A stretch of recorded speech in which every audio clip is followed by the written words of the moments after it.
Tonight, we sail into a world of frost and fire, gods and giants, and tales older than the North itself. Here, Odin gives an eye for wisdom, Thor's hammer shakes the skies, and even the end of the world is only the start of another story. If this kind of journey helps you rest, feel free to like and subscribe, but only if it truly brings you peace. And tell me in the comments where you're listening from and what time it is. It's strangely comforting to know who else is out there, hearing the same story in the same stillness. Now, settle in, and let's begin at the dawn of the Norse cosmos. Before the Norse gods, before the giants, and long before anyone thought to put a helmet with horns on a tea towel and call it Viking decor, there was nothing. Well, not entirely nothing. The Norse were not fond of absolute voids. Their nothing was a something they called ginnungagap, a word that, if you try to say it too quickly, sounds rather like a sneeze. This ginnungagap was an immense yawning space, a sort of cosmic no man's land. It lay between two utterly opposite realms, the frozen wastes of Niflheim to the north, and the searing furnace of Muspelheim to the south. The Norse world began not with a polite handshake between these realms, but with the two of them glaring across the emptiness, each convinced the other was being a bit much. Niflheim was the embodiment of ice, mist, and endless cold, ruled over, in later tales, by the dread figure of Hel. But in these earliest days, it was simply a frozen, misty expanse. Imagine the bleakest January morning in Scandinavia, and remove anything resembling warmth or colour, and you're getting close. On the other side was Muspelheim, the land of fire and unbearable heat, home to the fire giants and presided over by Surtur, a towering figure with a flaming sword, rather like a bonfire that decided it was tired of sitting still and took up swordplay. In the cosmology of the Norse, these two realms were ancient and eternal, existing long before gods or men, like two rival lodgers waiting for the landlord, the universe, to finally sort out the heating. Now, you might wonder how the Norse arrived at such an image. Ice at one end, fire at the other, and an empty gulf between. Well, remember that the Norse people were seafarers and farmers living in a part of the world where the seasons were not so much mildly different as radically opposed. Their winters were long, dark, and bitterly cold, while their summers, when they came, could be surprisingly fierce in their heat. The notion of two primal extremes was not an abstract philosophical concept. It was daily life. They simply put that reality on a cosmic scale. As the story goes, the heat from Muspelheim began to creep across Ginnungagap, meeting the frost and ice from Niflheim. Where the two met, there was a thaw. Drops of water formed, and from these drops came life. This life was not, you will be relieved to know, a small, manageable creature like a rabbit. No, it was the first being in existence, Ymir, the primordial giant. Ymir was enormous. So enormous that his sweat alone could create more life. A fact which may make you reconsider the romantic image of Norse mythology. It all begins with a sweaty giant in a melting ice field. Alongside Ymir came another vital figure, the cow Audhumla. In the Norse mind, of course, there would be a cosmic cow.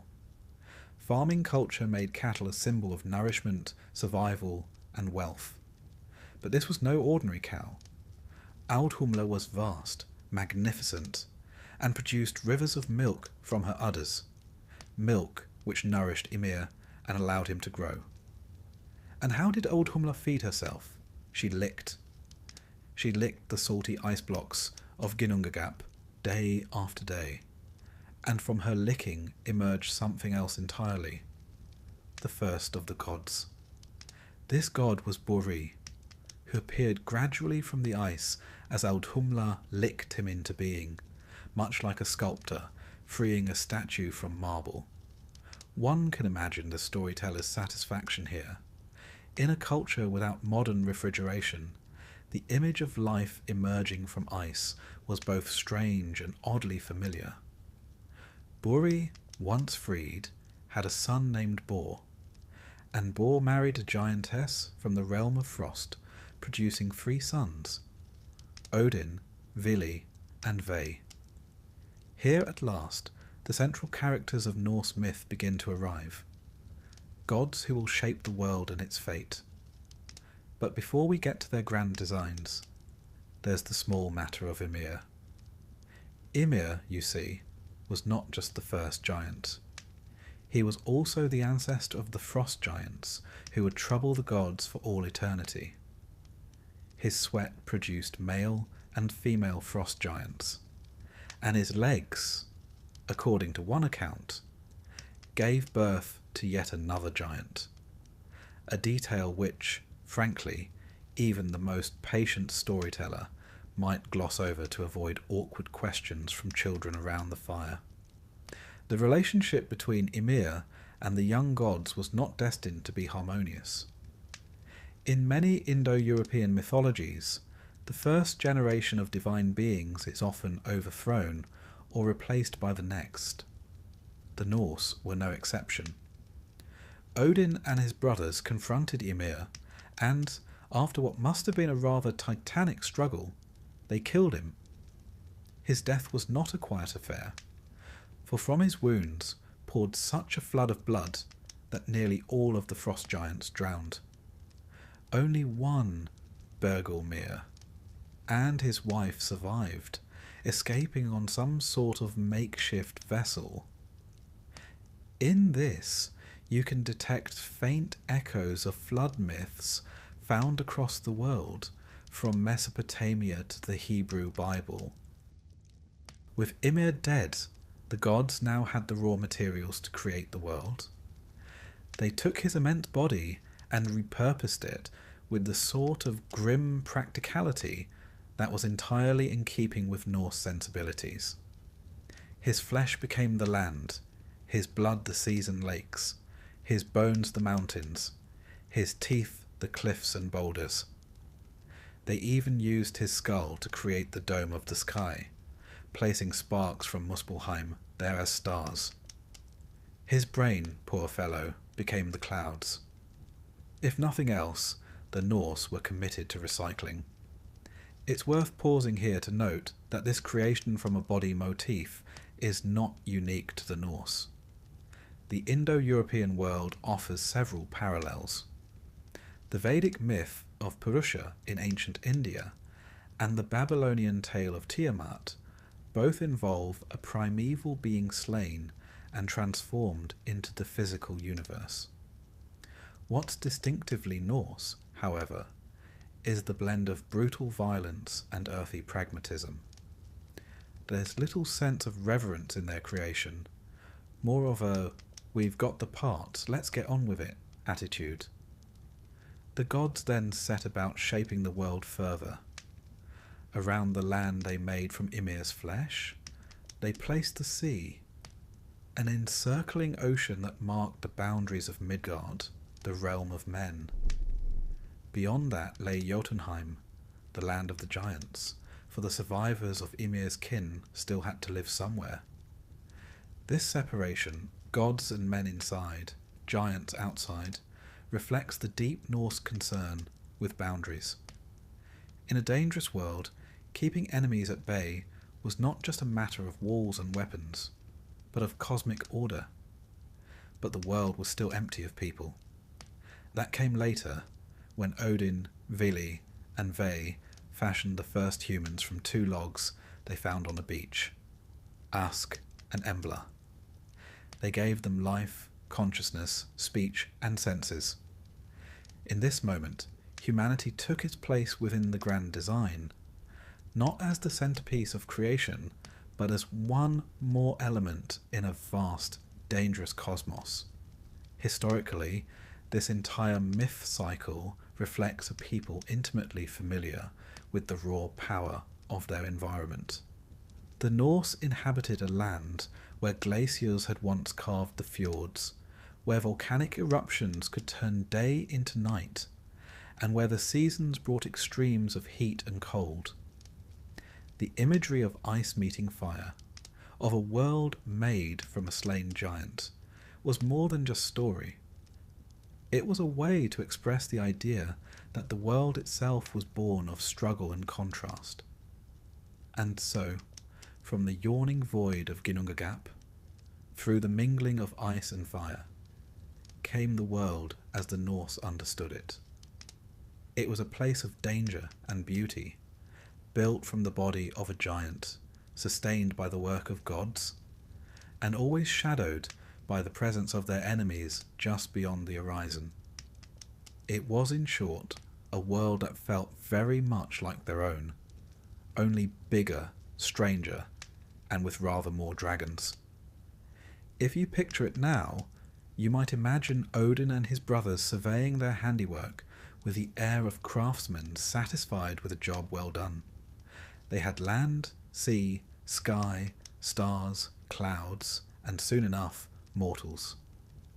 And perhaps Odin, ever the thinker, was already planning ahead.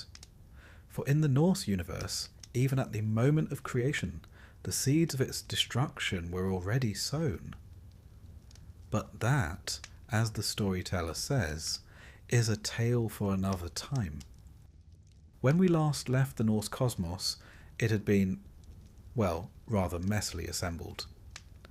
Odin and his brothers, Vili and Ve, had taken the corpse of Ymir and, in what can only be described as the most ambitious act of repurposing in history, turned him into the world. Now you might think this would be enough for any sensible set of deities, but no. The Norse gods were nothing if not industrious, and besides, a bare skeleton of land and sea is hardly inviting. It was time to furnish their new realm. Let's step back for a moment to consider the three brothers themselves. Odin, of course, will become the All-Father, god of wisdom, war, and poetry. The one whose eye for detail and willingness to literally give up an eye will shape much of the mythos. Vili and Ve are often overshadowed by their more famous sibling, but in these early days they are co-creators, each bringing essential gifts. Vili is associated with will and thought, the drive to act, while Ve is linked to sacredness, ritual, and order. If Odin is the mind, Vili the drive, and Ve the structure, then together they make a formidable trio. Think of them as the original project management team, only instead of paperwork, they're handling oceans, mountains, and the occasional stray giant. With Ymir's body laid out as the world, they began to define its boundaries. They placed Ymir's skull over the land to form the dome of the sky, setting it on 4 sturdy points held up by dwarves named Nordri, Sudri, Austri, and Vestri, north, south, east, and west. These 4 became the cardinal points of the Norse cosmos, quite literally holding up the heavens. One can only hope they had decent union representation, as it was an eternal job with no breaks. The brothers then took sparks from Muspelheim, those fiery embers from the primordial realm of flame, and flung them across the underside of the sky to create the stars. This act has an oddly tender quality in Norse myth, almost like decorating a child's bedroom ceiling, albeit on a much grander scale. The sun and moon were fashioned next, though the myths about them differ. In some accounts, they are divine chariots drawn through the sky, forever chased by wolves. In others, they are simply great glowing bodies set in motion. Either way, their presence was crucial, for in the Norse world, as in the real northern latitudes, the sun's appearance and disappearance were matters of life and death. Now, if we return to Midgard, the middle enclosure, the realm that would one day be home to humans, it was still rather empty. So Odin, Vili, and Ve strolled along the seashore, and happened upon 2 logs, one of ash and one of elm. The ash tree became Ask, the first man. The elm became Embla, the first woman. The brothers gifted them 3 things. Odin gave them life and breath. Vili gave them mind and movement. Ve gave them appearance, speech, hearing, and sight. Thus, humanity entered the picture, not as a central focus of the universe — the Norse gods had plenty of other concerns — but as an integral part of the grand design.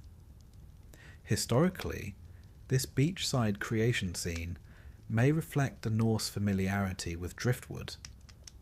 Seafaring peoples often found strange, weather-worn logs washed ashore, sometimes from faraway lands, and gave them significance. Trees themselves, particularly ash, were sacred. Yggdrasil itself was often envisioned as an ash tree, the great axis of the cosmos. Elm, though less prominent in myth, was still valued, and perhaps here it simply provided a pleasing balance. A masculine ash and a feminine elm joined at the beginning of humanity's tale. Once humans were introduced, the gods needed to ensure they could survive. The Norse saw the world as a network of realms, each with its own inhabitants. Midgard was surrounded by a great ocean, beyond which lay Jotunheim, the land of the giants, a permanent source of trouble.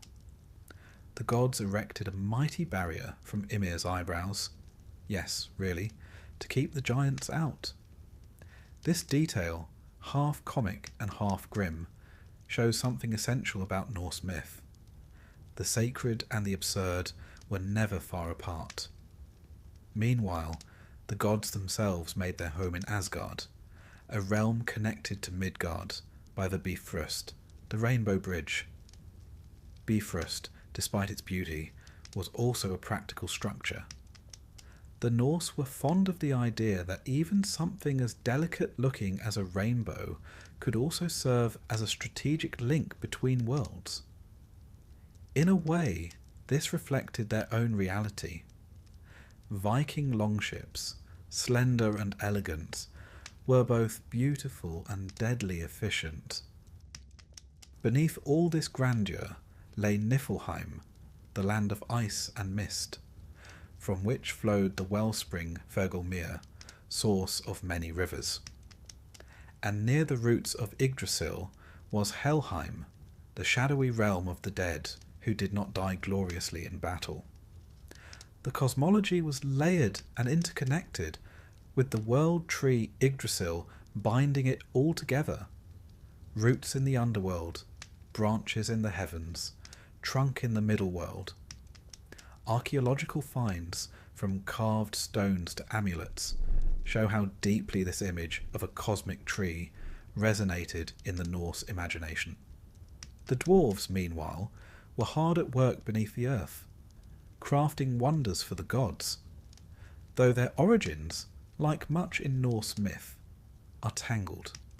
In some accounts, dwarves were born from the maggots in Ymir's flesh, transformed by the gods into skilled craftsmen.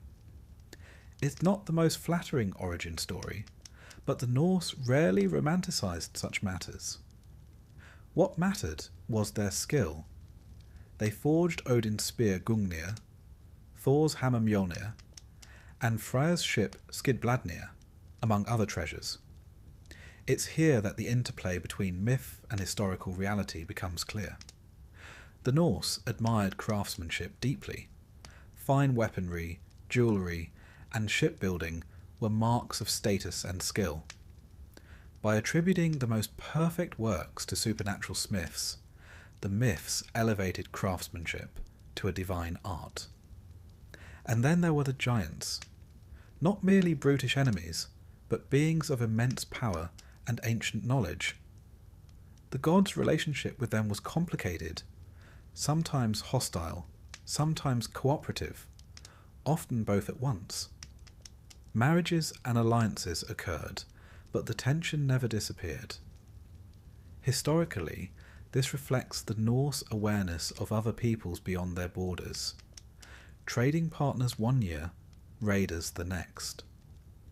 One of the most telling aspects of this early world building is how the Norse mythos embraces instability. The creation of the world from Ymir's body was not the end of conflict, but the beginning. Giants still lived beyond the seas. Wolves pursued the sun and moon, and even the roots of Yggdrasil were gnawed by the serpent Neend. This was not a universe that promised eternal peace. It was a world of constant vigilance, a reflection of life in early medieval Scandinavia, where survival meant readiness for change, hardship, and sudden danger. Yet there was beauty too. The gods established cycles, day and night, seasons, life and death. They ordered the heavens so that navigation, planting and harvest could follow predictable patterns. In this, we can see echoes of how Norse seafarers relied on the stars, the sun's path, and the turning of the year. And always underpinning it all was the knowledge, or perhaps the uneasy suspicion, that this carefully made world was temporary.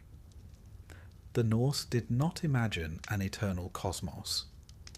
From the moment of creation there was the shadow of Ragnarok, the doom to come. In a way, this acceptance of impermanence is one of the most striking aspects of Norse mythology. It is both fatalistic and oddly liberating. If the end is certain, then the measure of life is in how one meets it. For now, though, in these earliest days, there was work to do. The gods had their halls to build. Odin's Valaskjalf with its high seat from which he could survey all the realms. Thor's Bilskirnir in the land of Trudvang, and Freya's Folkvanger, the field where she welcomed her share of the battle slain. Each of these places carried its own meaning and reflected the values of its divine owner.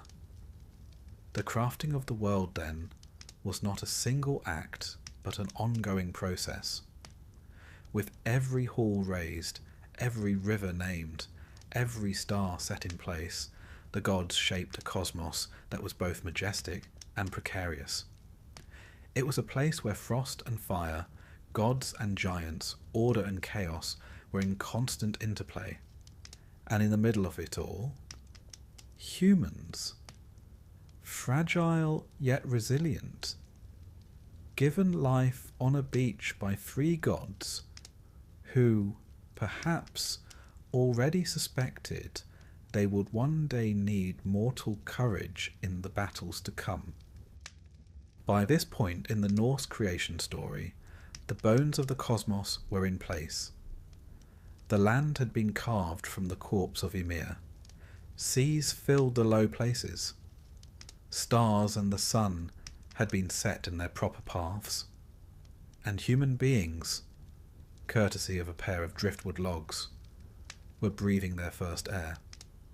But for the Norse, the world was never imagined as a simple flat sheet under a dome of sky. It was a living, interconnected structure. The 9 realms, each distinct in its nature and inhabitants, all bound together by the colossal ash tree Yggdrasil. Yggdrasil was no ordinary tree. Its roots burrowed into the deepest, most secret places of the cosmos, while its branches stretched so high they brushed the vault of the heavens. Ever green and ever living, it stood at the very centre of all things. A cosmic axis, the great spine that held the realms in place. The idea of a world tree is found in many cultures, from the shamans of Siberia to the myths of Central America, but the Norse gave theirs a distinct northern character. Yggdrasil wasn't merely symbolic, it was structural, the very frame of reality itself, yet vulnerable to storms, pests, and eventually destruction. And like any great structure, Yggdrasil had tenants. At its top perched a nameless eagle, keen-eyed and watchful, surveying all that lay below. Between its eyes sat the hawk Vedfolnir, making the eagle's head its permanent vantage point. Down at the roots, far into the dark, the dragon Nidhogger gnawed endlessly, seeking to weaken the tree's foundation. Between these heights and depths scurried the squirrel Ratatoskr, whose sole occupation seemed to be carrying spiteful messages from eagle to dragon and back again, ensuring that ill will never ran out of steam. The presence of such a petty little troublemaker in a grand cosmic drama may be the Norse way of reminding us that even the mightiest systems can be undone by small, persistent irritations. The 9 realms themselves were strung along Yggdrasil like jewels on a chain, each one a world unto itself. High in the branches was Asgard, home of the Aesir gods, Odin, Thor, Frigg, Baldur, and their kin. It was a shining, fortified realm, accessible only by the Bifrost, the Rainbow Bridge. Within Asgard were the grand halls of the gods, Odin's Valaskjalf with its silver roof, and the high seat Hlidskjalf from which he could look out over all the worlds. Thor's Bilskirnir, boasting more rooms than any mortal could count, and Freya's Folkvanger, where she welcomed half the warriors slain in battle, the other half going to Odin's Valhalla. Asgard reflected the Viking ideal of the chieftain's hall, a place of protection, feasting, and decision-making, elevated to a divine scale. Alongside Asgard lay Vanaheim, home of the Vanir gods, Njord, Freyr, and Freya among them. These deities were associated with fertility, prosperity, and the bounty of the natural world. The Vanir had once warred with the Aesir in a battle that shook the foundations of the realms, but a truce brought an exchange of hostages and a mingling of powers. The Vanir's mastery over natural abundance with the Aesir's control over war, rulership, and cosmic order.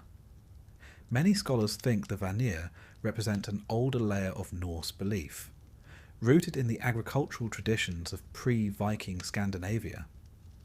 At the centre of it all lay Midgard, the middle enclosure, the realm of humans. It was surrounded by an immense ocean, beyond which stretched the wild lands of the giants. The gods protected Midgard with a great wall built from Ymir's eyebrows, an image that sounds faintly comical until you consider the symbolic importance of boundaries in Norse thought. Midgard was an island of order and safety, connected to Asgard by the Bifrost, much as Viking settlements were linked to their chieftains by dangerous sea routes.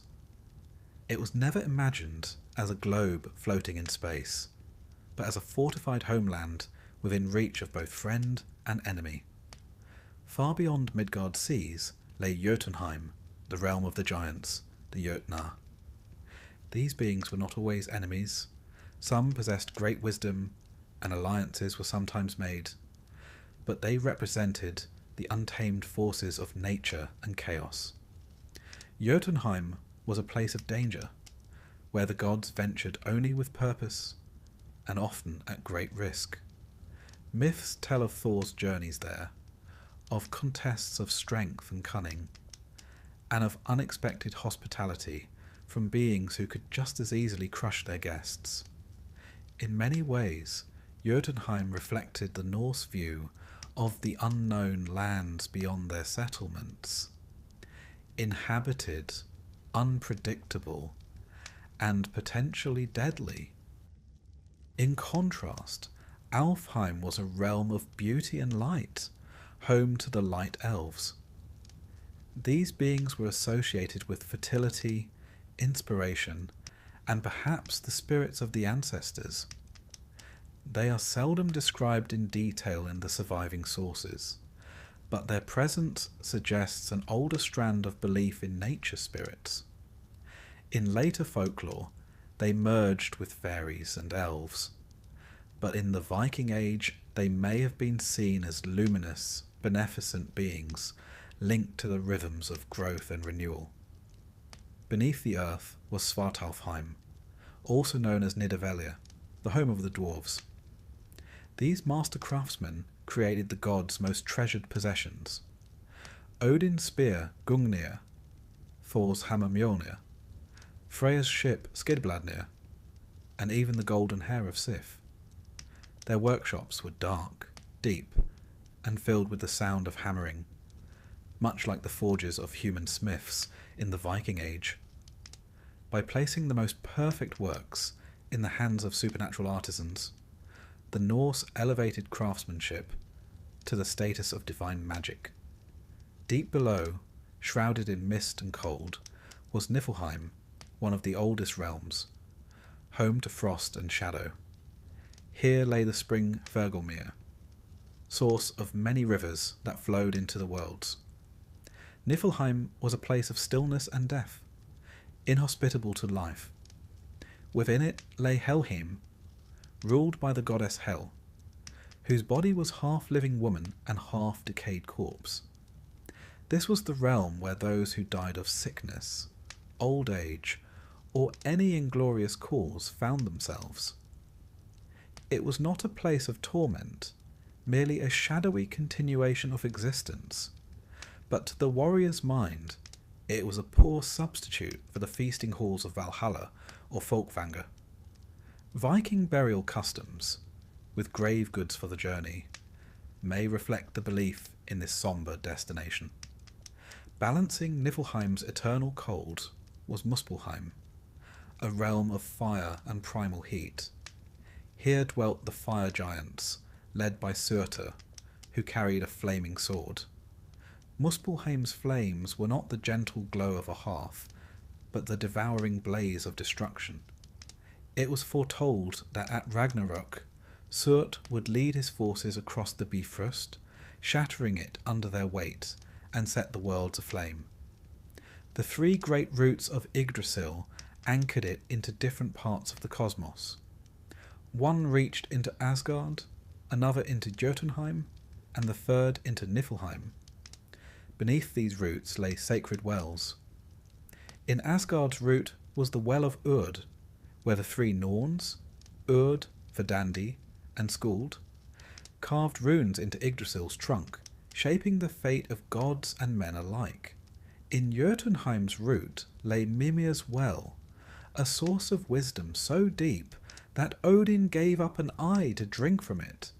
Beneath Niflheim's root lay Hvergelmir, the seething spring from which all waters flowed, guarded by serpents. To the Norse mind, this structure was not abstract, but tangible. A farmer in a remote fjord could imagine that somewhere above him, Asgard's halls glittered in the light, while deep beneath his feet, the cold mists of Niflheim curled around the roots of the World Tree. The image of Yggdrasil may have been present in carved stone, on wooden staves, or in the mind's eye during rituals. It was both a cosmic map and a reminder of the interconnectedness of all things. Gods, humans, giants, the living, the dead, the forces of creation and destruction. Yet even this great tree was not eternal. It was evergreen and ever-living, but it bore wounds, gnawed roots, creeping rot, the ceaseless labour of the Norns to sustain it.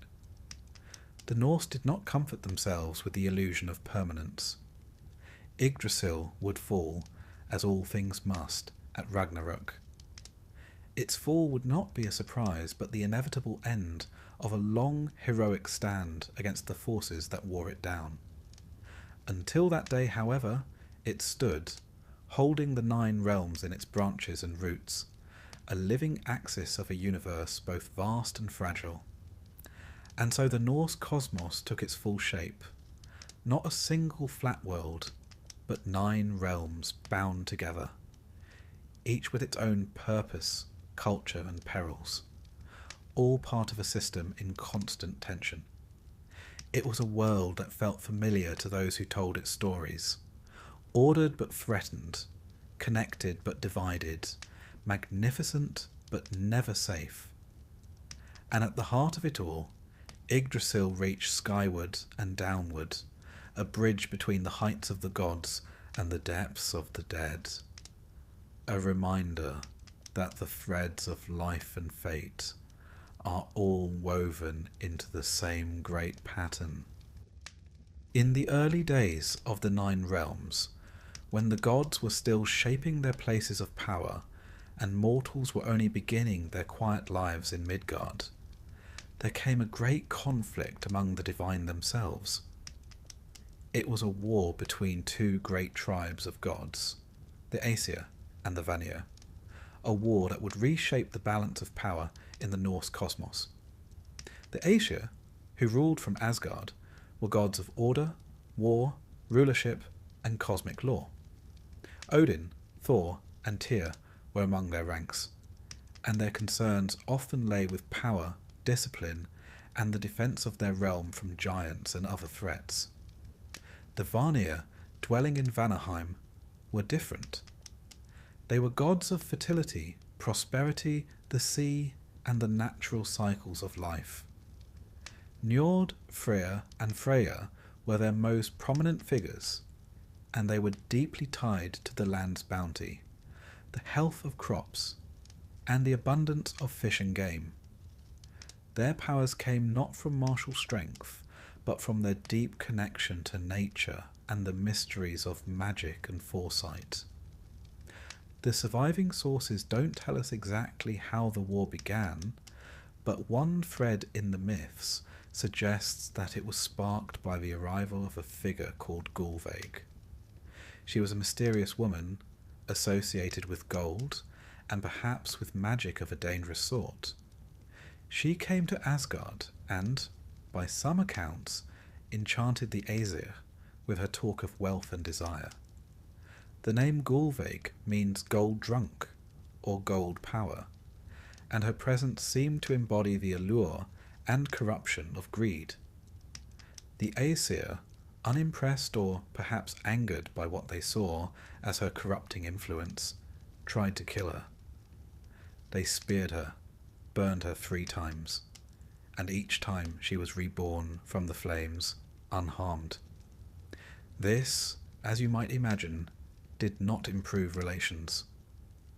Gullveig may have been the Vanir goddess Freya in disguise, or she may have been a separate Vanir figure entirely, but in either case, her treatment by the Aesir was an insult the Vanir could not ignore.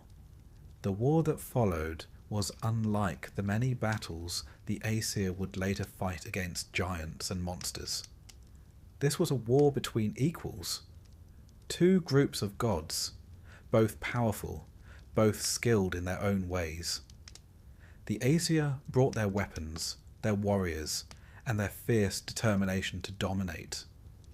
The Vanir countered with magic, cunning, and the ability to influence the forces of nature itself. The Vanir's practice of Seder, a form of magic that dealt with fate and prophecy, was particularly feared by the Aesir, for it could reveal secrets and change destinies. This was no quick skirmish. The war dragged on, with battles fought across the realms.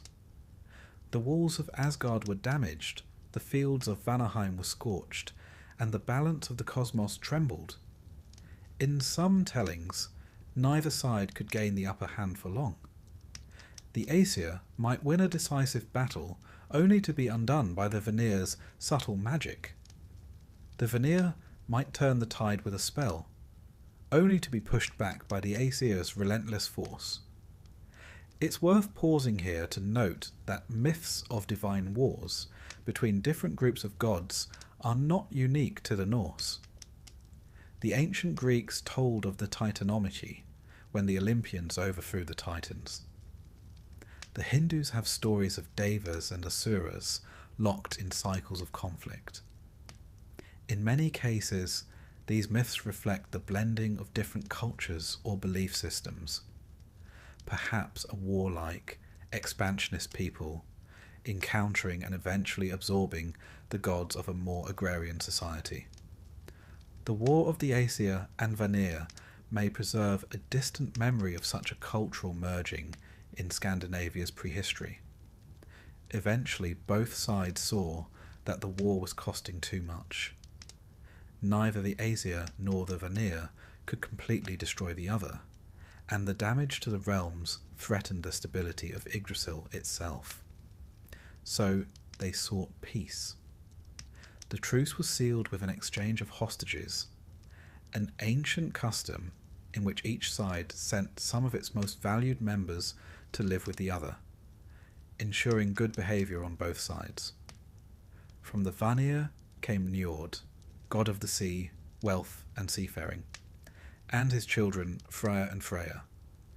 Njord's domain over the sea made him an invaluable ally for a people whose lives depended on trade, fishing and navigation. Freya was associated with fertility, peace and prosperity, a bringer of bountiful harvests and fair weather. Freya, a goddess of beauty, love and magic, brought the art of Seder to the Aesir, teaching them its uses and dangers.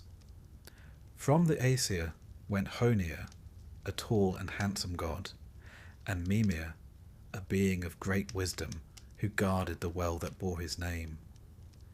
In a moment that might have been awkward had it not been so tragic, the Vanir later killed Mimir, sending his head back to the Aesir.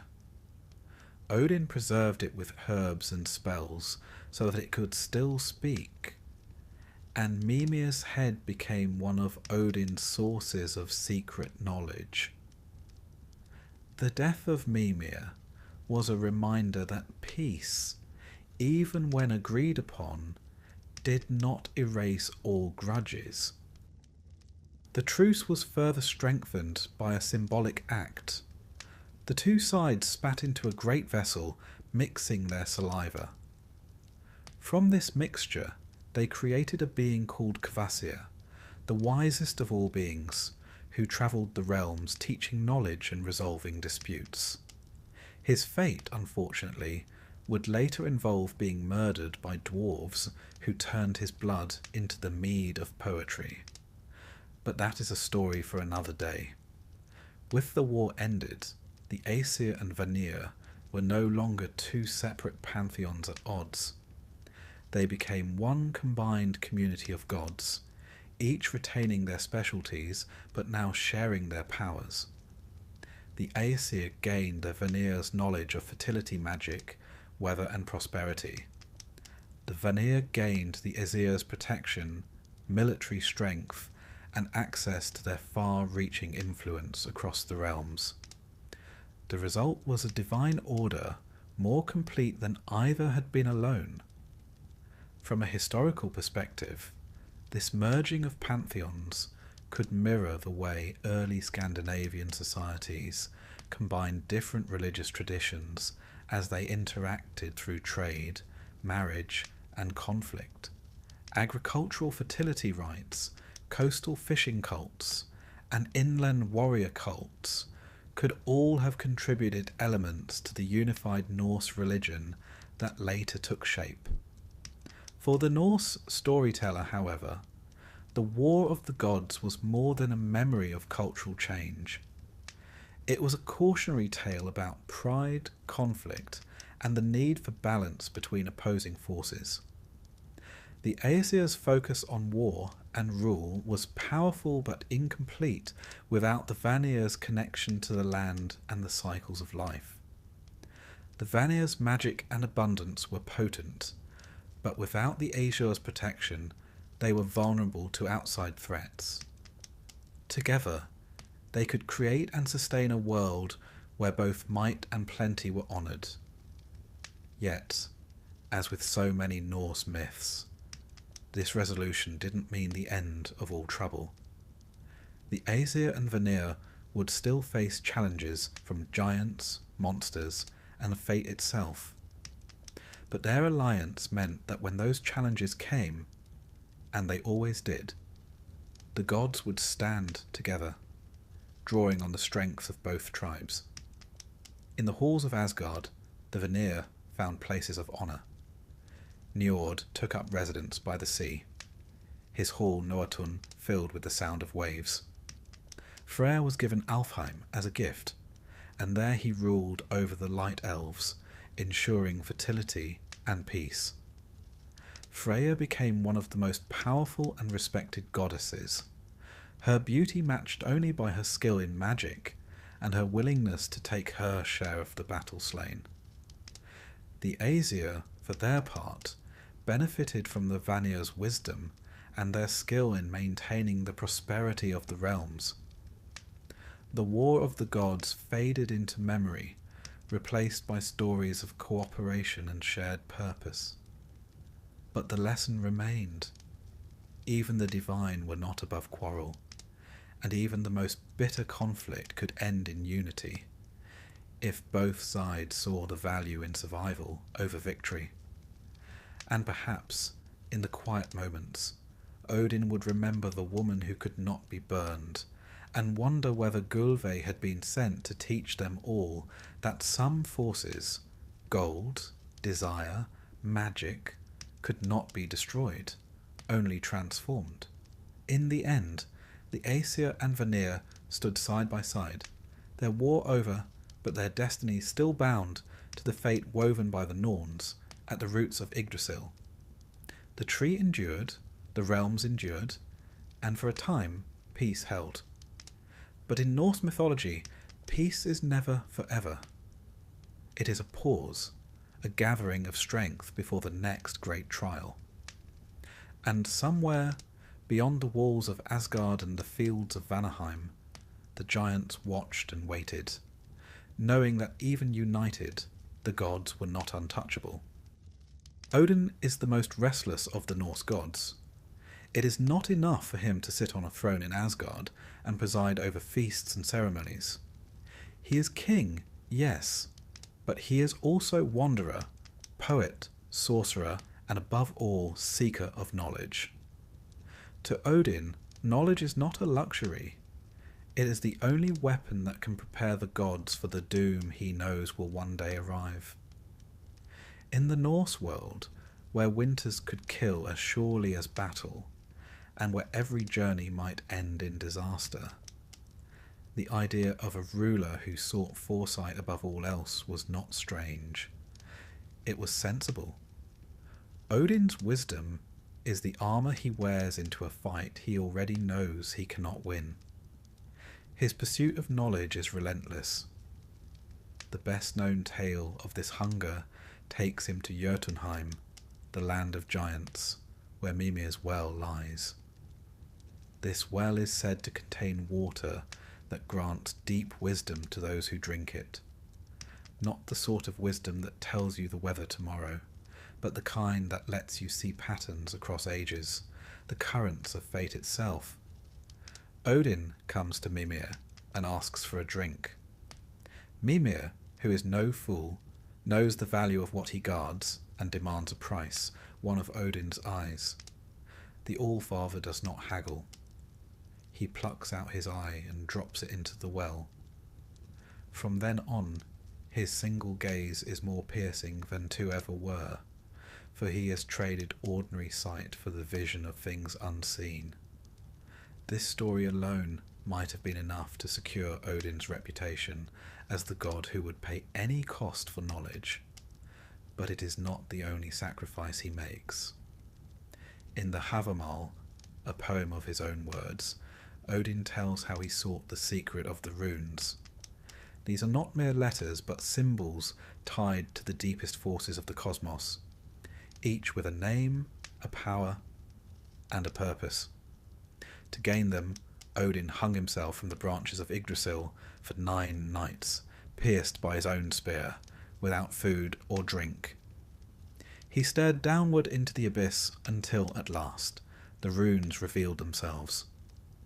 He took them up, learned their secrets, and in that moment died and was reborn. The Norse would have recognized this as a shaman's ordeal, a journey of death and return that brings new powers. For Odin, the runes meant mastery over charms of healing, protection, victory, and curse.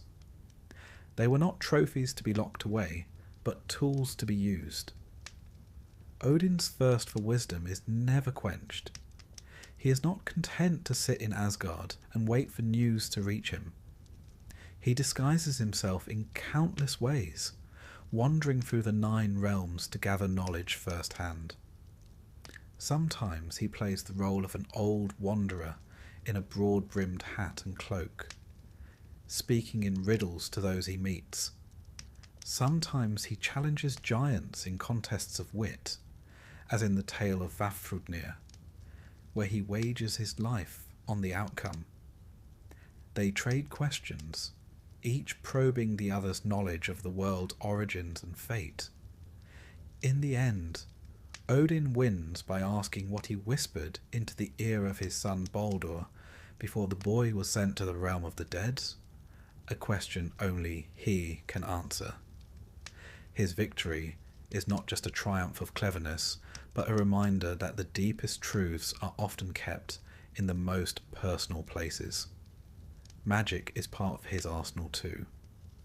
Odin learned cedar from the goddess Freyja, a form of magic that can shape fate, see the future, and twist the threads of destiny.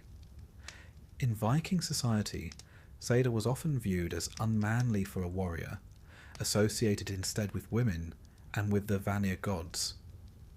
But Odin is beyond such concerns. For him, anything that gives an advantage in the long struggle is worth having. This willingness to cross boundaries for the sake of knowledge marks him as both admirable and unsettling. Odin's cunning often takes the form of elaborate schemes.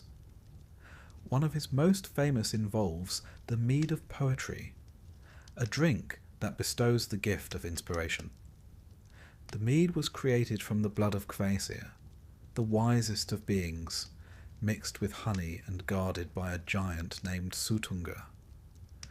Odin, determined to have it, set about the task with characteristic patience. He worked for Suttungr's brother, gaining his trust, and eventually seduced Suttungr's daughter, Gunnlod, who guarded the mead. Over 3 nights, she allowed him to drink from it until he had consumed it all. He then transformed into an eagle and flew back to Asgard, with Suttungr pursuing him in the same form. Most of the mead was safely delivered to the gods, but some spilled along the way, becoming the portion of bad poets. The Norse thus explained why not all verse is equal. The best comes from Odin's gift, the rest from what fell to earth in the scramble. Odin's pursuit of wisdom extends even to the dead. In the poem Baldur's Drauma, he rides to the underworld to question a dead Volva, a prophetess, about dreams foretelling his son Baldur's death. She tells him what he fears to hear. Baldur will die, and his death will set the course for Ragnarok. Odin does not turn away from the knowledge, though it brings him grief. He needs to know, because preparation, even for disaster, is better than ignorance. This need for preparation explains much of Odin's behaviour. He chooses who will die in battle, not always according to merit or justice, but according to who he wants in Valhalla. Half of the slain go to him, half to Freyja. Those he gathers, the Einherjar, spend their afterlife training for the final battle. It is not sentimentality that drives him to collect them. It is strategy. The greatest warriors are resources to be deployed when the day of doom arrives. This is one of the ways Odin's morality differs from that of mortals. His choices may seem cruel, but they serve a larger plan only he can see. Odin's many names, over 200 in the surviving myths, reflect his complexity. Some, like Allfather, speak of his role as the progenitor of gods and men. Others, like Grimnir, the masked one, point to his habit of travelling in disguise. Still others, like Bolverk, evildoer, recall the names he used when his schemes required deception. Each name is a mask, a facet of a god whose identity shifts as easily as the wind changes direction. Yet for all his wisdom, Odin is bound by fate. The Norns, the three women who weave the threads of destiny at the roots of Yggdrasil, have already set his end. At Ragnarok, he will face the wolf Fenrir, and the wolf will kill him. This is not a secret to Odin. He knows it as clearly as he knows the sound of Mjolnir's thunder, and yet he works ceaselessly to prepare for that day, not to avoid it, but to meet it on his own terms. It is the paradox at the heart of his character. To fight a battle he knows he will lose, because to do otherwise would be unthinkable. In the Viking Age, Odin's worship was often tied to the warrior elite and to poets. Farmers might pray to Thor for rain, or to Freya for fertility, but chieftains, kings, and those who sought honour in battle looked to Odin. His gift were not comfort or ease, but victory, inspiration, and the chance to be remembered in song. To follow Odin was to accept that the path to glory was not without cost, and that wisdom itself could be as dangerous as any blade. This mixture of wisdom, cunning, and ruthless purpose made Odin a figure of both reverence and wariness. In the myths, he rewards loyalty and courage, but he also abandons allies when it suits his plans. He values those who can think and act for themselves, who can read the currents of a situation and adapt. His gifts are great, but they often come with strings attached. And so, Odin continues his wanderings. One-eyed, rune-wise, wrapped in his cloak, he moves through the 9 realms in search of anything that might tilt the scales, however slightly, in the god's favour. He listens to whispers in the halls of giants, trades riddles with the wise, braves the silence of the dead. He takes knowledge wherever he can find it, from friend or foe, from honourable bargain or calculated theft. Every scrap is another piece in the great game he plays against fate. He knows the end will come. He knows the wolf will swallow him. But until that moment, he will watch, he will plan, and he will act. And in this, perhaps more than in his power or his rule, lies the reason Odin's story endures. He shows that the worth of a life, godly or mortal, is not in how long it lasts, but in how it is spent, and in the wisdom one gains along the way. Thor is perhaps the most recognisable figure in all of Norse mythology, though the modern world has painted him in very different colours from the one the Vikings knew. In the myths, he is not a sleek, golden-haired demigod with perfect teeth, but a red-bearded, broad-shouldered thunderer whose strength is unmatched, whose appetite for food and drink is prodigious, and whose temper is as quick as the storms he commands. He is the son of Odin, but unlike his father, Thor has little patience for schemes and riddles. His way is direct. If something threatens Asgard or Midgard, he smashes it with his hammer, Mjolnir, and thinks about the details afterwards. It is a method that, while not subtle, has proven extremely effective. Thor's hammer is no ordinary weapon.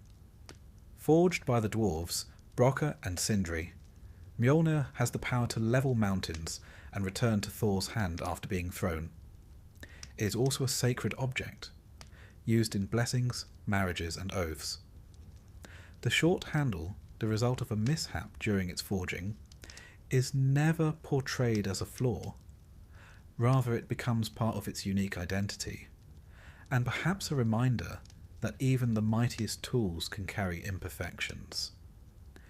In Viking society, where the hammer was worn as an amulet, it served both as a sign of devotion to Thor and as a statement of cultural identity, especially during times when Christianity began to spread, and the cross became its own powerful symbol. Thor spends much of his time in myth battling giants, the Jotnar of Jotunheim, who often threaten gods and mortals alike. Many of these encounters follow a similar pattern. A threat emerges, Thor takes up Mjolnir, and after a journey that usually involves at least one comic mishap, the threat is decisively removed. But while Thor is a warrior, he is also a protector.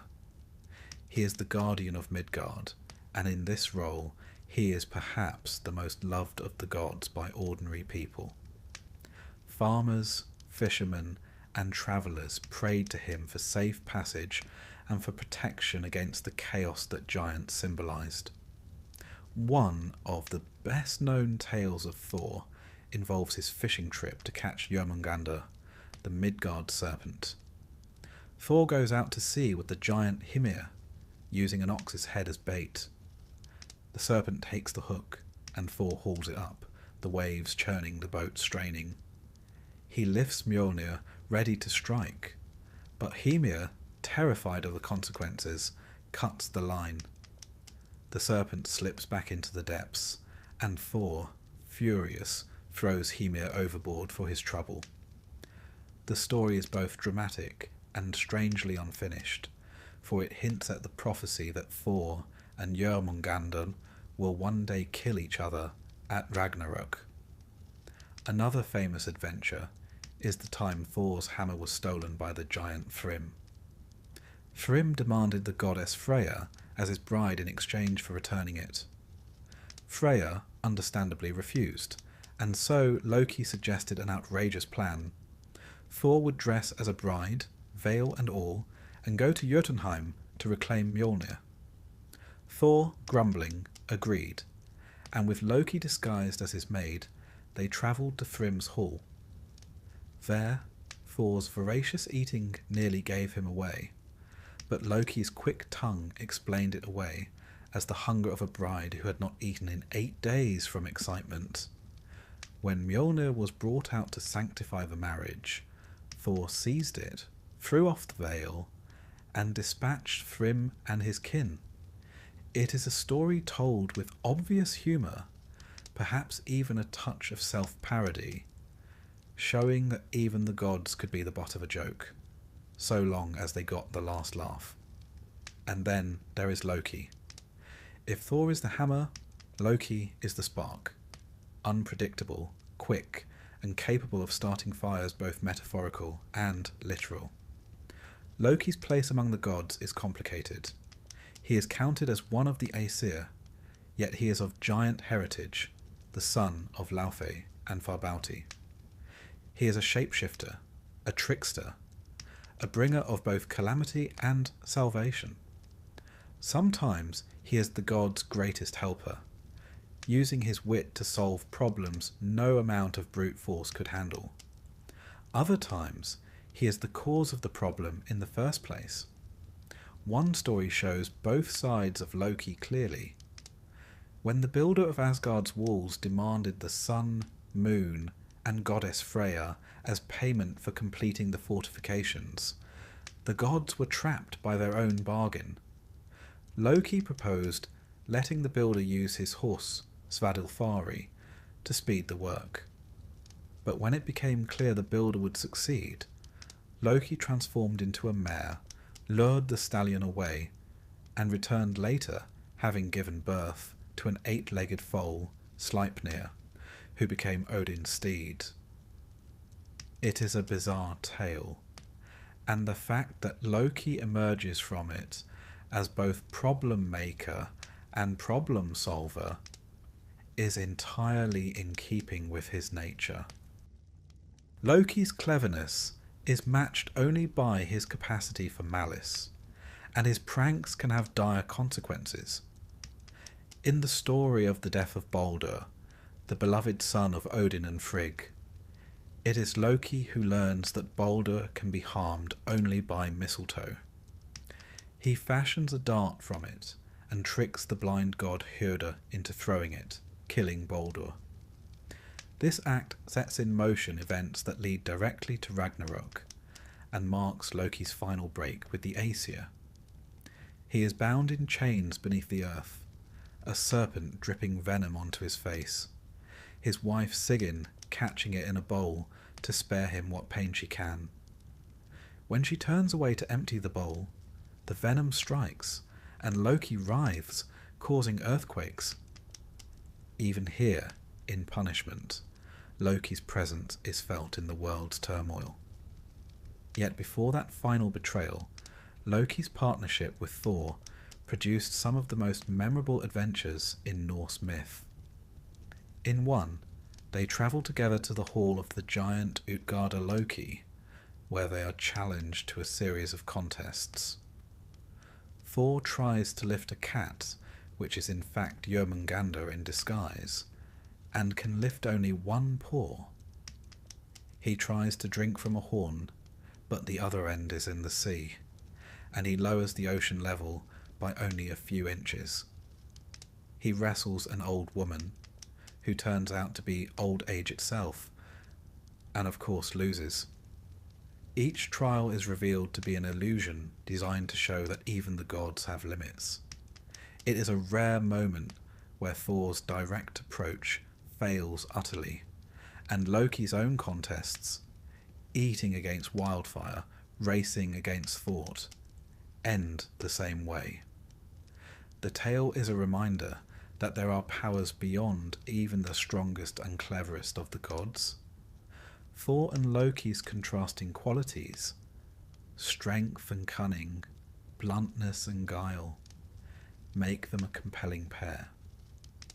In the oral tradition, these adventures would have been rich material for storytellers, balancing suspense with laughter, heroics with absurdity.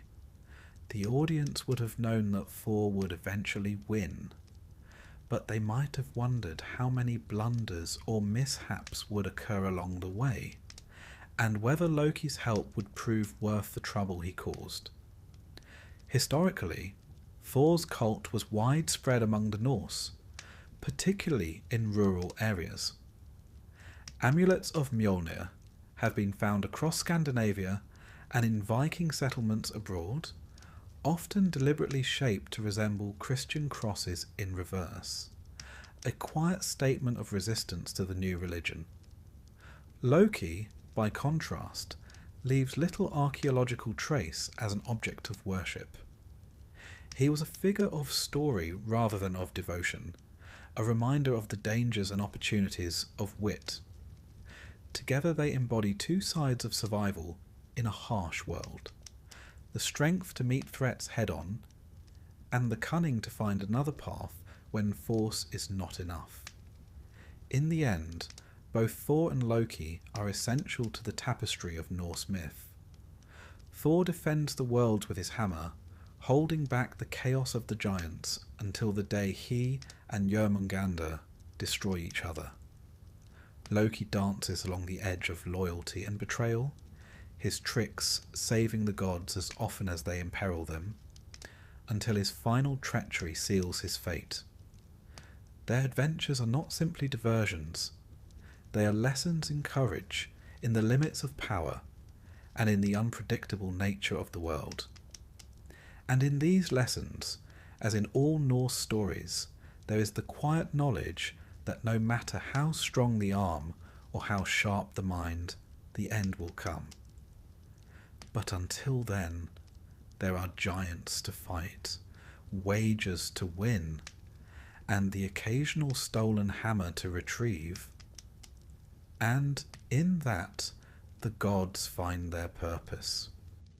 In the Norse cosmos, the gods are not alone. Their worlds are crowded with other beings, some allies, some enemies, and some so unpredictable it is hard to say which they will be from one day to the next. These creatures, whether towering giants, masterful dwarves, or elusive elves, are woven into the myths not as background decoration, but as central figures. Without them, the stories would lose much of their danger, their magic, and their wonder. And perhaps more importantly, without them, the gods themselves would have no one to measure their strength against, no one to bargain with, and no one to outwit. The giants, or Jötnar, are among the oldest beings in existence. Their ancestor, Ymir, was there before the gods themselves, and from his body the very world was made. That alone gives them a certain claim to seniority, a fact they are unlikely to let the gods forget. Giants are often painted as enemies in the myths, but they are not all alike. Some are brutish and destructive, eager to see Asgard's walls fall.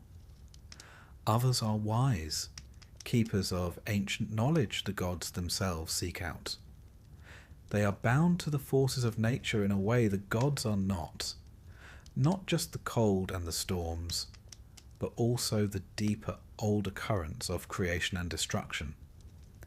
The relationship between gods and giants is complicated. On one hand, there are endless battles. Thor riding out with Mjolnir to crack a giant's skull is practically a recurring seasonal event. On the other, the gods and giants intermarry, form alliances, and even bear children together. Loki himself is the son of a giant, and many of the gods have giant blood in their veins. This blurs the line between the two races, making their rivalry feel more like an eternal family feud than a simple struggle between good and evil. Some of the giant's wisdom is highly sought after. The giantess Gunnlod guards the mead of poetry.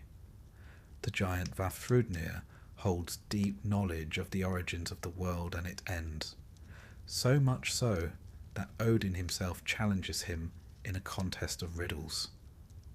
And then there is Mimir, a being of giant descent, whose well holds the waters of profound wisdom, a treasure Odin was willing to give an eye for. These moments show that the giant's role in the myths is not simply to be defeated. Often they are the ones holding the key to the next part of the god's journey. If the giants represent the raw and untamed forces of the world, the dwarves are the masters of craft and creation. They live deep underground in Svartalfheim or Nidavellir, far from the light of the sun, which in some stories can turn them to stone. The dwarves are the smiths of the gods, the creators of their most treasured possessions. Mjolnir, Thor's hammer, came from their forges. So did Gungnir, Odin's spear that never misses, and Draupnir, the golden ring that produces 8 new rings every 9 nights. Freyr's ship, Skidbladnir, which can be folded up and carried in a pocket, is another of their works. The myths often portray the dwarves as irritable, proud, and fiercely competitive.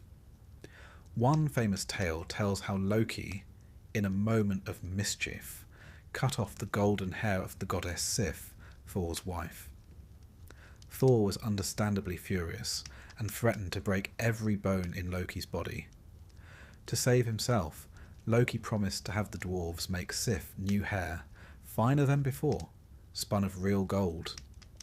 He went to 2 dwarf brothers, who made the hair along with 2 other gifts, Gungnir and Skidbladnir.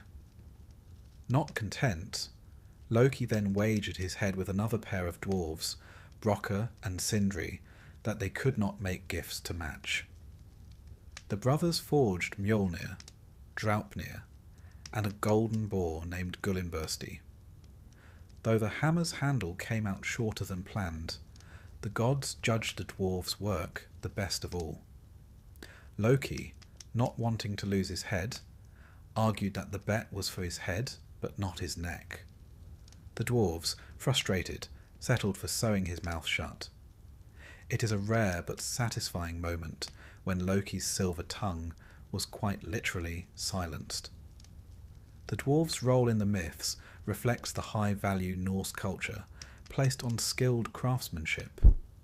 In the Viking Age, a well-made sword or piece of jewellery was not just a tool or ornament, but a sign of status, a link to both wealth and survival. By placing the origins of such treasures in the hands of supernatural artisans, the myths honoured the importance of skill while also explaining how certain objects could possess extraordinary powers. Alongside giants and dwarves, the Norse world includes the elves.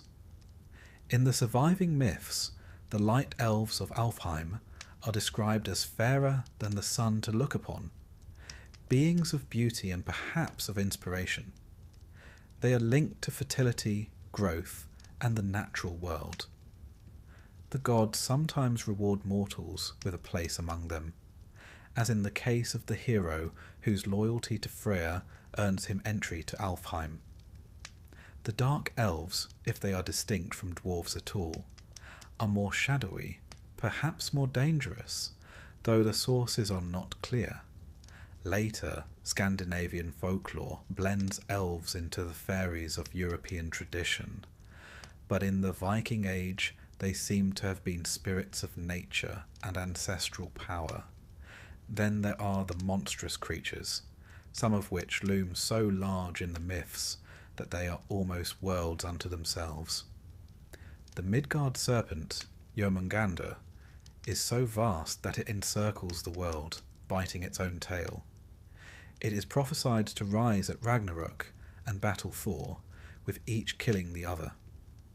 Fenrir, the great wolf, is another of these inevitable foes. Chained by the gods after tricking him into testing a magical fetter, Fenrir waits for the day he will break free and kill Odin. Hel, the goddess of the realm of the dead, is their sibling, ruling over those who did not die in battle. All three are the children of Loki and the giantess Angerboda, and their presence in the myths is a reminder that family ties among the gods are rarely tidy or uncomplicated. There are other creatures too. Ratatoskr, the gossiping squirrel who runs messages of insult between the eagle at Yggdrasil's top and Nidhogger below. The goats Tangrisnir and Tangenjoster, who pull Thor's chariot and can be eaten and revived the next day so long as their bones are left whole. Hugin and Munin, Odin's ravens, who fly across the world each day bringing him news. Each of these adds a layer of character to the Norse cosmos. Some humorous, some ominous, all vivid. Historically, these beings reflect different aspects of the Viking worldview. The giants embody the dangers of the natural world, storms at sea, harsh winters, and the unpredictable hazards of travel. The dwarves reflect the value placed on skill, resourcefulness, and the treasures of the earth. The elves capture the mystery of the unseen, the forces of growth and inspiration. The monstrous offspring of Loki embody the inevitability of chaos and destruction, forces that cannot be reasoned with or avoided forever. The gods' dealings with these beings are rarely straightforward. A giant may be an enemy in one tale, and a source of help in another. Dwarves might be persuaded to craft wonders, but they will not do it cheaply or without some twist. Elves appear rarely, but when they do, their presence often signals a blessing or a change in fortune. Even the great monsters are not simply obstacles. They are woven into the fabric of fate, their roles fixed in the final act of Ragnarok. In the end, the Norse cosmos is a crowded place. The gods stand at its centre in the myths we tell, but they are surrounded by other powers, some older, some stranger. some just as dangerous. To ignore them would be to misunderstand the world entirely. For the Vikings, life was not a matter of gods above and mortals below. It was a web of relationships, rivalries, and exchanges, with every being from the highest god to the smallest squirrel playing a part in the balance of things. The giants, dwarves, and other creatures were not just supporting characters. They were essential threads in the pattern, without which the tapestry would unravel. In Norse myth, love and death are not opposites. They are intertwined threads, each shaping the other. The same gods who preside over marriage and fertility also decide who falls in battle, who is taken to feast in bright halls, and who is left to wander the dim paths of the dead. For the Norse, love was not the polite courtly romance sung of in later medieval poetry. It was fierce, bound up with desire, loyalty, and sometimes betrayal. And death was not an abstract inevitability. It was a constant presence, a familiar neighbour whose door you might be called to knock upon without warning. Together, they formed a vision of the world in which joy and loss, passion and parting were inseparable. No figure embodies this balance more than Freya, the Vanir goddess of love, beauty and fertility, but also of war, magic and death. Her name means lady, but that simple title hides a complexity as deep as any in the myths. She is famed for her beauty and her lovers, yet she is also a warrior who rides into battle to claim the slain. Half of those who die in combat go to Odin's Valhalla, the other half to Freya's hall, Folkvanger. In this, she is not merely a goddess of attraction, but a chooser of the dead, standing shoulder to shoulder with the most warlike deities. Freya's possessions tell their own stories. She owns Brisingamen, a necklace of incomparable beauty, said to have been crafted by 4 dwarves. The tale of how she acquired it varies.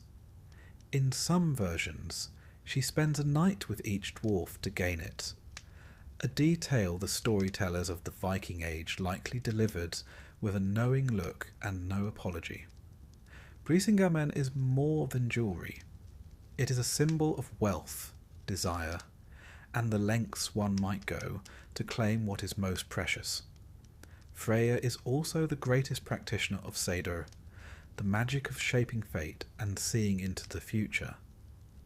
She teaches it to Odin, which is telling. The All-Father himself learned his most dangerous magic from her. This power connects her to both love and death, for in Norse thought, fate binds them together. The one who can see the threads can guide them, but only to a point. Even Freya cannot break what the Norns have set.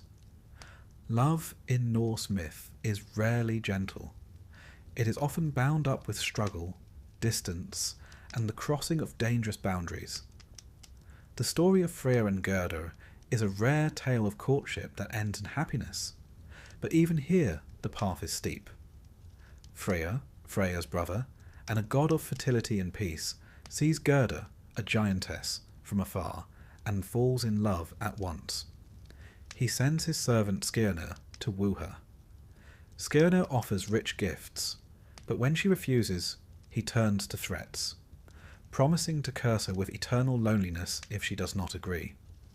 Gerda eventually accepts, and the two wed, uniting the Vanir god with a daughter of the giants.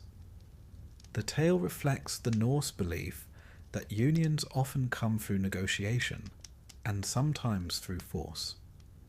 Not an ideal by modern standards, but a reflection of the harsh world that shaped these stories. Death, too, comes in many forms in the Norse cosmos. Those who die in battle may find themselves in Odin's Valhalla or Freya's Folkvanger, where they feast and train for the final battle of Ragnarok. Those who die of sickness or old age travel to Hel, the realm ruled by the goddess of the same name. Hel is the daughter of Loki and the giantess Angerboda, and like her siblings Fenrir and Jörmungandr, she was cast out by the gods. Her appearance is striking. Half her body is that of a living woman, the other half a corpse. In her hall there is no endless feast, but neither is there constant torment. It is a place of shadows and stillness, where the dead dwell until the end. The journey to the afterlife is not the same for all. The sea has its own dead, claimed by the goddess Ran, who draws drowned sailors into her net and keeps them in her hall beneath the waves. In some tellings, those who die far from home wander as restless spirits. Grave goods found in Viking burials, weapons, tools, even boats, speak to a belief that the dead still had places to travel, roles to play, and perhaps battles to fight beyond the grave. The Norse afterlife is not a moral sorting of the good from the bad. A cruel warrior might end up in Valhalla, while a kindly farmer could go to hell simply because he died in his bed. This reflects a value system built not on obedience or piety, but on honour, bravery, and the manner of one's death. To die with a sword in hand was to meet the end in the proper way, and the gods themselves lived under the same code. Yet love and loyalty could sometimes move even the stern rules of fate. The most famous example is the death of Balder, the shining son of Odin and Frigg. Balder was loved by all, and when he dreamed of his own death, his mother sought oaths from everything in the world not to harm him. She overlooked the mistletoe, thinking it too small to matter. Loki fashioned a dart from it, and tricked the blind god Hörder into throwing it. Balder was killed, and the gods were overcome with grief. Frigg sent Hermod to plead with Hel to release him. Hel agreed, but only if every being in the world would weep for Balder. All did, except for a giantess in disguise. Loki, again. And so Balder remained in the realm of the dead until the new world after Ragnarok. This tale shows the Norse sense of inevitability. Even love as pure as that for Baldur could not overturn fate. It also shows the ever-present role of Loki as the disturber of peace, ensuring that no story, however tragic, could end without a twist. There are hints in the myths of the rituals surrounding love and death. Marriages were often political as well as personal, uniting families or tribes. Oaths made at weddings were binding, and breaking them could lead to blood feuds.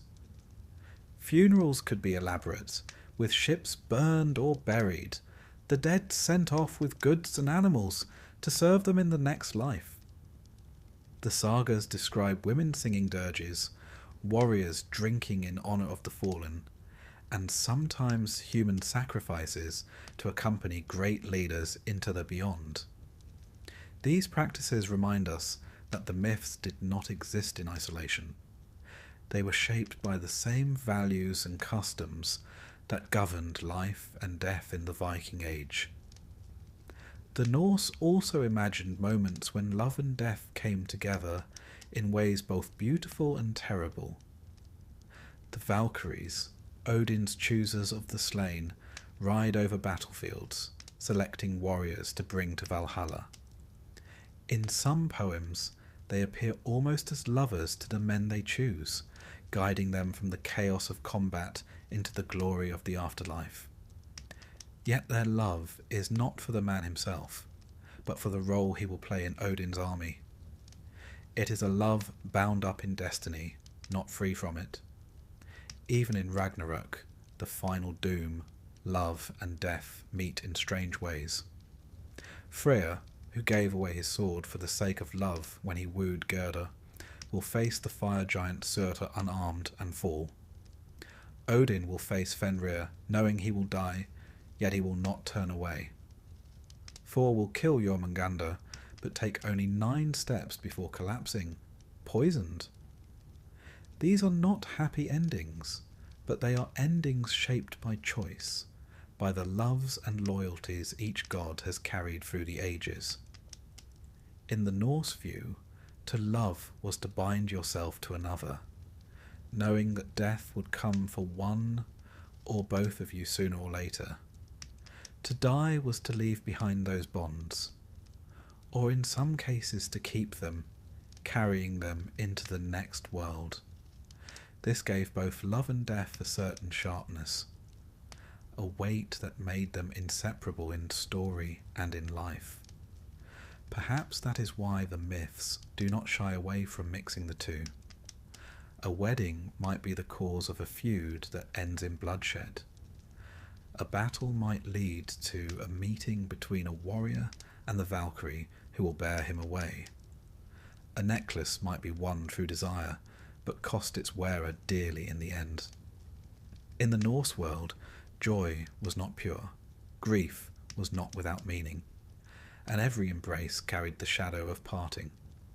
And so, in the stories told in smoky halls on long winter nights, love and death walk side by side. They are not enemies. They are the twin truths of life in a harsh land, each giving the other its shape. Without love, death would be only emptiness. Without death, love would be only passing pleasure. Together, they make a world worth fighting for, even if, as the gods know all too well, it is a world that will one day fall. Ragnarok is not merely the end of the world in Norse mythology. It is the closing chapter in a story that began with the yawning void of Ginnungagap. It is the unravelling of the great tapestry the Norns have been weaving since the dawn of time, when fire and ice met and the first gods and giants emerged. For the Vikings, it was never a question of if the end would come, only when. The skalds who recited the story would make it clear. This is not about avoiding fate, but about meeting it in the only way worthy of a warrior's people. Head on, without flinching, and preferably looking rather impressive in the process. The first warning is the death of Balder, the shining god of beauty and light. Balder's death is not just the loss of one god, it is the fracture of divine harmony. His passing marks the beginning of the god's decline, much like the first crack in a fine shield that will, in time, splinter apart entirely. The myths tell us that after Balder is laid in his ship for his funeral, Frigg and Odin already know that the wheel has begun to turn toward Ragnarok. But there is still time, and the gods continue as before, though the shadow of doom now lies across the horizon. The next sign is Fimbulwinter, the great winter that lasts for 3 years without summer's return. It is no ordinary season of cold. Snow comes from all directions, blizzards rage, and the sun gives no warmth. The rivers freeze deep, the seas lock with ice, and the wind is sharp enough to strip skin from bone. In this endless frost, human society collapses. Brothers fight brothers, fathers turn on sons, and every oath is broken. The sagas do not paint a romantic picture of humanity's last days.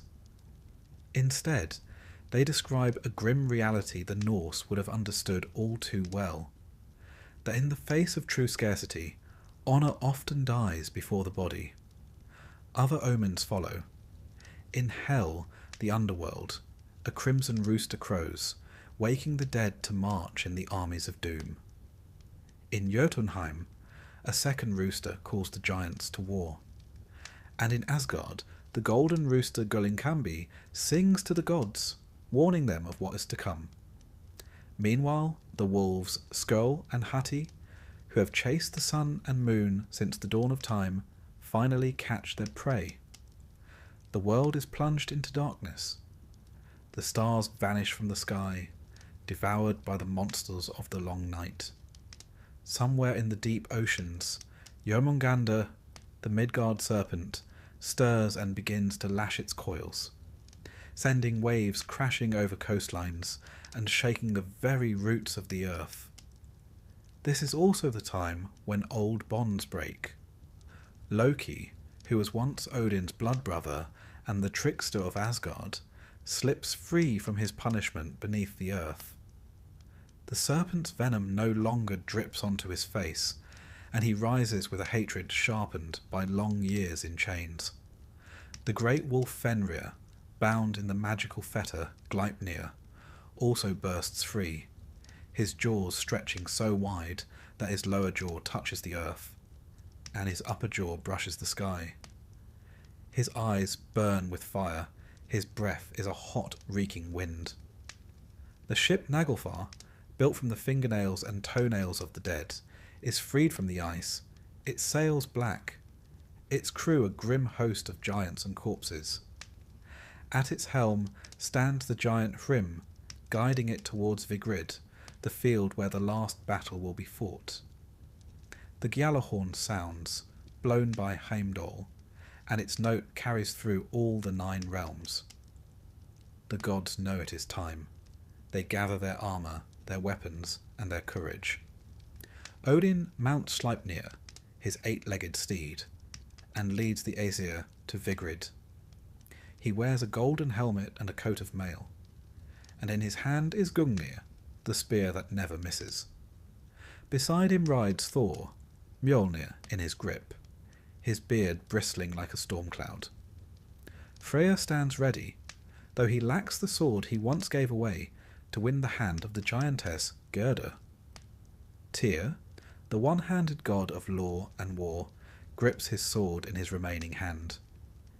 And behind them march the Einherjar, the chosen warriors of Valhalla, thousands of battle-hardened souls brought from death to fight once more at the side of their gods.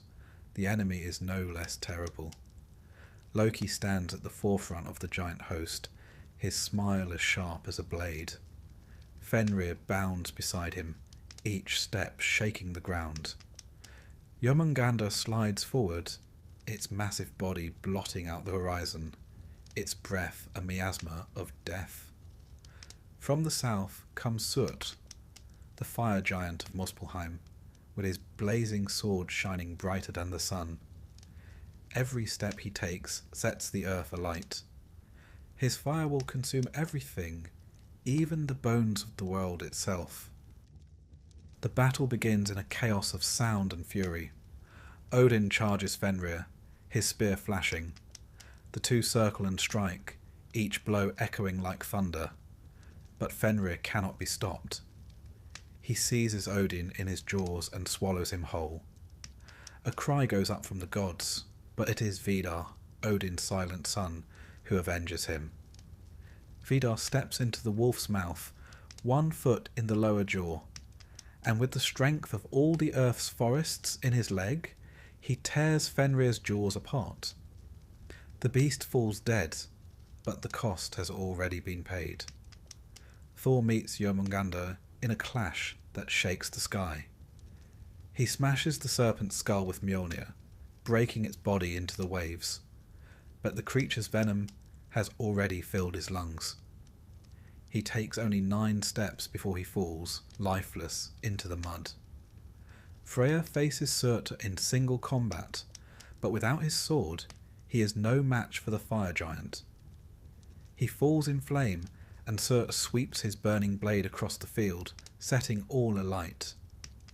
Heimdall and Loki find each other in the chaos, and fight with such ferocity that neither walks away. When the fighting ends, the plain of Vigrid is strewn with the bodies of gods, giants, men, and monsters. The sky is black with smoke, the air choked with ash. Surt raises his sword one last time and sweeps it across the world. Fire engulfs the 9 realms. The seas boil and rise, swallowing the coasts and carrying away the ruins of cities and halls. mountains crack and crumble, forests turn to cinder. Even Yggdrasil shudders, though it does not fall. For the Norse, this was not an ending to fear, but an ending to accept. The gods never had illusions about escaping fate. They prepared for it, they fought to the last, and they met it without bowing. To a Viking audience, this was the highest honour. It was not about surviving forever, but about dying well, leaving a mark in the great saga of the world. Yet Ragnarok is not the end of all things. When the fires die and the waters recede, the earth rises again, fresh and green. A new sun, daughter of the one devoured, climbs into the sky. Balder returns from hell, forgiven and radiant. Hörder, who once killed him, is welcomed into the new age. Thor's sons Magni and Modi inherit Mjolnir. From the shelter of Yggdrasil emerge two humans, Leif and Lifthrasir, who survived the flames and the floods by hiding in the World Tree's embrace. They drink the morning dew and set about repopulating the earth. The new world is not a paradise. It will still know strife, storms and shadows. But it will also know beauty, and life will begin again. In this way, Ragnarok mirrors the cycles of nature in the north. The death of winter, the rebirth of spring, the knowledge that no frost lasts forever, and no summer endures without change. Some believe the myth of Ragnarok may have been shaped by real disasters. Volcanic eruptions, which would have darkened the skies and caused summers to fail. Massive storms and floods that could have swallowed coastlines. Even memories of the migration age, when whole peoples were uprooted and forced into new lands. Others see it as part of a wider Indo-European pattern, for stories of cosmic battles and world-ending fires appear in many ancient cultures. But for the Norse, it is more than just myth. It is a mirror to life itself. All must end, even the gods. And it is not the ending that defines you, but how you meet it. There is a grim humour in this, the same that might prompt a Viking to carve a dragon's head on the prow of his ship before sailing into a storm. You may be swallowed whole tomorrow, but today you look magnificent. And so the skalds told and retold the tale of Ragnarok in smoky halls, with the firelight catching on shields and spears. The listeners would nod, not in fear, but in recognition. This was their truth.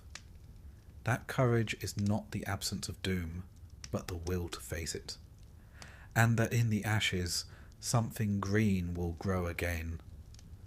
Ragnarok was not the final page, but the turning of it, the close of one world and the start of another. And the wheel will turn again, as it always has, as it always will. The Norse myths don't end simply because the sagas say they do. Ragnarok may bring the world crashing down in flame and flood, but stories are stubborn things. They slip through endings, reshape themselves, and linger like echoes in a long fjord. And so, the tales of Odin, Thor, Freya, and Loki have never truly gone.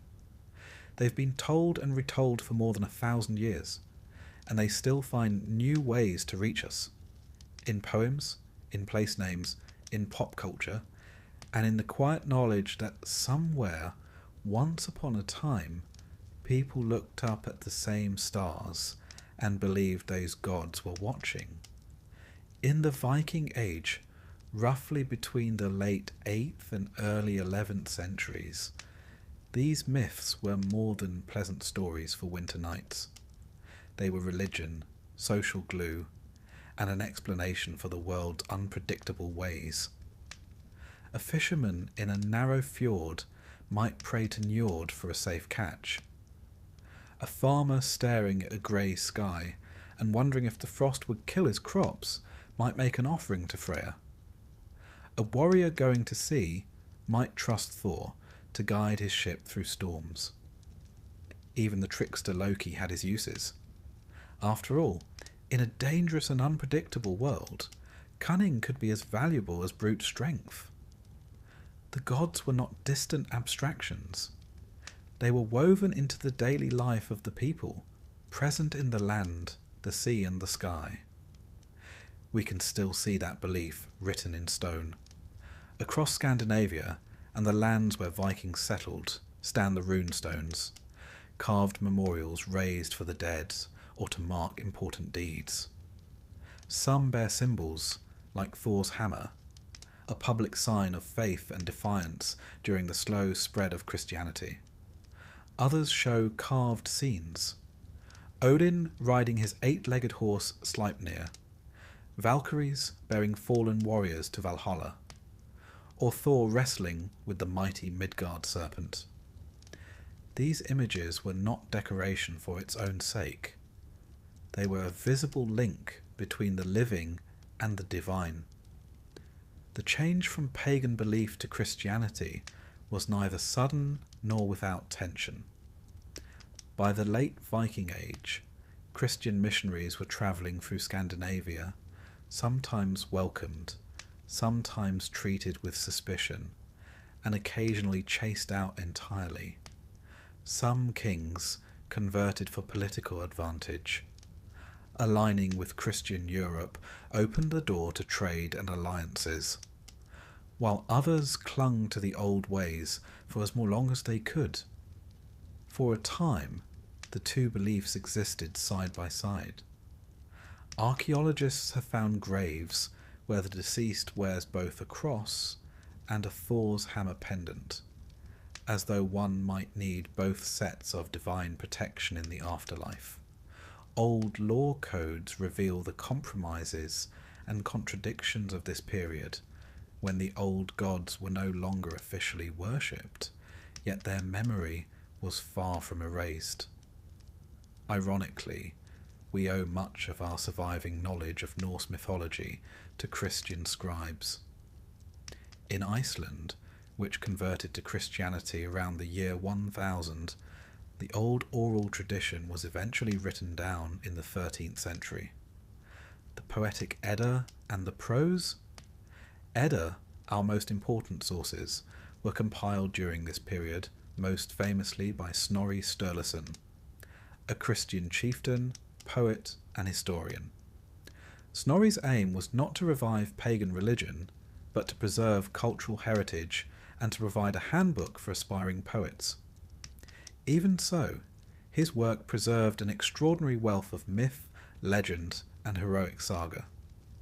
Some details may have been shaped by Christian values or filtered through his own interpretations, but without him, vast portions of the Norse cosmos might have been lost entirely. The Norse gods left their mark on language itself.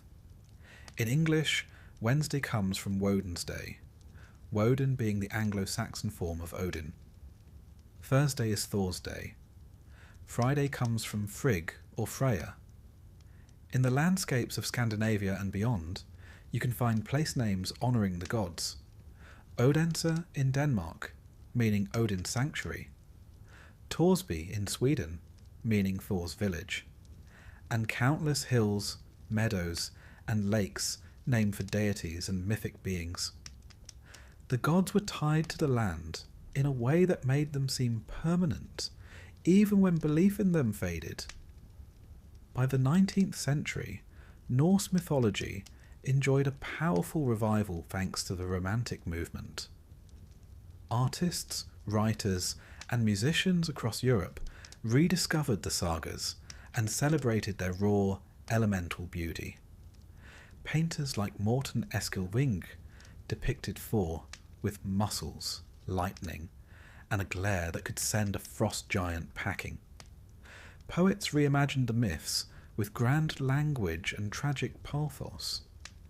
In Germany, Richard Wagner's operas wove Norse and Germanic myths into sweeping musical dramas, though with plenty of artistic liberties. The 20th century carried the gods into entirely new worlds. J.R.R. Tolkien, a scholar of Old Norse, borrowed heavily from the Eddas when creating Middle-earth. Gandalf, wandering in his grey robes, recalls Odin in disguise. The names of Tolkien's dwarves come directly from the Völuspá. The concept of a final, all-consuming battle owes something to Ragnarok. Later, fantasy authors, role-playing games, and even comic books would follow the same path, taking the myths apart and reassembling them in unexpected ways. Today, the Norse gods are global celebrities. Marvel's Thor and Loki are far removed from their ancient counterparts, yet they keep the names alive for millions. Video games like God of War reimagine the 9 realms with lavish detail, blending myth and invention into an interactive saga. Television series like Vikings weave historical drama with moments of old belief, bringing figures like Ragnar Lothbrok into homes far from the shores of the north. The enduring appeal of these myths lies partly in the god's flaws. Odin seeks wisdom at all costs, yet cannot avoid his fate. Thor is brave and strong, but not always subtle in thought. Freya is generous, but has her moments of fierce pride. Loki is clever, yet dangerous, a source of both help and harm. They are powerful, but they are also recognisably human in their emotions and mistakes. In them, the Vikings saw magnified versions of themselves, beings who could win great victories, yet still be undone by their own choices. The themes the myths carry are timeless. Fate is inescapable. Order and chaos are in constant struggle. Endings lead to beginnings. Ragnarok is not the end, but a turning of the wheel, after which the world begins anew. In the harsh realities of the Viking Age, this view of life and death made sense. Crops could fail, ships could sink, loved ones could be lost. But the cycle would turn, and life would go on. In the modern Nordic countries, Norse mythology remains part of the cultural landscape. Iceland officially recognises Asatru, a revival of the old faith, whose followers honour the gods through seasonal rites. For some, it is a living religion. For others, it is a cultural connection, with Odin as a symbol of wisdom, Thor of protection, Freya of love and beauty, and Loki of change. In schools, children learn about the old myths alongside history and literature. Museums display artifacts, from intricately worked jewellery to ships that once carried Vikings across the seas. The reach of Norse myth extends well beyond its birthplace.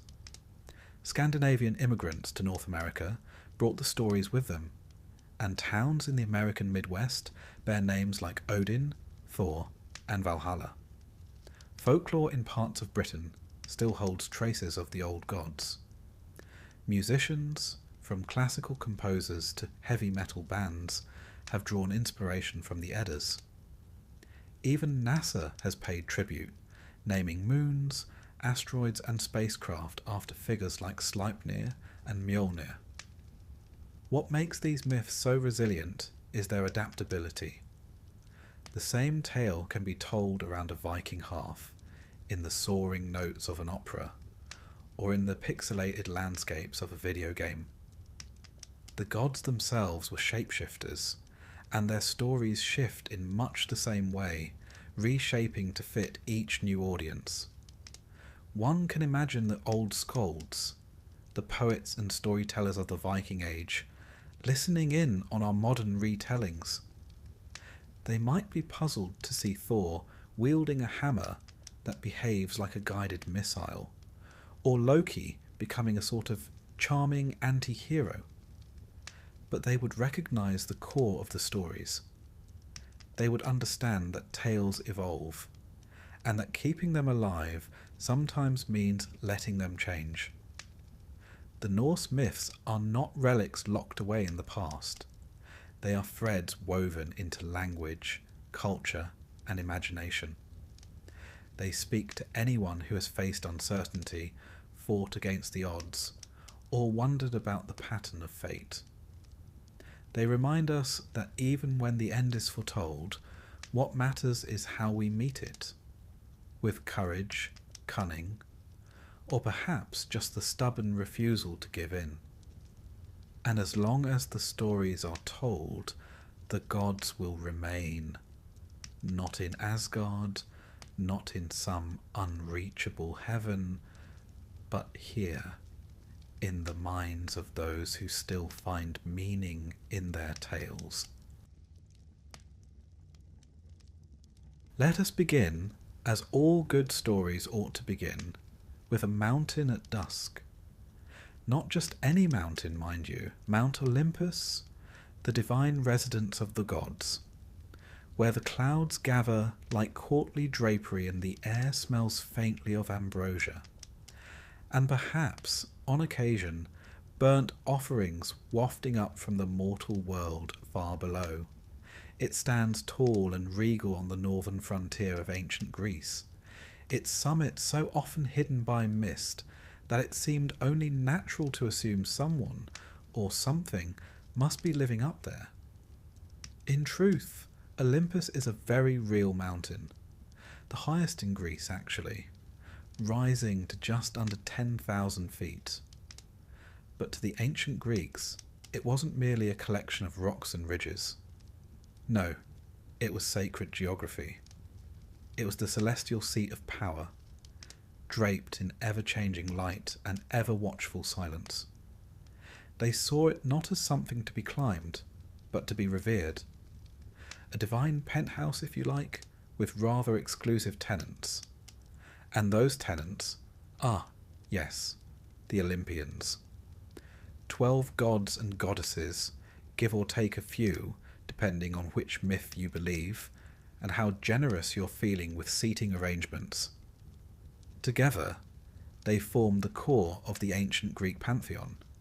Capricious, passionate, thunderous, petty, brilliant, and they were worshipped, feared, and occasionally gossiped about for centuries.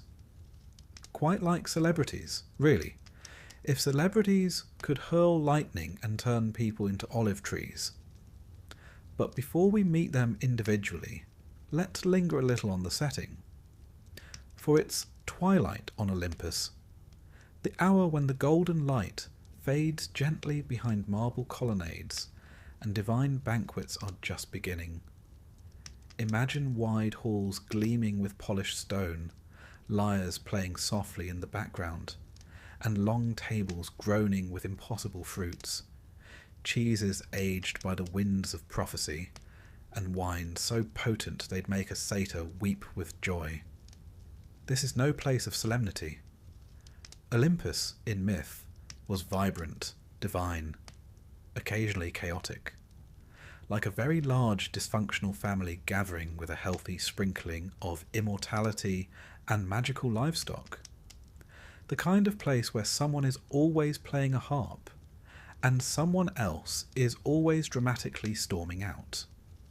Now, if you're imagining marble floors and ionic columns, you're not entirely off base, but don't expect a neatly catalogued palace blueprint.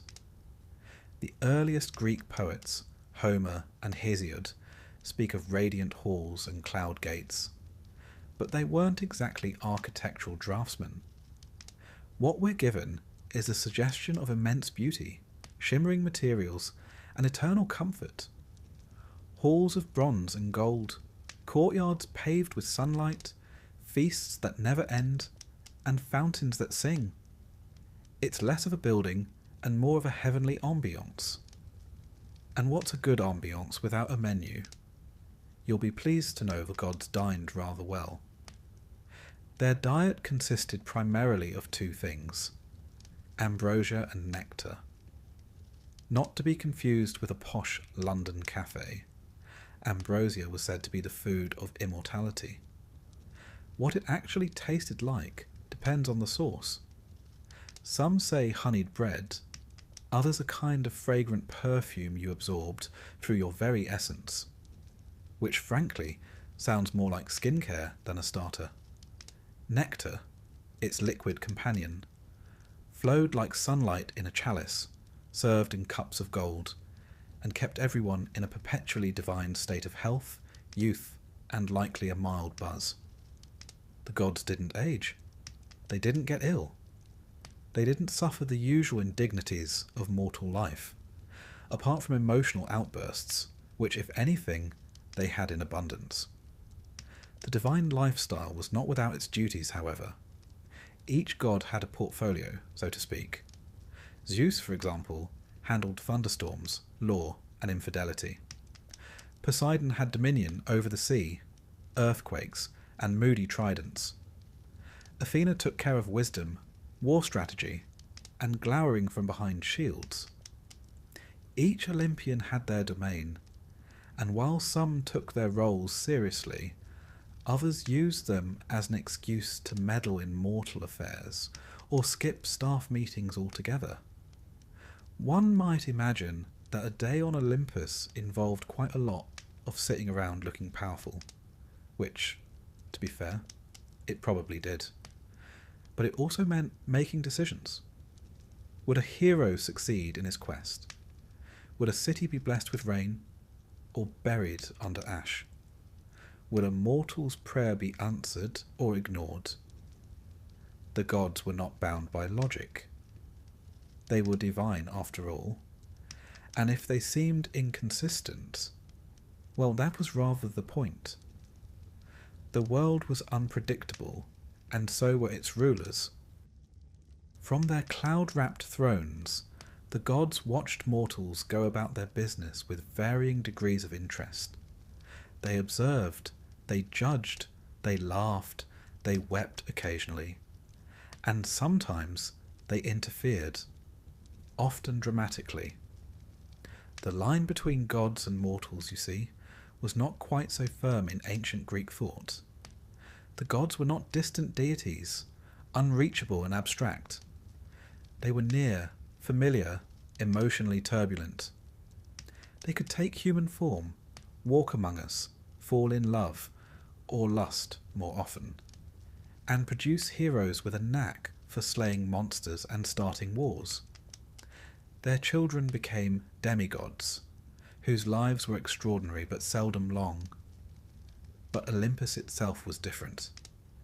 It was the place the gods returned to, a safe haven above the chaos of the world. Imagine, if you will, the moment after a storm, the clouds parting, a golden glow returning, and silence falling over the peaks. That was Olympus. Not a realm of perfection, but of divine pause. The only real constant in a world where nothing else lasted. Now, about the company kept on this mountain top. We often refer to the 12 Olympians, but the list wasn't entirely fixed.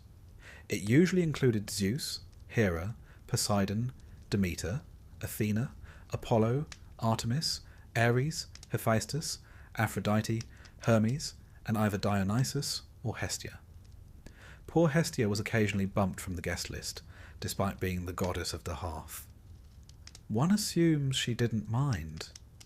She always struck me as someone who preferred a quiet evening by the fire to a thunderbolt measuring contest between brothers. Each god brought something unique to the table. Apollo, radiant and polished, never without his lyre or a cryptic prophecy. Artemis, watchful and swift, ever elusive beneath the trees. Ares, brawny and brash, the kind of guest who eats all the olives and breaks the furniture. Aphrodite, all soft glances and dangerously persuasive silences. And Hermes, that wily trickster with a grin that said he'd already stolen your sandals. They were gods, yes, but unmistakably human in spirit. That was the genius of Greek mythology. Its divinities reflected us in all our glittering flaws.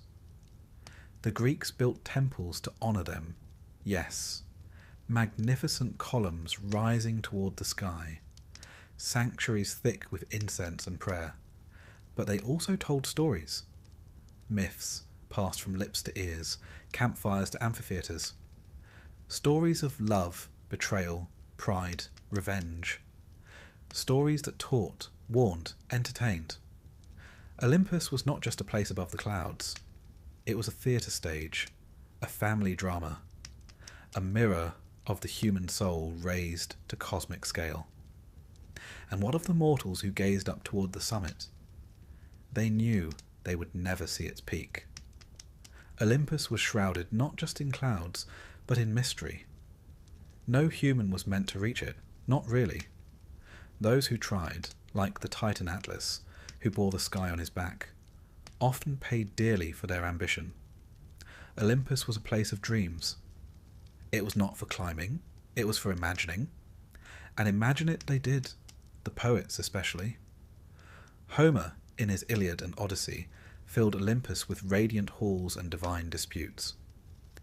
Hesiod gave it grandeur, genealogy, structure. Later playwrights gave it irony, philosophers gave it doubt, but always Olympus remained, serene, glowing, gently aloof. Today, the mountain still stands. People hike it now, of course, in sturdy boots with trail mix and GPS. They reach the summit and see the land stretch far in all directions, the Aegean in the distance, fields below like faded mosaics. But they do not find temples, only wind and sky, and the sense of something ancient watching quietly. The gods may not live there anymore, but their stories linger in the air. And perhaps, as the sun sets over the crags and shadows pool like old wine, one might close their eyes and hear, faintly, the sound of laughter carried on the breeze, a harp, a voice, a divine footstep, something not entirely gone. So let us leave Olympus now, with a gentle step and a quiet heart. The gods are at their table, the torches are lit, and the stars have begun to shimmer above their golden halls. Sleep well, traveller, you're in good company now. We begin tonight with the sound of distant thunder. Not the kind that announces a storm, mind you. No, this one rolls in slow and steady, like a drumbeat from the heavens, accompanied by a flicker of lightning that's more theatrical than threatening. You see, when Zeus makes an entrance, he does enjoy a bit of atmosphere. Zeus, king of the gods, ruler of Olympus, lord of thunder, rain, and the celestial order, and, incidentally, one of the most complicated family men in all of mythology, which, considering his company, is really saying something. But let's not start with his scandals just yet. First, let us imagine him as the Greeks once did, seated high on his throne atop Olympus, robed in flowing white and gold, a sceptre in one hand, a thunderbolt in the other, and an expression that oscillates somewhere between stern authority and amused distraction. Around him, the air hums with power. He is not just a king.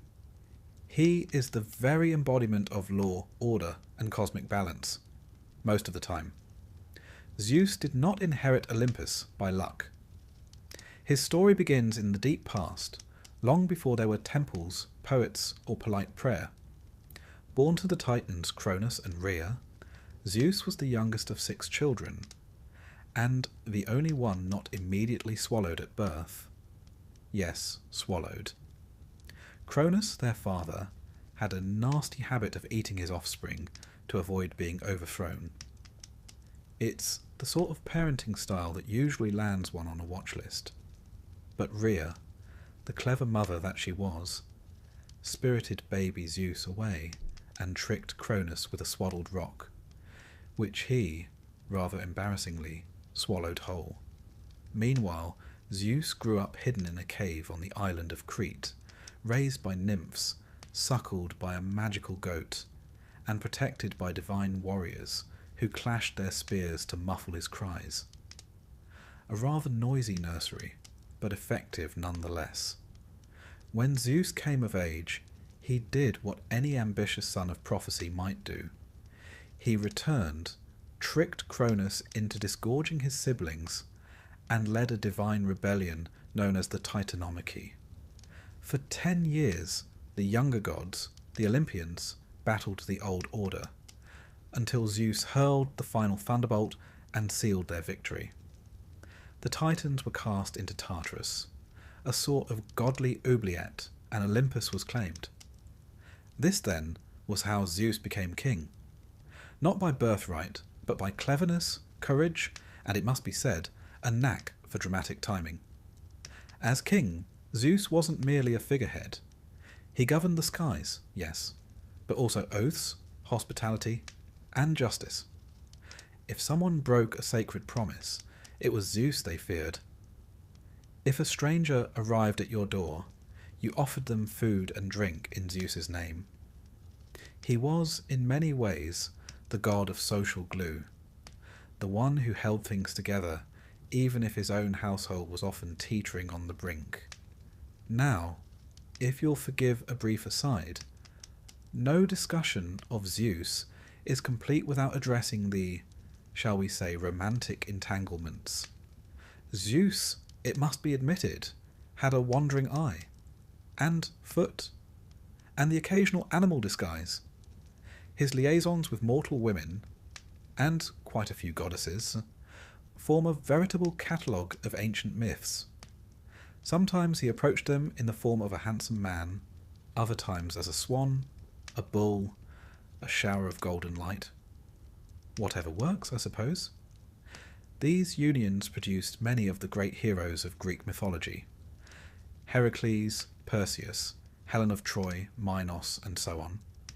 Each was born of a different woman, each destined for a different path, and each a small stitch in the grand tapestry of Zeus's legacy, though perhaps not the sort of legacy Hera, his wife, had in mind.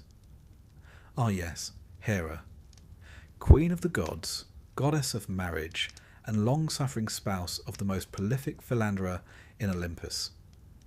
Their marriage, as immortal as it was, would not be described as tranquil. Hera was dignified, intelligent, and ferociously proud. Zeus, for his part, loved her, in his own way, but that didn't stop him from repeatedly testing the limits of her patience. If you've ever attended a family dinner where no one mentions the elephant in the room, and then Zeus turns into that elephant, well, you begin to get the idea. Their quarrels were the stuff of legend. Sometimes Hera would attempt to outwit or even overthrow her husband. Once, she orchestrated a rebellion among the Olympians, and Zeus had to be rescued by a 100-armed giant named Briareus. Another time, he suspended her from the sky by golden chains as punishment. Not his finest moment, to be sure. But always they reconciled, or at least reached a détente. Immortality is a long time, after all. One does get used to things. Yet Zeus's story is not all mischief and lightning. He was also the arbiter of cosmic balance. When mortals committed crimes or acted with hubris, that dangerous blend of arrogance and defiance, it was Zeus who issued judgment. He sent omens. He dispatched the Furies. He struck down the proud. But he also rewarded virtue. He upheld the sacred bonds of guest and host. And he listened to prayer. The Greeks saw him as the great anchor of divine authority. His image adorned temples, coins, and statues across the ancient world. In Olympia, a colossal gold and ivory statue of Zeus sat within the grand temple, crafted by the sculptor Phidias, and counted among the 7 wonders of the ancient world. He was not merely a myth, he was a cultural cornerstone.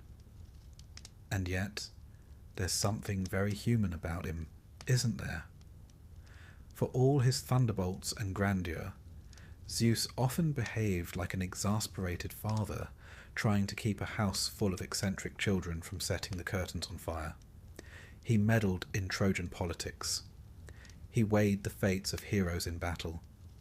He tried, often in vain, to maintain order on Olympus. It was a divine soap opera, and Zeus was both director and reluctant lead. He could be merciful, forgiving Prometheus, for instance, after centuries of punishment for stealing fire for mankind. And he could be vengeful, as when he flooded the earth to cleanse it of human wickedness. But above all, Zeus was consistent in one regard. He reminded mortals of the limits of their reach. In the myths, those who challenged him, whether giants or kings, almost always fell. Not because Zeus hated them, necessarily, but because the natural order had to be preserved. And order was what Zeus valued most. In the post-Titan world, the universe was no longer chaos and darkness. It had rhythm, seasons, laws. The stars wheeled in the sky. The rains came and went. Cities rose and fell, but the heavens endured. And somewhere, high above, Zeus watched it all. Now it's easy to imagine him as simply a tyrant with a thunderbolt, but I prefer to think of him as something more complex. A divine figure who carried the weight of the world's unpredictability on his shoulders. One who stood between the realm of mortals and the unknown beyond. One who roared and wept and raged, not because he was cruel, but because the world was full of choices, and none of them ever simple. Even the gods had their burdens. So when we picture him, let it be not only with power in his gaze, but with weariness behind it. For though he was the king, his rule was never quiet. There was always a new hero to watch, a new war to judge, a new prophecy to ponder. And all the while the wind shifted, the clouds gathered, and somewhere down below, a poet whispered his name. Tonight, the thunder is distant, the skies are calm. Zeus reclines in his hall, the firelight glinting off his crown, and the world, for the moment, is at peace. The stars blink overhead like ancient eyes, and the mountain breathes its slow, eternal rhythm. Sleep now. You are under the watchful gaze of the King of Olympus, and he is feeling merciful tonight. Settle in now. The lamps are low, the fire is quiet, and tonight we turn our attention to Hera, Queen of the Gods. You've already met her husband Zeus in all his thunder-tossing, shape-shifting glory. But Hera is something quite different. Not a ruler of the skies, not a wielder of storms or prophecies, but the quiet and steady heart of Olympus.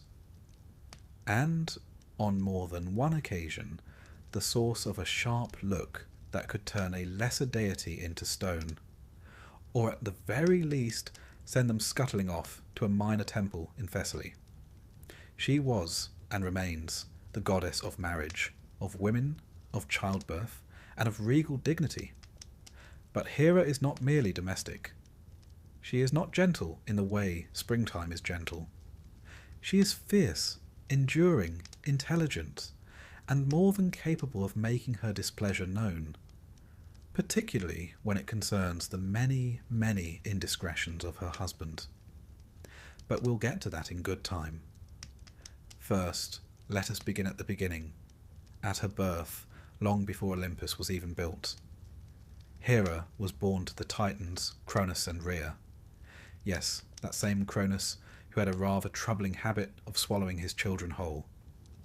Hera, like her siblings Hestia, Demeter, Hades and Poseidon, vanished into the belly of her father until Zeus, the youngest and savviest of the lot, rescued them all. One does not typically think of rebirth as an act of digestion, but mythology rarely bothers with subtlety. When Zeus freed his siblings and overthrew the old order, Hera emerged into the world anew. Though younger than her brother husband, yes, mythology is like that, she quickly established herself not just as his consort, but as his equal in divine authority. She was not merely Zeus's wife, she was the queen of Olympus, crowned in her own right. And how did they meet? Well, Zeus, naturally, pursued her with all the subtlety of a lightning storm. But Hera, clever and cautious, was not so easily impressed. She resisted his advances, holding him at bay until he employed one of his more peculiar courtship strategies. Disguising himself as a helpless cuckoo bird, he flung himself into her lap, trembling and pitiful. Touched by pity, she cradled the bird, at which point he transformed back into himself, and, in classic divine fashion, took her by surprise. It's not exactly romantic by modern standards, but in the mythological world it was practically a sonnet. Their marriage, however, was far from idyllic. Hera, the goddess of marriage itself, found herself bound to a husband whose fidelity was about as stable as a chariot with one wheel. Zeus's dalliances with mortal women, nymphs, and even other goddesses became the stuff of legend and tragedy. Each time he strayed, Hera's response was not silence or resignation. It was vengeance, measured, precise, and often deeply poetic. But let us be fair. Hera's anger wasn't blind rage. It was rooted in dignity, in a deep sense of what was proper, sacred, and just. She did not lash out without cause. When she punished, she did so with the calm certainty of a queen upholding order in a realm that seemed determined to unravel. Consider, for instance, the tale of Io, a mortal priestess whom Zeus fancied. When Hera came sniffing around, Zeus panicked and turned Io into a white cow. Hera, of course, saw right through this bovine charade. She accepted the cow as a gift, ever so graciously, and appointed Argus, a giant with 100 eyes, to guard her. Not the subtlest move, but effective. Zeus, desperate, sent Hermes to lull Argus to sleep with stories and music. And once all 100 eyes had closed, Hermes dispatched him. Hera was furious. She retrieved the cowgirl Io and placed Argus's many eyes onto the tail of her sacred bird, the peacock, a detail that endures in the bird's plumage to this day. That's the thing about Hera. She didn't forget. She memorialized. She took insults and carved them into the stars, into feathers, into stone. Not out of spite, but out of principle. Her world was order, and when it was disrupted, she responded accordingly. Another tale, this one involving Heracles, one of Zeus's many sons by another woman. Hera hated him from the moment he drew breath. She sent serpents into his cradle. She drove him to madness. She placed obstacles in his path at every turn.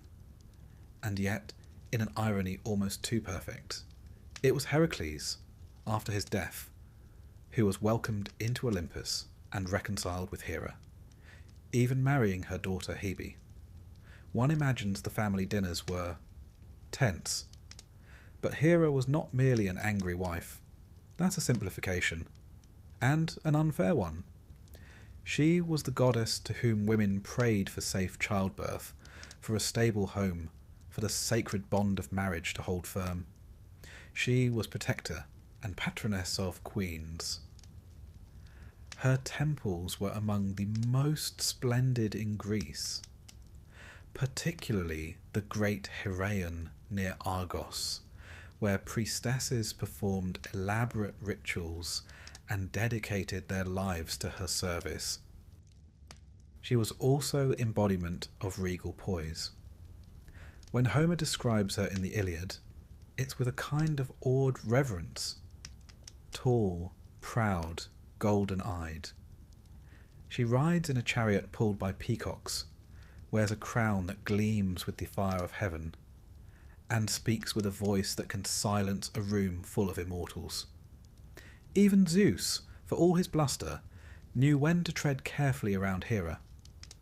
Their marriage, for all its strife, was also a political bond, a symbol of cosmic balance.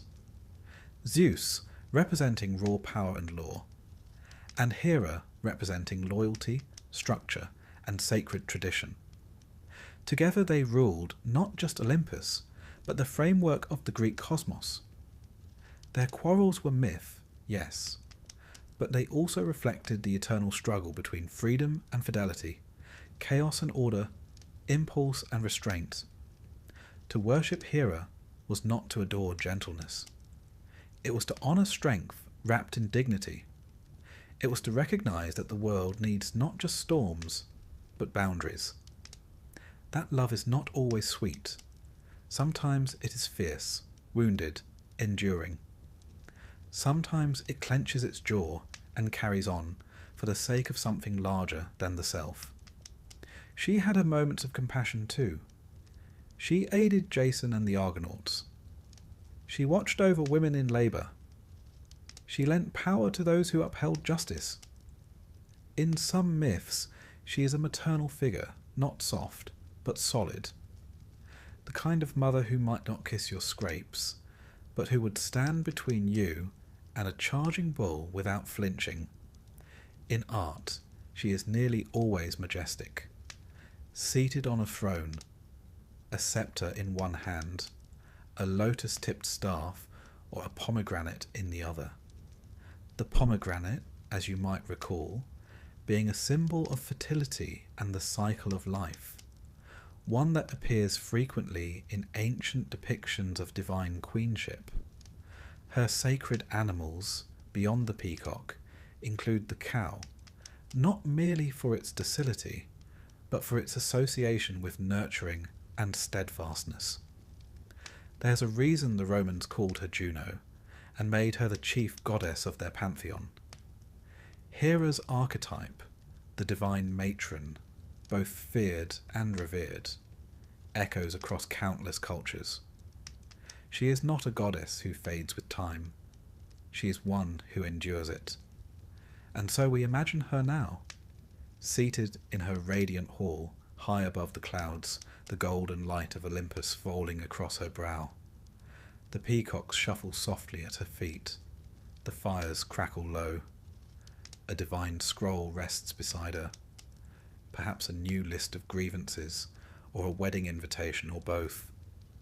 The gods around her quarrel and bicker, laugh and sulk, but Hera remains still, watchful. She does not always speak first, but when she does, Olympus listens. Tonight, her gaze is calm. Her court is quiet. Somewhere in the mortal world, a marriage is made, a child is born, a vow is kept, and the Queen of the Heavens for once is at peace. Sleep now, traveller. You rest beneath her watchful eyes, and she never forgets. The sea, even now, holds a kind of ancient silence, a deep, breathing presence beneath the surface, never quite still, never fully asleep. And in that timeless blue, long before sailors traced constellations or merchants dreamed of distant shores, the Greeks believed something older stirred, something powerful, proud, and on occasion rather moody. Poseidon, brother to Zeus and Hades, god of the sea, earthquakes, horses, and, quite notably, grudges. While Zeus ruled the skies and Hades reigned below, Poseidon claimed everything that foamed, surged, churned, and crashed. The sea, after all, was not merely water to the ancient Greeks. It was a force, a frontier, a mystery. And Poseidon was its sovereign. Imagine him now, tall, muscular, bearded like a storm-beaten king, hair tangled with salt and seaweed, his trident gleaming with the wet glint of dawn tides. He does not float above the clouds like his brother. He rides the crests of waves, pulled by hippocamps, those mythical seahorses with hooves of foam and manes like river reeds. When he speaks, it's with the low rumble of tectonic plates shifting beneath your feet. He is the voice of the ocean floor, old, rumbling, and not particularly patient. His realm is vast, not only the sea itself, but every inlet, spring, and underground stream. Sailors prayed to him before journeys. Fishermen whispered his name over their nets. Even those on dry land, far from the coast, feared his wrath. Earthquakes, which the Greeks called Poseidon shaking the ground, were seen as his doing. You may recall, he's not the type to knock politely when displeased. Like his brothers, Poseidon's origin begins in darkness, swallowed, like the rest of his siblings, by Cronus, then freed by Zeus. After the Titanomachy, the war against the old gods, the world was divided.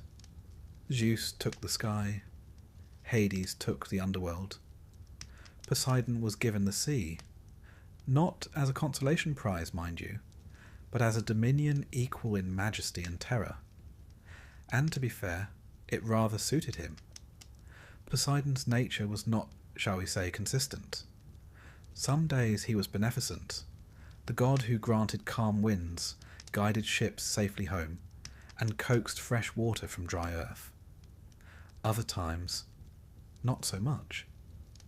He could whip the sea into a frenzy, send monstrous waves toward unsuspecting shores, and summon sea beasts large enough to snack on entire cities. He was not cruel, simply temperamental. The sea, after all, is both giver and taker, and so was he. One of his more famous tempers was directed at a city we now know as Athens. You see, Poseidon and his niece Athena both wished to become its patron deity. The gods proposed a contest. Each would present a gift, and the people would choose which god to honour. Poseidon struck the earth with his trident and produced a spring, though awkwardly it was salt water, which isn't terribly helpful inland. Athena meanwhile offered the olive tree, a symbol of peace, prosperity, and rather useful for cooking. The Athenians, ever practical, chose her. Poseidon, in classic form, did not take the loss well. He flooded parts of the land in retaliation, and though things eventually settled, it was clear losing was not something he tolerated gracefully. His relationships, like his tempers, were turbulent. He married a sea goddess named Amphitrite, one of the 50 Nereids. She initially fled his courtship, which involved a fair bit of chasing and the help of a dolphin. Yes, really. But eventually she relented, and they settled into what was, by Olympian standards, a relatively stable marriage. Their son Triton was half man, half fish, and often depicted blowing a conch shell to calm or summon the waves. That said, Poseidon was not the most faithful of husbands. His list of lovers and offspring rivals that of Zeus, and includes mortals, nymphs, and even creatures of his own making. His most famous children include the winged horse Pegasus, born from Medusa's severed neck after Poseidon, rather undiplomatically, had pursued her in Athena's temple. There's also Polyphemus, the Cyclops, who rather famously got on the wrong side of Odysseus. But more on that later. Poseidon's power was vast, but it was not always respected, especially by heroes who ought to have known better. Take Odysseus, for example. After blinding Polyphemus during his long journey home from Troy, he made the fatal error of taunting the Cyclops, whose father, of course, was Poseidon. This turned what should have been a 10-day voyage into a 10-year epic filled with shipwrecks, sirens, and sulking gods. The lesson? Never anger the man who controls your travel plans. Yet Poseidon was also a builder. He helped construct the walls of Troy, though when the king refused to pay him properly, Poseidon ensured the city would one day fall. Again, we return to the theme of divine memory. The Olympians, especially Poseidon, had long memories, and an even longer sense of justice when they felt slighted. Worship of Poseidon was widespread in coastal regions. The Isthmus of Corinth housed one of his major temples, a grand structure where sailors and seagoers offered sacrifices for safe passage. Horses were sacred to him, not just sea horses, but earthly ones too. He was said to have created the first horse, striking the earth with his trident.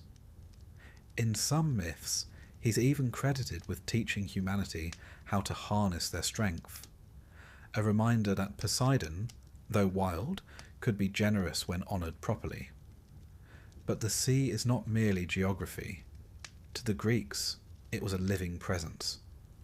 It connected lands, carried myths, swallowed empires. And Poseidon was its voice, never entirely predictable, but always aware. His temples stood open to the wind. His statues looked outward toward the horizon. The sea was his, and so was the space between. He was also deeply involved in the origin stories of many islands. Greek mythology is filled with accounts of Poseidon raising lands from the sea, or smashing them in fits of wrath. The island of Delos, sacred to Apollo and Artemis, was said to have once floated freely across the Aegean until Poseidon anchored it in place.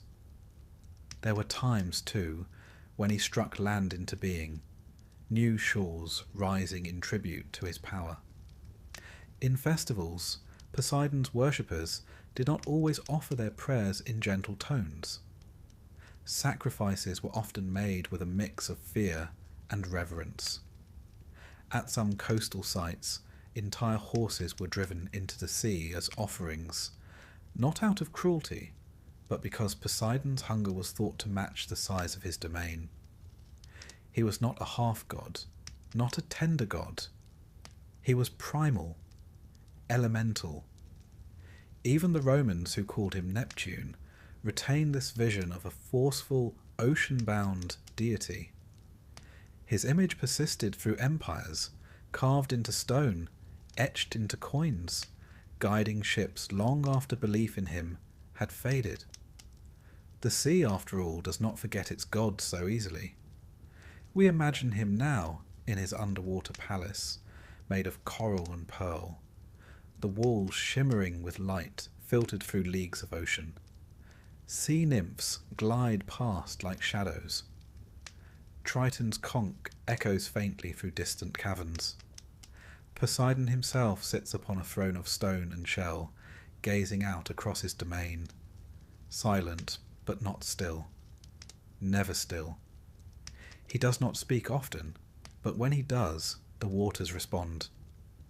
Perhaps he watches the mortals sailing above, their sails full of borrowed wind, their ships no more than fragile bones upon the deep. Perhaps he lets them pass. Or perhaps he sends a gentle ripple, just a reminder that he is there. Not cruel, this god, but not forgetful. He embodies the sea, vast, mercurial, essential. A god of storms and silences alike. And for the Greeks, he was not to be loved blindly, but respected absolutely. So tonight, as you drift toward dreams, let the rhythm of waves soothe your mind. The ocean has its stories, old and echoing. And far beneath, Poseidon rests, not sleeping but listening. Sleep well now. The sea is calm tonight, and he allows it. Beneath the world we know, beneath the mountain roots and the drifting ocean floor, there lies a place older than memory, darker than night, and stiller than time. It is not a place of fire, though later ages would say so. Nor is it a prison. It is simply what comes next. The Greeks called it the underworld, and at its quiet centre sits Hades, god of the dead. Hades, the eldest son of Cronus and Rhea, did not rule Olympus. He did not hurl thunder or stir the seas. His power did not flash. It endured. When the world was divided among the three brothers after the defeat of the Titans, Zeus drew the sky, Poseidon the sea, and Hades, without protest, accepted the land beneath the earth. Some say he was unlucky. Others say he chose it. In truth, Hades never needed spectacle to be sovereign. He simply was. He is a god of silence, not absence, not cruelty, silence. In myth, he rarely shouts or boasts. He acts with measure, with weight. Mortals feared him, yes, but they also respected him. Not because he brought death. He did not. But because he received it.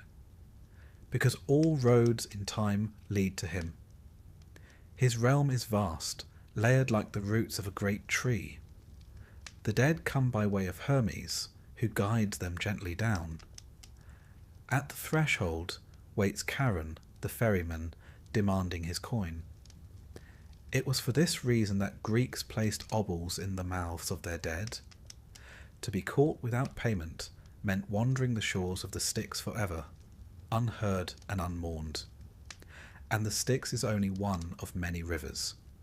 There is the Acheron, river of pain, the Cocytus, river of lamentation, the Phlegethon, which burns without consuming, and Lethe, river of forgetfulness, whose waters wash the mind to sleep. Each river marks a passage, not just in distance, but in meaning. They do not flow through geography. They flow through memory, through fear, through hope. The dead are judged by three ancient kings, Minos, Rhadamanthus, and Aeacus. Most souls go to the asphodel meadows, where they drift in a dreamless peace, unremarkable, undisturbed. A few, the wicked, descend to Tartarus, the deepest pit where punishment suits the crime, and a rare few, the most noble, ascend to the Elysian fields, a place of music, sunlight, and soft breezes, where even in death the good may breathe freely. This realm is Hades' charge. He governs it not with fire, but with order. He is not cruel, he is not kind. He simply ensures that what must be, is, that every soul is received, remembered, and placed. There is dignity in that, and yet despite this, he is often misunderstood. In art and story, he is sometimes mistaken for the villain, perhaps because death itself is feared, and he is its face. But Hades is no more evil than gravity. He does not hunt souls. He does not tempt or torment. He rules, patiently and perpetually, over the inevitable. His most famous myth, of course, is that of Persephone. The tale begins in sunlight, with flowers. Persephone, daughter of Demeter, goddess of the harvest, was picking blooms in a field when the earth opened. Hades rose in his chariot of obsidian and took her, down, down, beneath the roots of the world. Demeter searched the earth, refusing to let crops grow until her daughter was returned. And so, at last, a compromise was made. Persephone would spend part of the year above with her mother, and part below with her husband. Thus came the seasons. Spring and summer for joy, autumn and winter for mourning. Was it love? Was it power? The myths differ. But in the underworld, Persephone became queen. Not a captive, not merely a consort, but a ruler in her own right. She sat beside Hades, not behind him. She guided the dead, past judgment, tended the pale gardens of the shades. And Hades? He did not rage. He did not betray. In all the stories, he is perhaps the only god who does not cheat, who does not stray. His realm was enough. His crown was enough. His queen was enough. He is often called Ploten, the rich one, for all things beneath the earth belong to him. Gold, silver, precious stones, seeds in the soil. From him come not only endings, but beginnings. Seeds must lie in darkness before they sprout, and Hades rules that darkness. He rarely appeared among the other gods. When he did, it was always for great cause. He aided in the war against the giants. He lent his helm of invisibility to Perseus, who used it to escape after slaying Medusa. But mostly he remained apart, watching, waiting, attending to his domain. His presence was felt in rituals of mourning, in the rustle of grave goods, in the hush after a final breath. Sacrifices to Hades were done at night, with black animals, the smoke sent downward. His name was spoken in whispers, or not at all. To call him drew his gaze, and that was a heavy thing. Yet not all feared him. At Eleusis, his name was part of the mystery rites that promised rebirth. In the Orphic traditions, he was not an ending, but a gatekeeper to the next beginning. Some even believed in cycles of life and death, of reincarnation. And Hades stood not as a wall, but as a door. Imagine him now, if you will, seated on a throne of volcanic stone, surrounded by shadow, his robe falling in quiet folds. Around him flicker the shades of those long gone, speaking in murmurs only the dead understand. Beside him, Persephone tends a garden of pale flowers that bloom without sun. The air smells faintly of myrrh and memory. He holds a sceptre, not to strike, but to signal order. The dead do not rise in rebellion. They do not need chains. The weight of time itself holds them in place. Unlike his brothers, Hades does not crave glory. He is not jealous of Olympus. He does not interfere with mortals unless they enter his domain without permission. And even then, he is more judge than executioner. He sets terms. He upholds them. Consider Orpheus, who came to plead for Eurydice. Hades listened. He agreed. He gave the poet a chance to lead her out, on one condition: do not look back. And when Orpheus did, Hades took nothing more than what was owed. There was no trickery, only the rules. In a world where even gods could be petty, Hades was consistent. Perhaps that is why, for all his distance, he was trusted. Feared, yes, but also trusted. And so the Greeks lived with him always in mind. Not in terror, but in acknowledgement. They built tombs with care. They left offerings. They remembered names. Because to be remembered was to remain just a little longer in the world above. Tonight, as you lay your head down, you need not fear the god below. He is not waiting in your shadow. He is keeping watch over those already gone. He tends a realm not of fire, but of memory. He sits in silence, because there is nothing more to prove. Sleep now. Let the earth hold you gently. Let your thoughts drift like leaves on the Acheron. Let the hush of that quiet kingdom lull you into rest. Hades waits, but not for you, not yet. He only waits as the world turns, and he always will. They say she was born not in the ordinary way, but from a headache, a rather severe one. Zeus, as the story goes, had swallowed her mother, Metis, the goddess of wisdom, because it had been foretold that she would bear a child mightier than he. Problem solved, he thought. But divine digestion is rarely the end of a tale in Greek myth. One day, Zeus began to suffer an unbearable pain in his skull. Gods gathered. Suggestions were made. Eventually Hephaestus, ever practical, struck Zeus's head with an axe. Out sprang Athena, fully grown and fully armed, a spear in one hand and a shield in the other, shouting a battle cry that echoed across Olympus. A dramatic entrance, even by divine standards. Athena, goddess of wisdom, war strategy, crafts and reason, arrived not as a child but as an idea made flesh. Poised, calm, and already thinking 3 moves ahead. She wore a helm, bore the aegis of Zeus, and from her first breath demanded the respect of gods and mortals alike. Her presence on Olympus was distinct. Unlike many of her peers, Athena was not known for tempestuous love affairs or dramatic feuds over vanity, though she wasn't entirely above such things. She was measured, exacting, and rather fond of logic. In a realm of passion and power, she was principle personified. That said, she was not cold. She simply saw the long game. Cities and civilizations adored her. Most famously, of course, Athens itself took her name.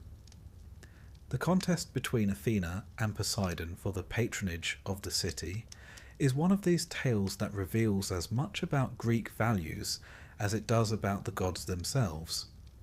Poseidon, being who he was, offered a gift of grandeur. He struck the earth and produced a saltwater spring, or in some versions a warhorse. Either way impressive, but not terribly useful to the residents of a rocky inland city. Athena, ever pragmatic, planted the olive tree.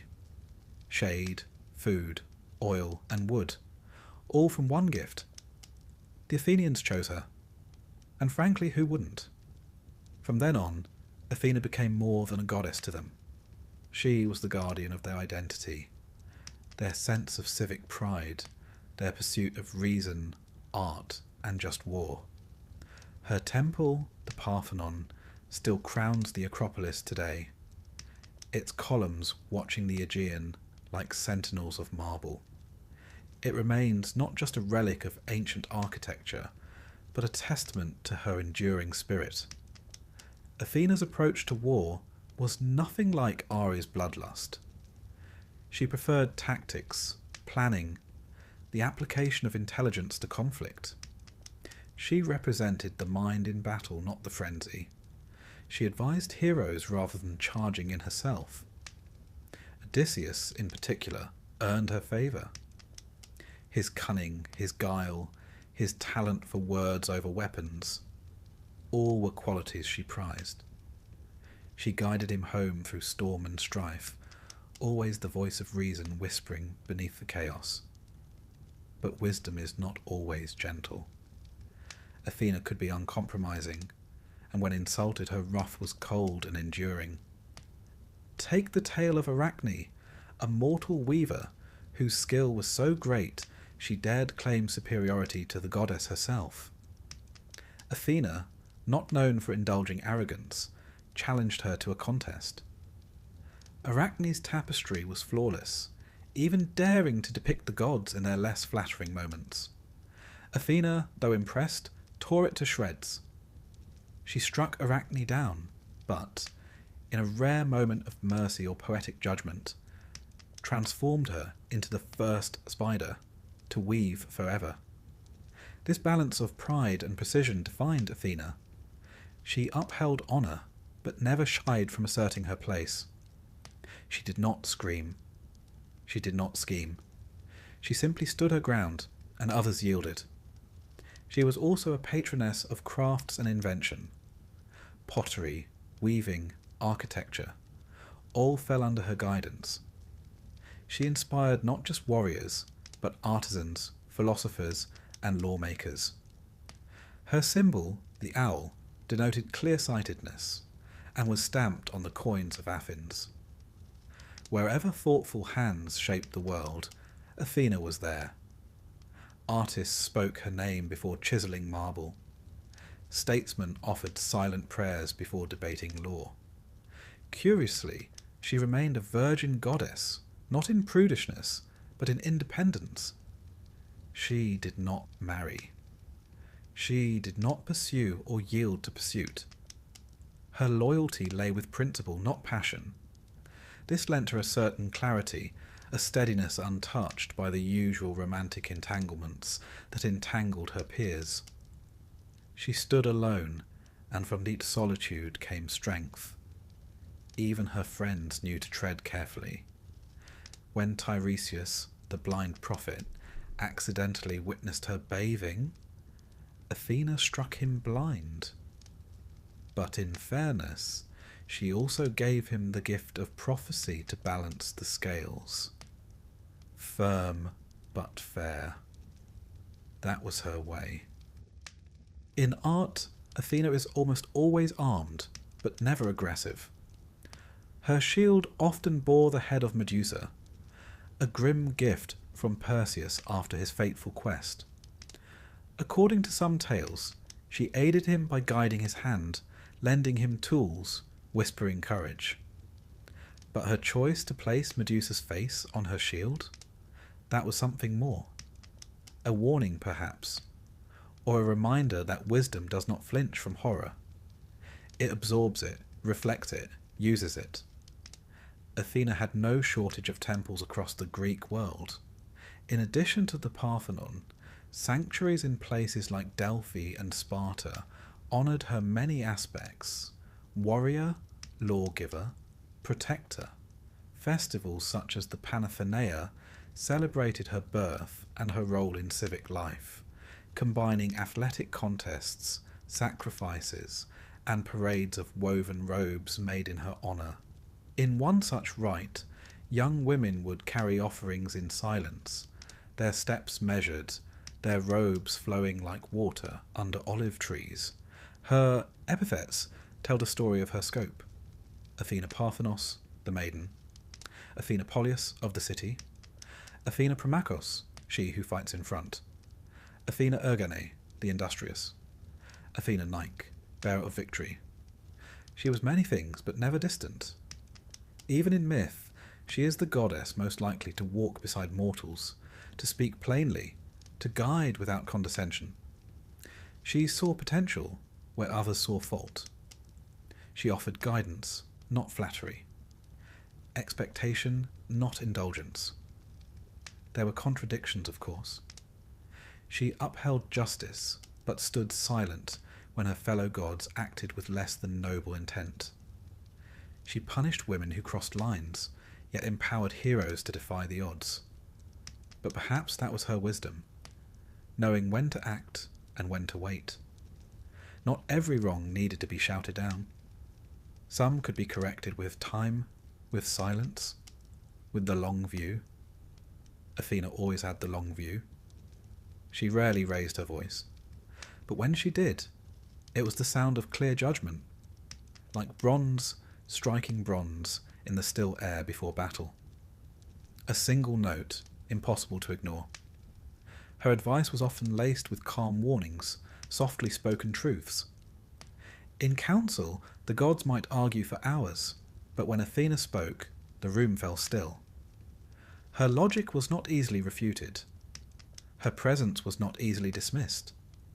Imagine her now, seated on her marble throne, high in the halls of Olympus. Her eyes are cool and calm, scanning scrolls of mortal deeds. She does not smile often, but when she does, it is the smile of one who sees potential, not perfection. Her owl perches silently nearby, and outside, the stars wheel in precise procession. Every movement above reflects her mind below. Quiet, deliberate, constant. Somewhere below, a child learns to write. A potter turns a wheel. A general marks a map. A philosopher pauses mid-thought, wondering from where the insight came. And in all these things, Athena stirs. She is not the flashiest of gods, not the loudest, but she is the one whose name is whispered in libraries and courtrooms, in war rooms and workshops. She is wisdom in bronze, and tonight, as you close your eyes and drift toward dreams, know that she keeps watch, not in thunder or fire, but in thought, in structure, in the still strength of what is rightly built. Sleep now, and if you dream, let it be of olive groves and marble halls, of clear skies and steady hands. Athena is near, and she is thinking. In the soft glow before dawn, when the world holds its breath and the sky hesitates between silver and gold, two figures move through myth, twins, born of the same mother, destined to walk very different paths beneath the same ancient heavens. Apollo and Artemis, sunlight and moonlight, brother and sister, opposites and echoes. They were born on the island of Delos, a place said to have once drifted free in the sea until it anchored itself just in time to shelter their mother, Leto. Hera, ever so fond of revenge and not at all fond of Zeus's many liaisons, had forbidden any land to receive Leto while she was pregnant. Delos, unrooted and wild, was not bound by such rules. And so, on that shifting soil beneath a curious sky, Leto gave birth to Artemis first, and then Apollo. From the beginning, they were not ordinary children. Artemis, it is said, helped deliver her brother, and thus became the goddess of childbirth and protector of the young. Apollo, radiant and golden, emerged second, but would come to embody light, music, poetry, prophecy, and healing. A resume so robust it might make even Hermes blink. The two were close, but distinct. Artemis claimed the wild, forests, mountains, creatures of the night. She roamed with her bow and hounds, untouched by civilization, untouched by men. A virgin goddess, her strength lay in independence, her power in her distance. She guarded the liminal spaces, dusk, wilderness, the edge of becoming. Apollo, by contrast, loved the centre, the sunlight, the lyre, the temple steps warm with afternoon heat. He ruled order and clarity, truth spoken through the lips of oracles, the measured beat of poetry, the clean line of sculpture. Where Artemis prowled under trees, Apollo strode into plazas, head lifted, every step in rhythm. And yet they remained mirrors of each other. Where he brought the day, she drew the night. Where he offered reason, she guarded mystery. They did not oppose one another, but completed a circle. Apollo's most famous shrine was at Delphi, where the oracle of the Pythia would sit upon a tripod and speak his prophecies, often in riddles that twisted fate and free will into a single thread. Pilgrims came from across the Greek world to ask their questions and receive their cryptic answers. And though the responses were maddeningly vague at times, Apollo's gift was not in simplicity, it was in insight. He was also a musician beyond compare. His lyre, given to him by Hermes in apology for a rather cheeky cattle theft, became a symbol of celestial harmony. With it, he could soothe storms, calm minds, and sway hearts. His songs were not merely entertainment, they were structure, soul, cosmos turned into melody. But Apollo was not all light. His stories, like those of all the Olympians, carry shadows. He loved often and disastrously. Daphne, a nymph who fled him, was turned into a laurel tree to escape his pursuit. Coronis, whom he loved, betrayed him, and he struck her down, only to save their unborn child, Asclepius, god of medicine. His wrath was precise, his grief enduring. Artemis too had her shadows. She punished those who saw her without consent. Actaeon, a hunter, stumbled upon her bathing and was transformed into a stag, torn apart by his own hounds. She was protective to the point of fury, unyielding in her expectations. But she was also kind to those who honoured her solitude. She guarded the vulnerable, walked beside maidens, lent her strength to women in labour, and was invoked in the hush of moonlit prayers. Unlike her brother, Artemis built no cities. Her temples were often deep in forests or perched on cliffside paths. She preferred the company of nymphs, wild animals and stars, and yet her worship was widespread. From Ephesus to Broron, from Arcadia to Sicily, girls danced in her honour, shedding their childhood names in rites of passage that whispered of transformation. Together, Apollo and Artemis represented more than light and dark. They were a pair of divine principles: reason and intuition, civilization and wilderness, speech and silence, the bow that hunted and the lyre that healed, and always, always they remained siblings, never rivals, never strangers. One tale tells of the Gigantomachy, the battle between the gods and the giants. In it, Apollo and Artemis fought side by side. He struck with arrows of burning gold, she with arrows silver cold. Together they felled foes far larger than themselves, their aim unwavering, their cause righteous. The sun and moon fought as one. Another myth speaks of the death of Niobe's children. Niobe, a queen, mocked Leto for having only 2 offspring, while she herself had many. Enraged by the insult, Artemis and Apollo took up their bows. One by one, they struck down Niobe's children. He the sons, she the daughters. Only one child, in some versions, was spared. Niobe fled, weeping, and was turned to stone, a waterfall of endless mourning. The lesson, while grim, was clear. Do not mock the mother of light and shadow. And yet these myths were not simply warnings. They were mirrors held to the human heart, showing how passion, loyalty, and power play out in forms larger than life. Through these stories, the Greeks explored the very structure of feeling. Apollo and Artemis did not merely punish or protect. They expressed divine aspects of our own inner worlds. Apollo, the god of healing, was also the god of plague. A single note from his bow could bring sickness, another restoration. Artemis, goddess of the hunt, was both life-giver and death-dealer to animals. They held paradox in their palms, like a bowstring stretched between extremes. Historically, their worship shaped much of Greek religious life. At Delphi, Apollo's oracle defined political decisions, voyages, and even wars. The Delian League took its name from his birthplace. Athletes swore oaths in his name before the Pythian Games, held every 4 years in his honour.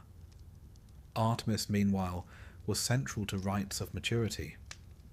At Broron, girls approaching womanhood took part in rituals where they dressed as bears, an echo of Artemis's role as guardian of transitions. Her sanctuary at Ephesus, with its massive temple and statues adorned with symbols of fertility and wildlife, was one of the 7 wonders of the ancient world. The Romans, too, honoured them. Apollo remained Apollo, a rare instance of continuity. Artemis became Diana, and her image continued to stalk moonlit groves, untamed and untouched. In art, Apollo is shown as youthful, beardless, often holding his lyre or bow. His face is serene, his posture poised. He represents the ideal: balance, grace, harmony. Artemis, in contrast, is swift and sure. Her robes swirl as she moves, her gaze sharp as the silver tip of her arrow. She is both the stillness of the forest and the sudden snap of a branch. Imagine them now, side by side at the edge of the world. Apollo lifts the sun once more, the sky flushed with gold. Birds begin to stir, songs gently warming the air. Behind him, Artemis draws the moon down, folding it in shadow. The stars sigh, a deer steps softly through mist, and between them, the world wakes. They do not speak, but they do not need to. They have walked this dance since time began. Apollo glances east, where day waits with open arms. Artemis turns west into the deep hush of the woods, and for a moment their paths cross. Light and dark, brother and sister. Sleep now. Let moonlight guide you toward dreams. Let the last golden chords of Apollo's lyre fade into stillness. The twins keep their watch, and the world for now is balanced. Settle in now. Let the sounds of battle fade, and the clang of hammers grow gentle. Tonight we visit two gods so different in nature they rarely share a page, yet here they are, side by side in our dreams. One is fury with a sword, the other fire with a purpose. Ares and Hephaestus, the god of war, and the god of the forge. Together they paint a curious picture of masculinity in ancient Greece. One all brawn and blood, the other limping but brilliant. And if the myths are to be believed, which at bedtime we rather hope they are, the Olympian family didn't quite know what to do with either of them. Ares, son of Zeus and Hera, was the personification of raw, untamed violence. Not the tactical war of generals, not the careful strategy of Athena. No, Ares was the thundering heart, the rising scream, the blind charge into chaos. The Greeks called him Ares, and while they respected what he represented, they didn't exactly invite him to dinner. Even Zeus, his own father mind you, was famously unimpressed. In Homer's Iliad, Zeus calls Ares the most hateful of all the gods, and not in the sort of way that implies playful teasing over wine. Ares embodied the kind of war that scorched fields and toppled cities for no reason at all. He delighted in the clash of bronze on bronze, the whinny of panicked horses, the cries of dying men. His companions were equally charming: Phobos, fear; Deimos, terror; and Eris, strife. They followed him into battle like an entourage no mortal would dare invite to a feast. And yet, despite his ferocity, Ares wasn't particularly successful. He lost duels. He was once trapped in a jar for months by two mortal sons of Poseidon. Yes, a god of war, corked like pickled olives. It's enough to make one wonder if the Greeks were having a quiet laugh at his expense. But contrast Ares with how the Romans saw him. Mars, as they called him, was revered, honoured, worshipped with parades. While the Greeks regarded Ares with caution, the Romans embraced him as a symbol of disciplined might and empire. A curious shift, perhaps reflecting the values of a rising military power versus a culture that preferred wit, reason, and an afternoon of philosophy in the shade. Still, there's something almost endearing about Ares. He wears his passion plainly. He falls, and oh, how he falls, madly for Aphrodite, the goddess of beauty. And what a pair they made! She, radiant and sly; he, straightforward and smitten. Their affair, though secret, was not subtle. They were caught in the act by Hephaestus, her husband, who ensnared them in a net of his own making. Now, that brings us to our second god tonight, the quiet, smouldering power of the forge. Hephaestus, the divine blacksmith, son of Hera, and depending on which version you prefer, perhaps without a father at all. Some say Hera bore him alone in revenge for Zeus birthing Athena from his head. That's Olympian parenting for you, equal parts miracle and pettiness. But Hephaestus was born lame, and in the glistening society of gods, where beauty and power were expected, he stood apart. Myths differ. In one, Hera throws him from Olympus in disgust. In another, it's Zeus who does so after a disagreement. Either way, the poor lad gets launched off a cloud and crashes into the sea, where kindly sea nymphs raise him. Now that would make for an awkward family reunion, wouldn't it? But Hephaestus doesn't brood forever. He learns, he builds. In time, he returns to Olympus, not with wrath, but with skill. And what skill it is. He creates thrones, automatons, palaces of bronze. He crafts Achilles' shield, so intricate that poets had to stop and describe it for hundreds of lines. He builds Pandora, the first woman, fashioned so finely she was irresistible.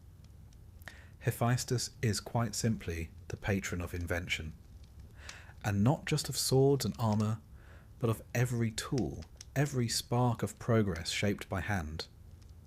Where Ares is destruction, Hephaestus is creation through flame. The hammer and anvil become his altar. The ancients recognized this. He had cults across Greece, especially in Athens and on Lemnos, the volcanic island that claimed to be his earthly home. There, fires were sacred, and every blacksmith was a kind of priest, echoing their divine patron in sweat and soot. In Athens, Hephaestus shared a temple with Athena, a pairing not romantic, but symbolic. She brought wisdom. He brought the means to build it.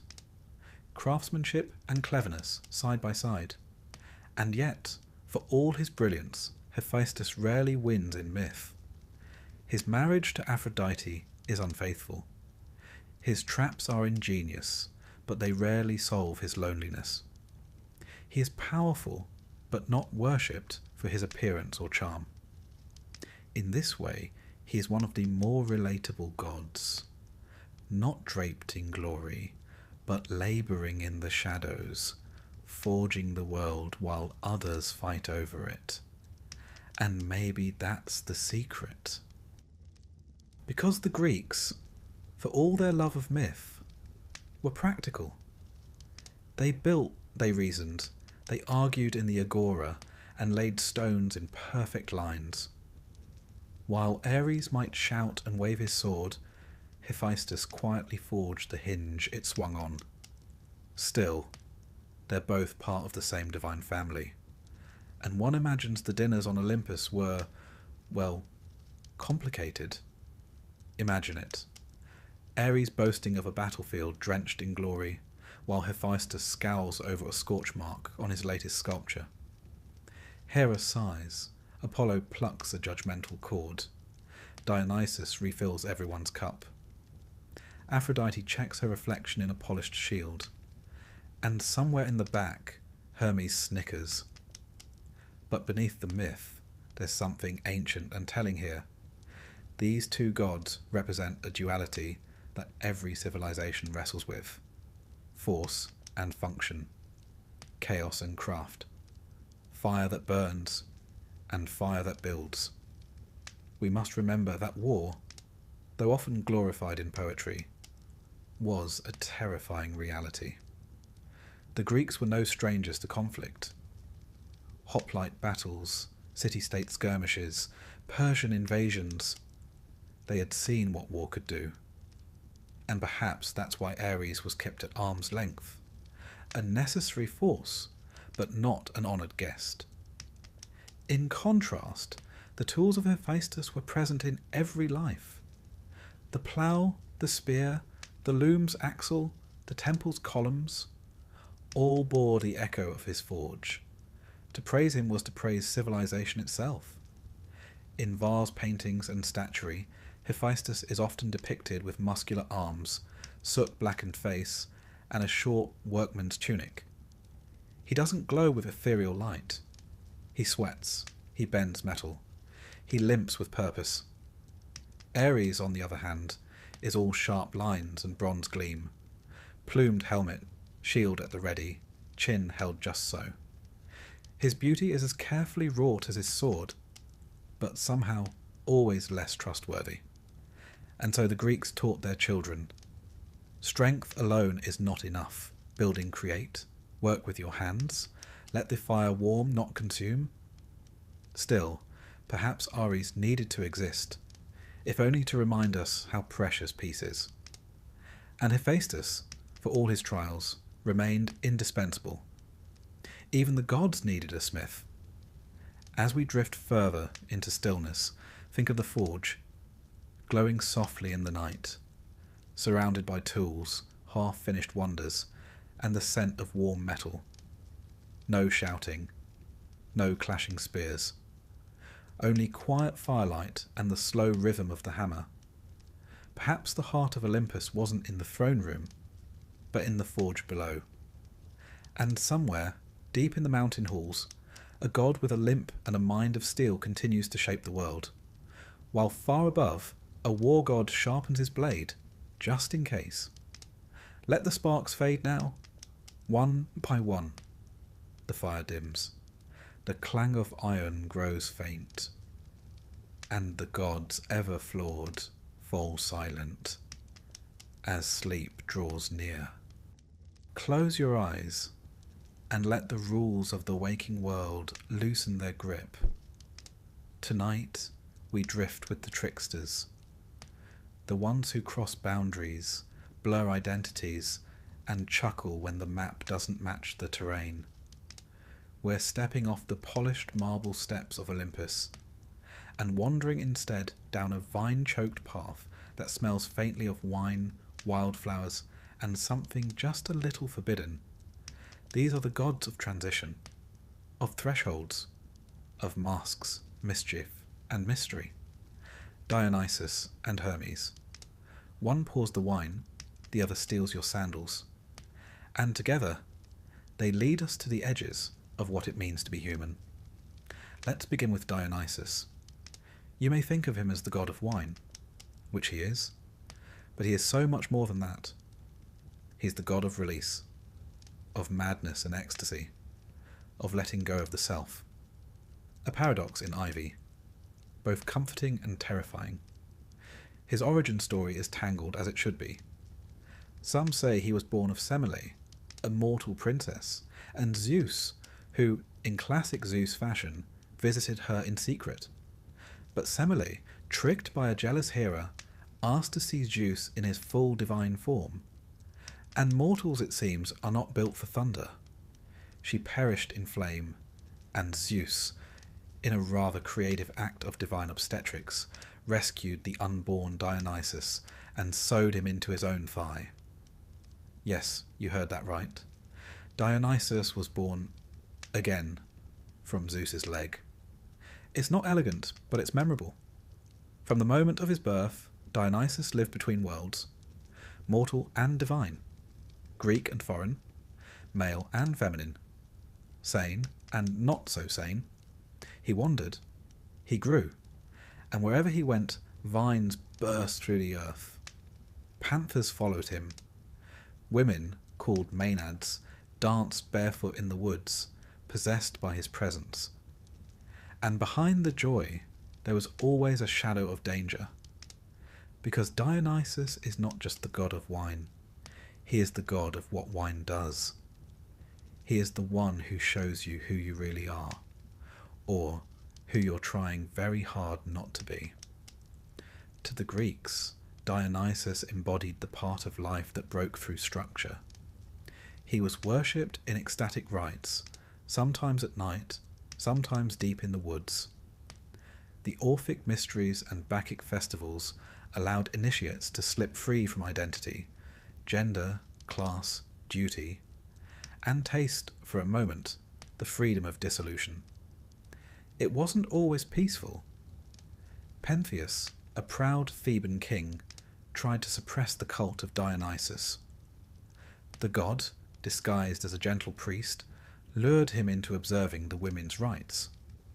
But Pentheus was torn apart, quite literally, by his own mother, driven mad by the god's power. And yet Dionysus wasn't a villain. He was balance. He came at the end of winter. He came after loss. He was the return of vitality, the wild joy that reminds us we're alive. And for all his chaos, he was beloved. Temples rose in his name. Theatres were built in his honour. The city Dionysia festival in Athens became the birthplace of tragedy and comedy alike. a sacred celebration of storytelling, masks, and human emotion. Because theatre, like Dionysus himself, walks the line between illusion and truth. Now turn from the forest and follow the flutter of wings. Or is it just a whisper of sandals on marble? Hermes is here. If Dionysus teaches us how to lose control, Hermes shows us how to navigate it. The messenger god, the guide of souls, the trickster with a grin that suggests he's already stolen whatever it is you're looking for. Hermes is the god of transitions, of travel, commerce, invention, and thievery. He is the protector of boundaries, and the one who slips right through them. Born in a cave, he was walking and stealing before the end of his first day. One of his first acts? Stealing Apollo's cattle, and not only stealing them, disguising his footprints by walking backward and crafting sandals out of bark.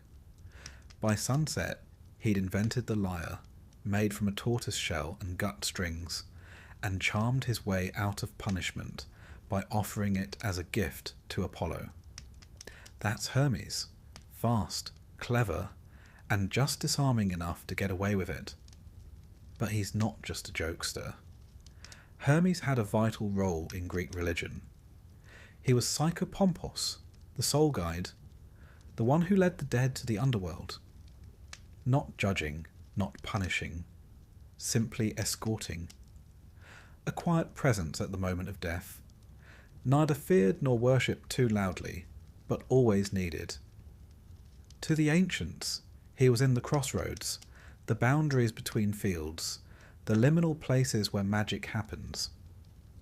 Travellers left offerings to him in the form of herms, stone pillars topped with his head, often with an anatomically conspicuous addition carved just below. These stood as guardians of movement, fertility, and cheeky reminders of divine presence in the everyday.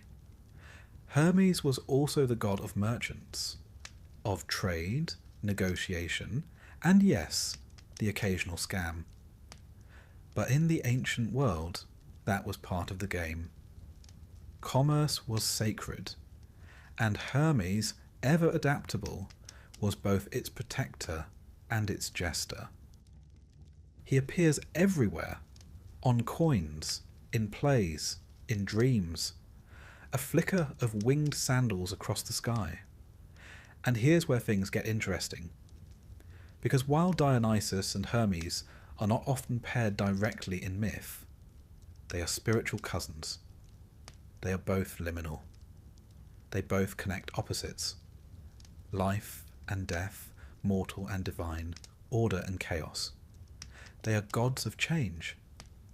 And in the ancient world, change was something to be respected, even feared, because it reminded people that the line between the civilized and the wild was thinner than we like to admit.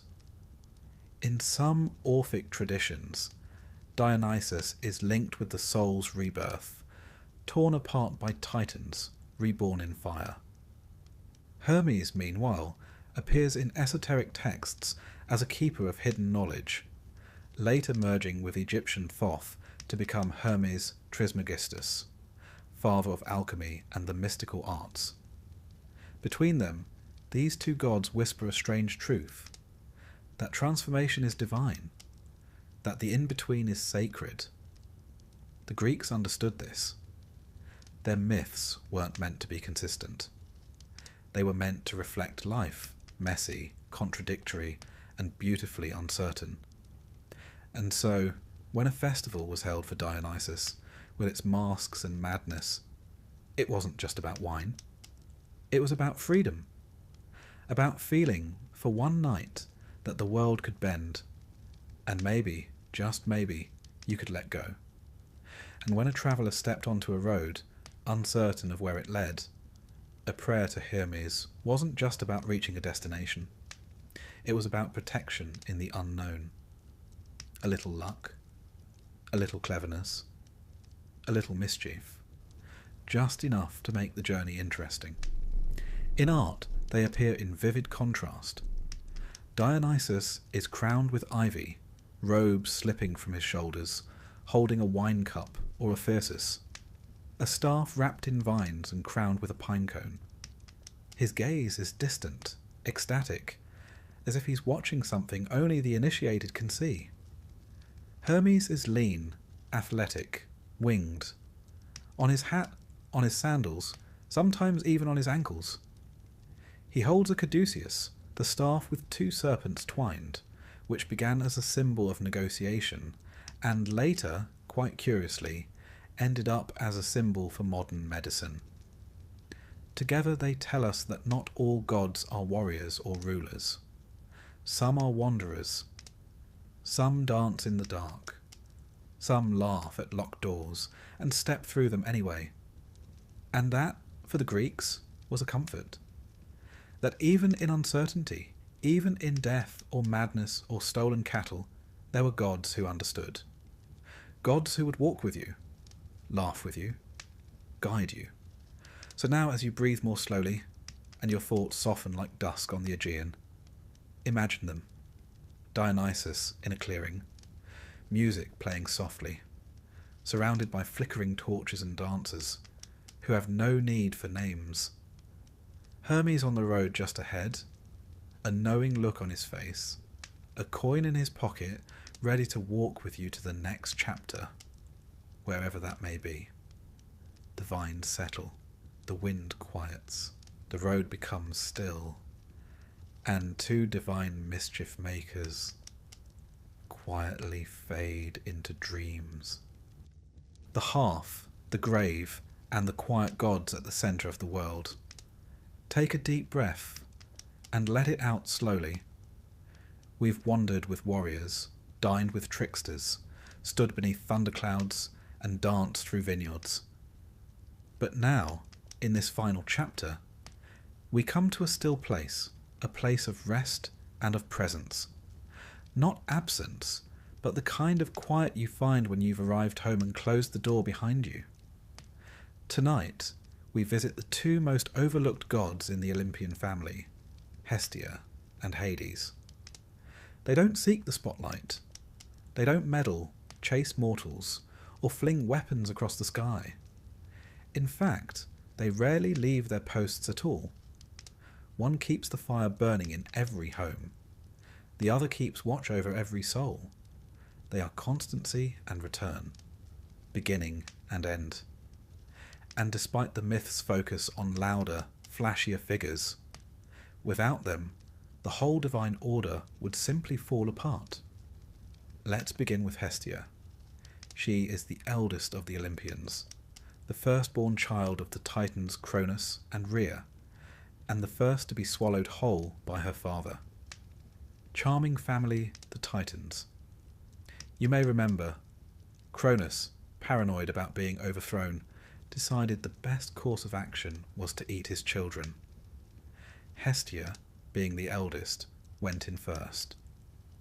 When Zeus eventually forced Cronus to regurgitate his siblings with the help of a rather aggressive herbal tonic, Hestia was the last to emerge, and so she was both the firstborn and the last released, making her, quite poetically, the alpha and the omega of the Olympian order. Yet for all that drama, Hestia is perhaps the least dramatic deity of them all. She doesn't rage, she doesn't seduce or scheme, she doesn't even go on adventures. Instead, she simply remains. Hestia is the goddess of the hearth, the sacred fire at the centre of every Greek home, temple, and city. The hearth wasn't just a place to warm your hands or boil lentils. It was the spiritual anchor of life. Families gathered around it.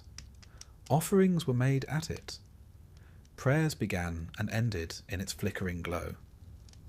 In every Greek household, Hestia's flame was a quiet promise that no matter how turbulent the world outside became, there was a place, even a small one, of warmth, safety, and belonging.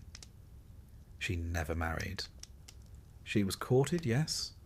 Both Poseidon and Apollo tried their luck.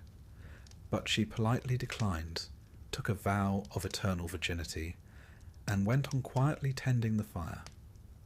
When the 12 thrones of Olympus were distributed, she stepped aside to let Dionysus, the youngest, have a place. She didn't make a fuss, she didn't sulk. She simply chose the centre over the summit. And in that centre, she became the most constant presence in all Greek life. In cities like Athens, a sacred flame to Hestia burned in the Prytaneum. The public hearth kept ever alight. When a colony was founded, fire was taken from that hearth and carried across the sea so that the new settlement could begin with Hestia's blessing. In this way, she linked the old world and the new, one glowing ember at a time. She had no grand temples, because every home was her temple. She had no epic poetry, because her story was not one of conquest or calamity. She simply was. She made every rite, every offering, and every home possible. Even at the start of any public or private sacrifice, the Greeks invoked Hestia first. Before the meat hit the altar, before the libation was poured, there was Hestia. At the end, as the last drop of wine spilled and the smoke rose skyward, there she was again. To us that might seem modest, but to the Greeks it was reverence of the highest sort. If Athena was the mind of the city and Artemis its wild edge, Hestia was its heart, quietly beating, never drawing attention, but always there. Now shift with me from the hearth to the depths of the earth, to another god who rarely spoke, but who ruled over far more than most realized. Hades, lord of the underworld. He, too, was a child of Cronus and Rhea, and he too was swallowed and later rescued by Zeus. When the war against the Titans was won, the 3 brothers, Zeus, Poseidon, and Hades, cast lots to divide the cosmos. Zeus drew the sky, Poseidon the sea, and Hades drew the lot of the underworld. Now let's be clear, he wasn't cast down. He didn't lose. He simply got the job no one else wanted, quietly, responsibly, and without complaint. And for that reason, he was misunderstood.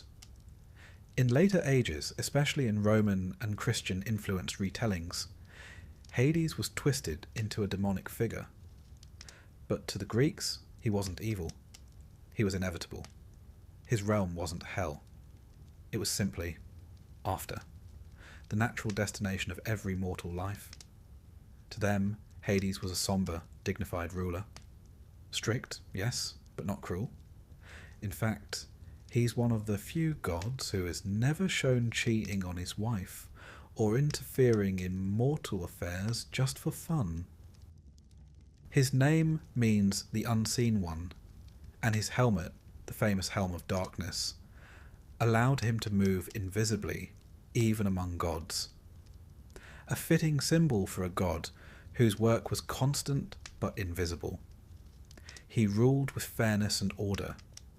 He kept the shades of the dead from wandering, and ensured that each soul received its due, whether in the sunless meadows of Asphodel, the blissful fields of Elysium, or the shadowy depths of Tartarus for the truly wicked. He was feared, yes, but fear can be respectful. In fact, people avoided speaking his name altogether. Euphemisms like Pluton, meaning wealth giver, became common. After all treasures of the earth came from below. Gold, silver, crops, stability.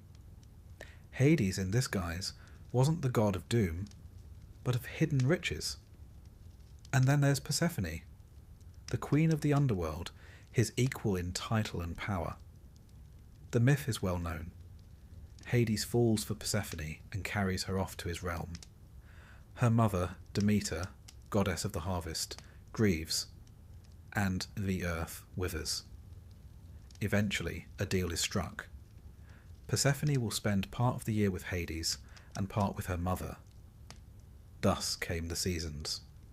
Spring when she returns, winter when she departs.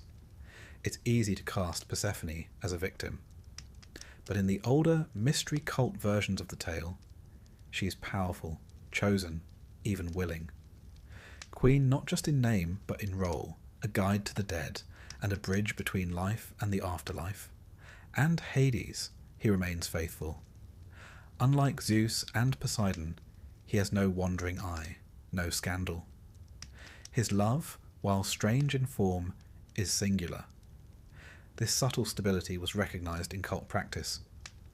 At Eleusis, the initiates of the mysteries learned sacred secrets of death, of return, of rebirth, and central to it all was Hades, not a tormentor, but a keeper, a god who made sure nothing was lost forever, only transformed. So here, in this final chapter, we find something curious. The Olympian family is filled with movement, war, lust, laughter, rage. But at either end, bookending the myths like candles on a shrine, are two figures who do not chase, who do not flee, who simply hold. Hestia at the centre of the home, Hades at the centre of the earth.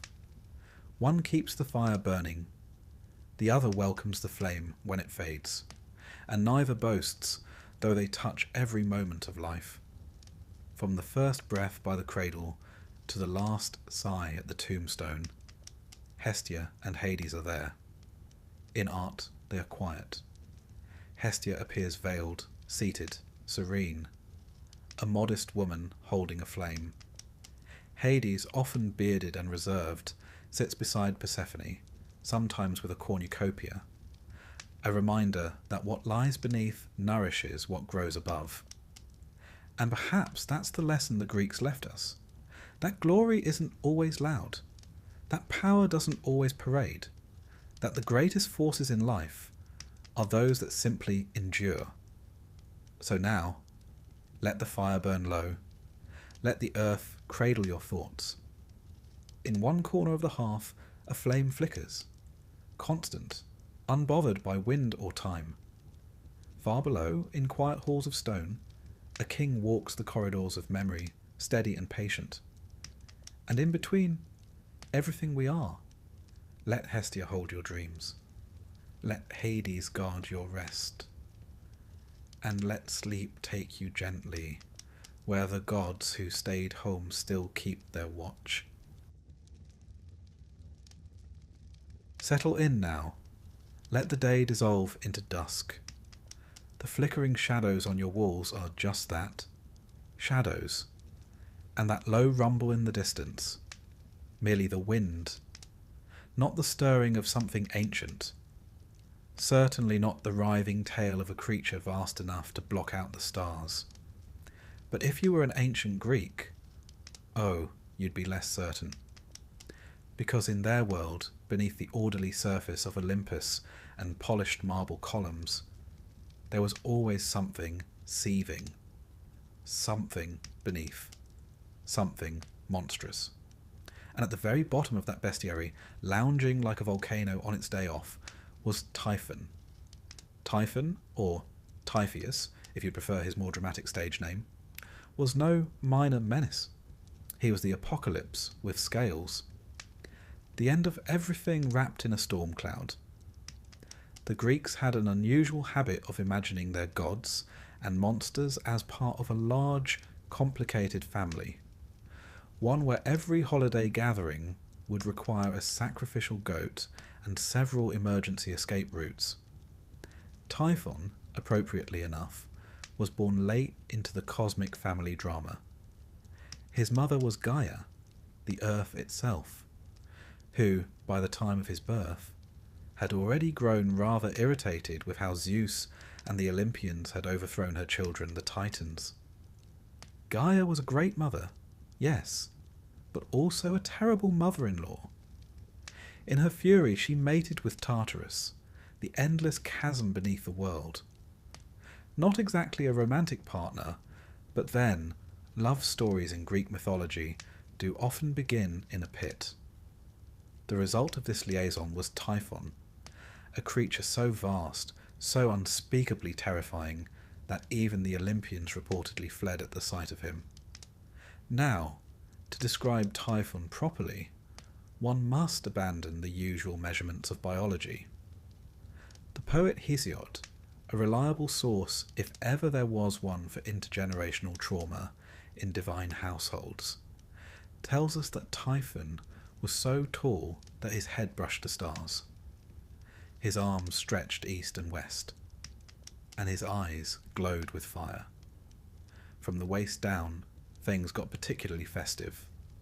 A mass of writhing, venomous serpents in place of legs, hissing and snapping like a particularly hostile maypole.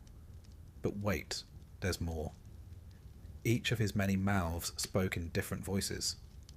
Sometimes human, sometimes bull, sometimes lion.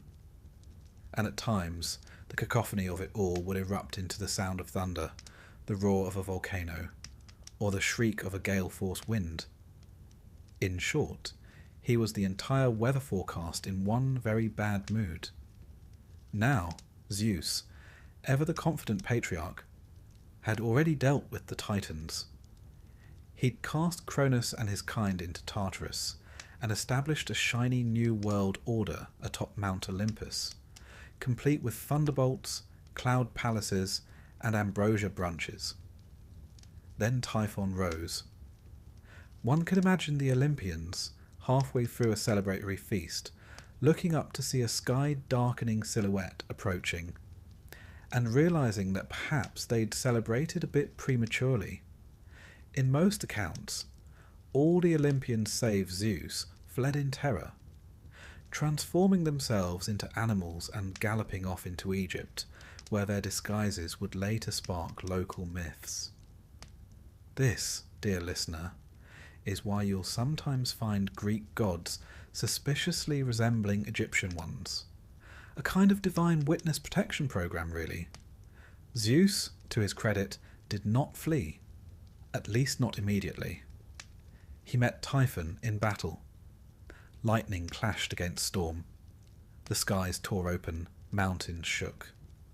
Poets, one imagines, reached for their scrolls. But here's the twist. Typhon won the first round. Yes, the king of the gods himself was overwhelmed. Typhon tore the sinews from Zeus's hands and feet, quite literally de-limbing the ruler of Olympus, and imprisoned him in a cave. There, Zeus was guarded by the she-dragon Delphine, who no doubt thought this arrangement perfectly fair. It was only with the help of Hermes and Pan, yes, Pan, the musical goat man, who apparently moonlighted as a rescue operative, that Zeus was freed. And once he had his tendons back, thank you Hermes, he regrouped. The final confrontation occurred on Mount Etna, in Sicily, where Zeus unleashed the full fury of his thunderbolts. Typhon fell at last, buried beneath the mountain, where his writhing fury still causes eruptions and earthquakes to this day. So if you ever visit Sicily and the ground trembles underfoot, don't worry, it's just Typhon rolling over in his sleep. All this fire and fury wasn't just a bit of mythological spectacle. The Greeks weren't merely spinning tales to keep children from misbehaving at bedtime, though one imagines it was extremely effective. Typhon served a deeper purpose. He represented chaos, raw, unrelenting, natural chaos. The Greeks were intimately familiar with earthquakes, volcanoes, storms, and all the unsettling little reminders that nature doesn't particularly care about dinner plans. Where modern minds might think of tectonic plates or volcanic pressure, the ancients imagined Typhon. It was a kind of poetry, and, quite frankly, more fun to envision than sedimentary subduction zones. And Typhon was not alone. He was, as mentioned, the father of monsters. With Echidna, half serpent, half something else entirely, he spawned a gallery of horrors. Let's take a brief inventory, shall we? Cerberus, the three-headed dog who guarded the underworld. The chimera, a fire-breathing fusion of lion, goat and serpent. The hydra, with its regrowing heads and poisonous breath. The sphinx, whose riddles caused more than existential dread. The Nemean lion, whose golden hide couldn't be pierced by mortal weapons. And many others, who we'll meet again as our story unfolds. In a way, Typhon and Echidna are less a couple and more a factory, churning out monstrosities to populate the dangerous edges of the Greek imagination. But how did the ancients depict Typhon? Greek vase painters, never shy about ornamenting their wine jugs with a bit of divine trauma, occasionally gave Typhon a serpentine lower half and dragon wings. Others made him more human-shaped, though still terrifying. His form wasn't fixed, and that's important. Typhon wasn't just a character. He was an idea. He was the fear of the unknown, given just enough shape to haunt your dreams. In the Roman period, Typhon was sometimes merged with other storm deities. The Alexandrian poet Nonnos, writing in the 5th century CE, gave us one of the most dramatic retellings of the Typhon battle, a cosmic symphony of chaos and fury. Not exactly a lullaby, but splendid for dramatic readings. Interestingly, the Egyptians, never ones to miss a good mythic crossover, absorbed some of these ideas into their own cosmologies. The Greeks in Egypt, particularly in Alexandria, sometimes equated Typhon with the god Set, another chaotic desert dweller with a penchant for causing trouble. Cultural diffusion, ancient style. And what became of Typhon? Though technically dead, or rather buried, Typhon never truly left the stage. The volcanoes of southern Italy, particularly Mount Etna, were thought to house his furious breath. When lava poured from the mountain's flanks, it was Typhon's wrath escaping in molten form. In literature and later mythology, Typhon became shorthand for unstoppable destruction. A cosmic final boss. A being whose defeat marked the establishment of order. The victory of Zeus, not just as a powerful god, but as the upholder of structure over chaos. One might say, if a little sleepily, that Typhon is the reason the world doesn't fall apart every Tuesday. And yet, he's still there, sleeping, breathing, rolling over occasionally, just to remind us that the earth beneath our feet is never truly still. So, dear listener, if you're lying there now in the hush of your room, and you feel the soft hum of the world beneath you, remember, the ancients heard it too. They gave it a name. They gave it serpents for legs and fire for breath. They made it mighty. They made it monstrous. And then they tucked it safely beneath a mountain where it could do no harm, unless the mountain sneezed. We've only just begun our descent into the monstrous. There are more jaws to count, more riddles to solve, and more serpents than any garden would like. But for now, close your eyes. Let the tale of Typhon roll away like a receding storm. Let your thoughts settle like ash on a quiet volcano. The fire has dimmed. The monster sleeps. And so should you. Close your eyes if you haven't already. Let your breathing slow. Let the noise of the day soften, like a harp string falling silent in the dark. You're not in your room anymore. No. Tonight, you're drifting downward, deep into the quiet belly of the earth. Deeper still, into a place not quite mortal and not quite divine. A place where monsters are born. And waiting there, half in shadow, half in shimmer, is Echidna, the so-called mother of monsters. She's not famous, not like Medusa or Cerberus. No statues stand in her honour. No temples call her name. But without her, many of the nightmares in Greek mythology would never have drawn breath. She is old. Older than Olympus. Older than your pillow. Her story is scattered through scrolls and half-forgotten epics, like bones buried in mythic soil. But tonight, we gather those bones. Tonight we meet the mother. The Greeks, as you may remember, were rather fond of explaining the inexplicable with elaborate family trees. Earthquakes. That's Typhon tossing in his sleep. Madness? A gift from the Furies. A lion with skin too tough to pierce? Well, that's just one of Echidna's babies. She's described, when she's described at all, as half beautiful woman, half coiled serpent. The upper half is alluring, almost divine, and the lower half is a serpent's tail that gleams with oily scales, forever winding, forever listening. There's a certain poetic logic in it, the top to entice, the bottom to consume. Echidna was not just a mother in the physical sense. She was mythological fertility itself, the force that brought monstrous forms into being.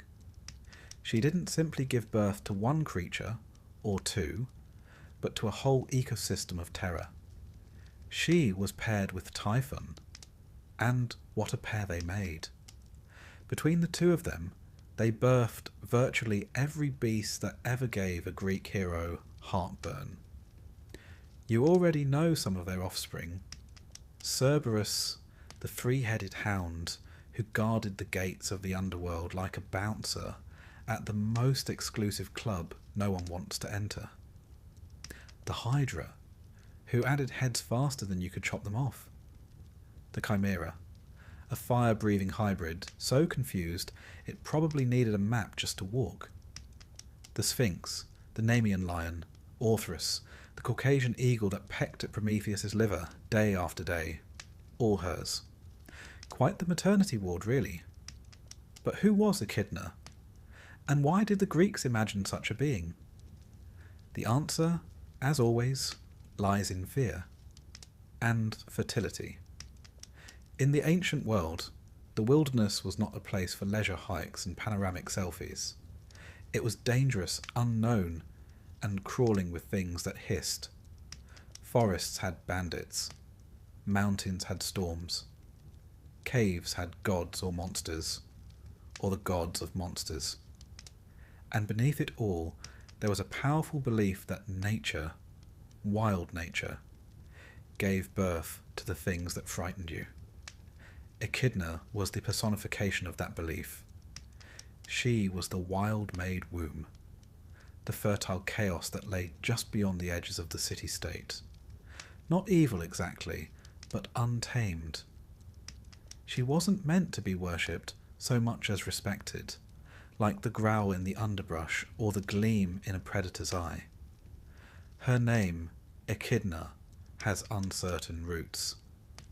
It's possibly related to the word for viper, or perhaps it comes from even older languages, predating the Greeks entirely.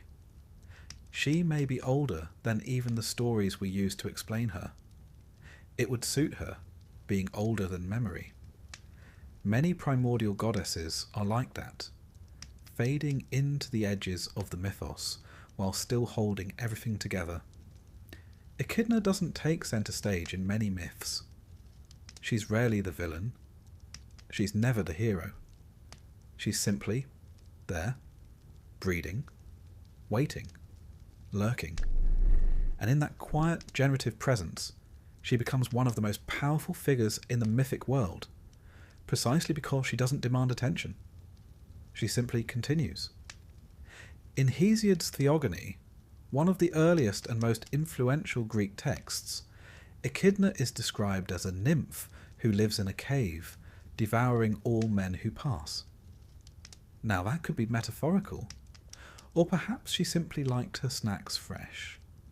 Either way, she was clearly not someone to meet on a stroll. According to Hesiod, she was immortal and ageless.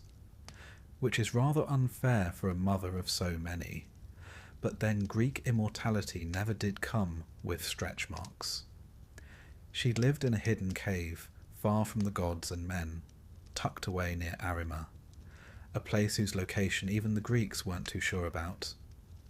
Some said it was in Cilicia, in southern Anatolia. Others pointed to deep beneath the earth. Some, quietly, just avoided the subject. And yet, despite her shadowy role, her presence is felt in nearly every heroic tale. Think of the great monster slayers of myth: Heracles, Bellerophon, Perseus, Odysseus. Nearly all of them faced one of Echidna's offspring. Each heroic deed, each monster conquered, was an echo of her legacy. She is the challenge behind the story, the breath behind the beast. There's something maternal in that too. You see, in ancient Greek society, women were often confined to the home, invisible in the public record, but absolutely central to the survival of the family and the continuity of culture. Echidna mirrors this role, silent in the myths, but essential to their progression. The mother whose children define the trials of men.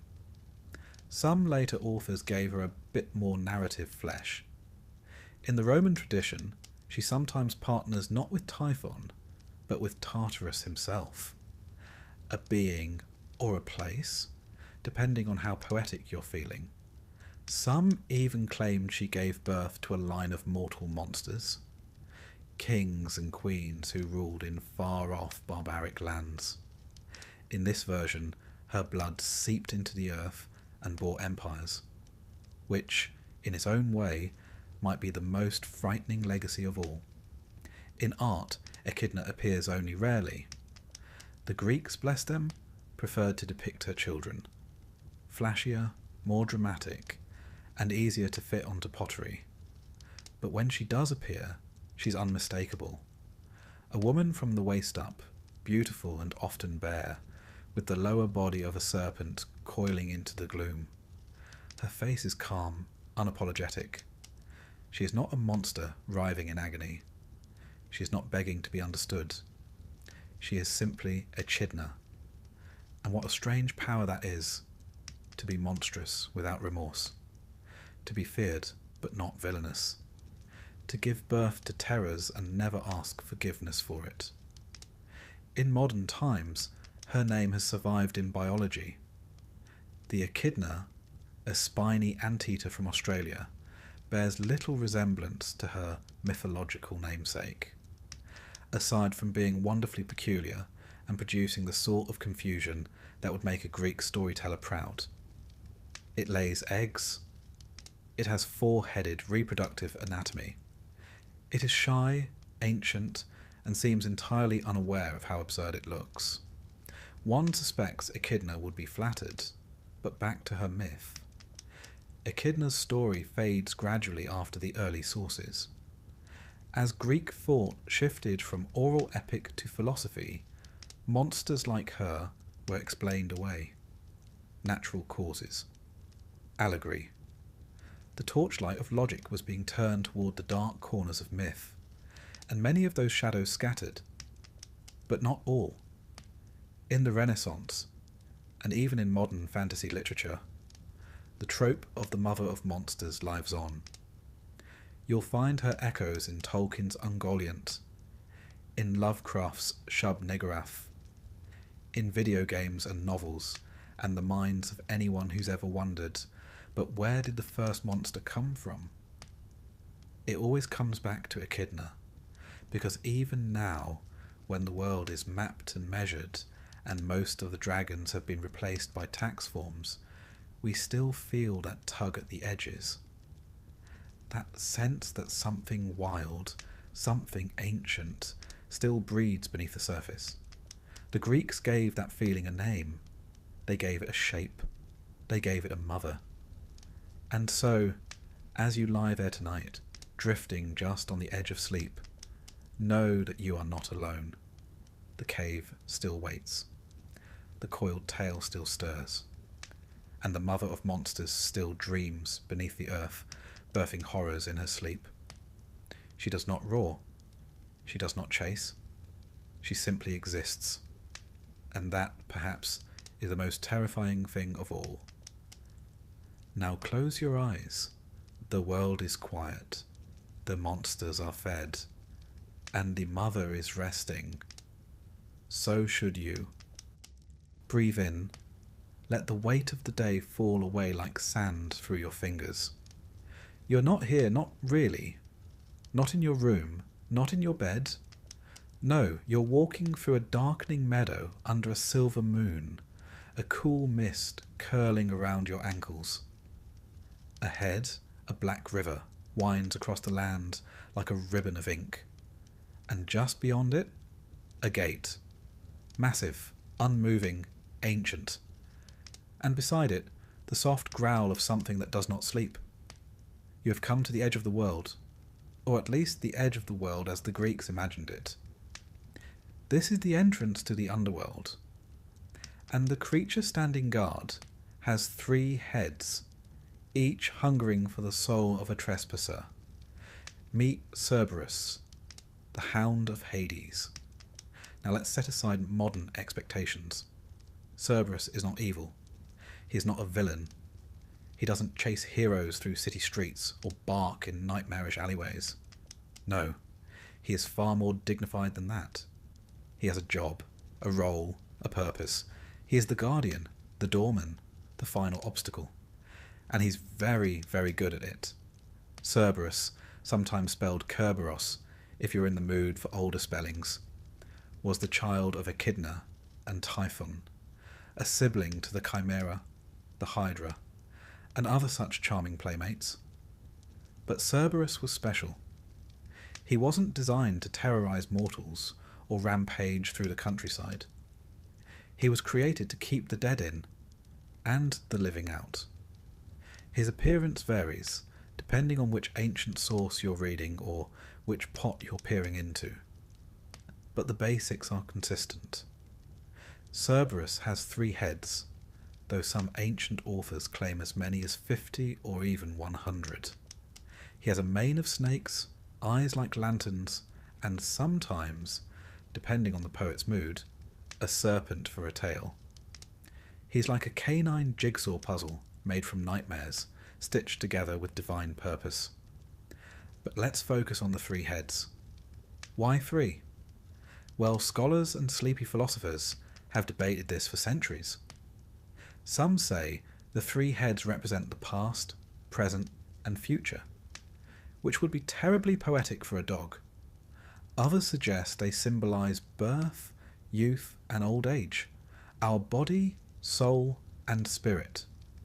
Or perhaps the ancient Greeks simply thought 3 heads were more terrifying than 1, and left it at that. Now imagine it. A creature with triple the teeth, triple the growls, triple the stare, and yet not malicious, not unkind, simply resolute. You see, the Greeks didn't fear death the way we sometimes do, not as an ending, but as a passage. What they feared more than death was imbalance, disturbance, the wrong soul in the wrong place.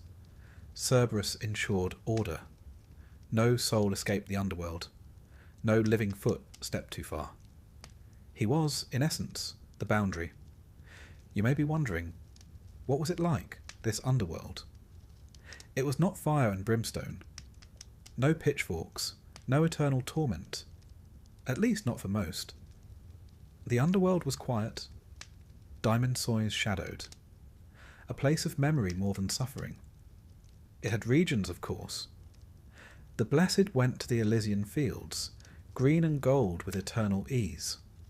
The punished were sent to Tartarus, where monsters and titans writhed, and the rest simply wandered. Shades among shades. Cerberus guarded them all. But as with all good monsters, he did occasionally face opposition. After all, Greek heroes were a meddlesome bunch, always leaping gates and barging into places they had no business being. Take Orpheus, the musician. He played his lyre so beautifully that even stones were said to weep. When his wife Eurydice died, Orpheus descended into the underworld to fetch her back. He didn't fight Cerberus, he played for him. And the hound, overcome by the mournful melody, lay down his head and wept, or perhaps simply dozed.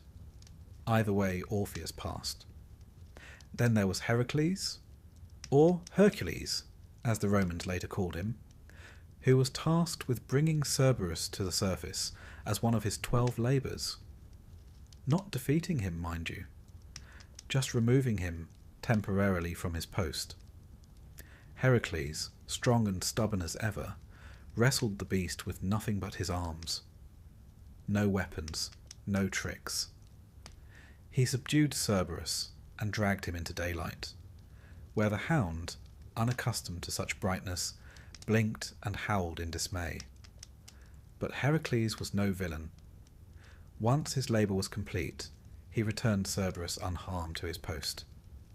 Even heroes, it seems, understood the importance of boundaries. And then there's Psyche, a mortal woman who, through a series of divine misadventures involving jealous goddesses and impossible tasks, found herself journeying through the underworld as well. To pass Cerberus, she brought honey cakes, sweet bribes for a beast who, despite his job, still enjoyed a treat or two. Some say she tossed them one by one, each to a separate mouth. A very polite offering, really. These stories tell us something about Cerberus. He is not defeated by force, not truly. He is overcome by gentleness, by cleverness, by compassion. A lullaby, a cake, a fair challenge. He is a creature of rules, not rage. And that, perhaps, is why he was so respected. Even Hades, god of the underworld, had a sort of fondness for him. In many depictions, Cerberus is shown sitting at his feet like a loyal companion. Not chained, not whipped, just present, watching, waiting. And here we must take a brief, sleepy detour into etymology. The name Cerberus may stem from an Indo-European word meaning spotted, which means, if we're being terribly literal, Hades may have named his monstrous three-headed hellhound Spot. That's right, Spot. A joke, perhaps, from the ancient linguists. Or maybe just a reminder that even the most terrifying beings can have ordinary names.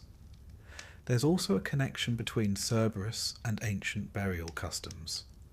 You see, the Greeks often placed coins with the dead, payment for Charon, the ferrymen who guided souls across the river Styx.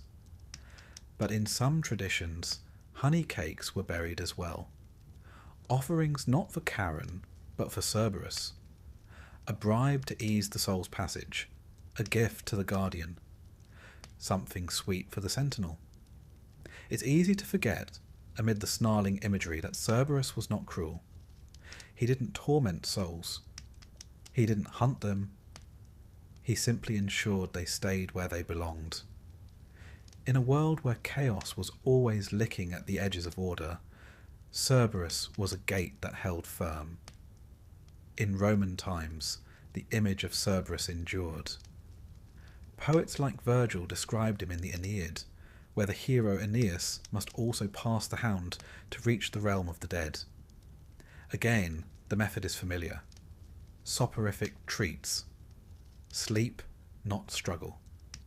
And in later Christian adaptations, Cerberus became associated with demons or Satan's watchdog. But that's a different lens, painted in darker strokes. The Greeks saw no sin in his existence, only necessity. Artists over the centuries couldn't resist him. On urns, on mosaics, on medieval manuscripts, he appears, all snarls and scales and flicking tongues. Often with only 2 heads, sometimes with 3, occasionally with dozens. Always with a presence that says, here is the edge. Do not cross it lightly. And yet, of course, the best stories are about those who do. Still, once their business is done, the great heroes rarely harm him. They return him, leave him be. Cerberus is not the villain to vanquish, but the challenge to honour. There's something comforting in that, isn't there? A monstrous dog who does not chase but guards, who snarls not from malice but duty, who lets you pass if you are clever or kind or brave enough to earn the right. And as you lie there, perhaps with a dog curled at your feet or snoring down the hall, you might smile at the thought that in the ancient world, even the threshold between life and death had a guardian who wagged his tail for music and drooled for honey. Cerberus was terrifying, yes, but only to those who tried to cheat the rules. He never hunted the innocent, never strayed from his post. He stayed, eternal and watchful, at the gate, a beast of legend, a child of chaos, and still, somehow, just a very good boy. So rest now. The night is calm, the gate is closed, the guardian is at his post, his 3 heads laid gently on stone, watching the road behind you, keeping the silence intact. No need to run, no need to fear. You are not trespassing tonight. You are only drifting. Sleep well, and let Cerberus keep the watch. Let your body settle. Let the weight of your limbs fall into the mattress, like stones sinking gently into a clear pool.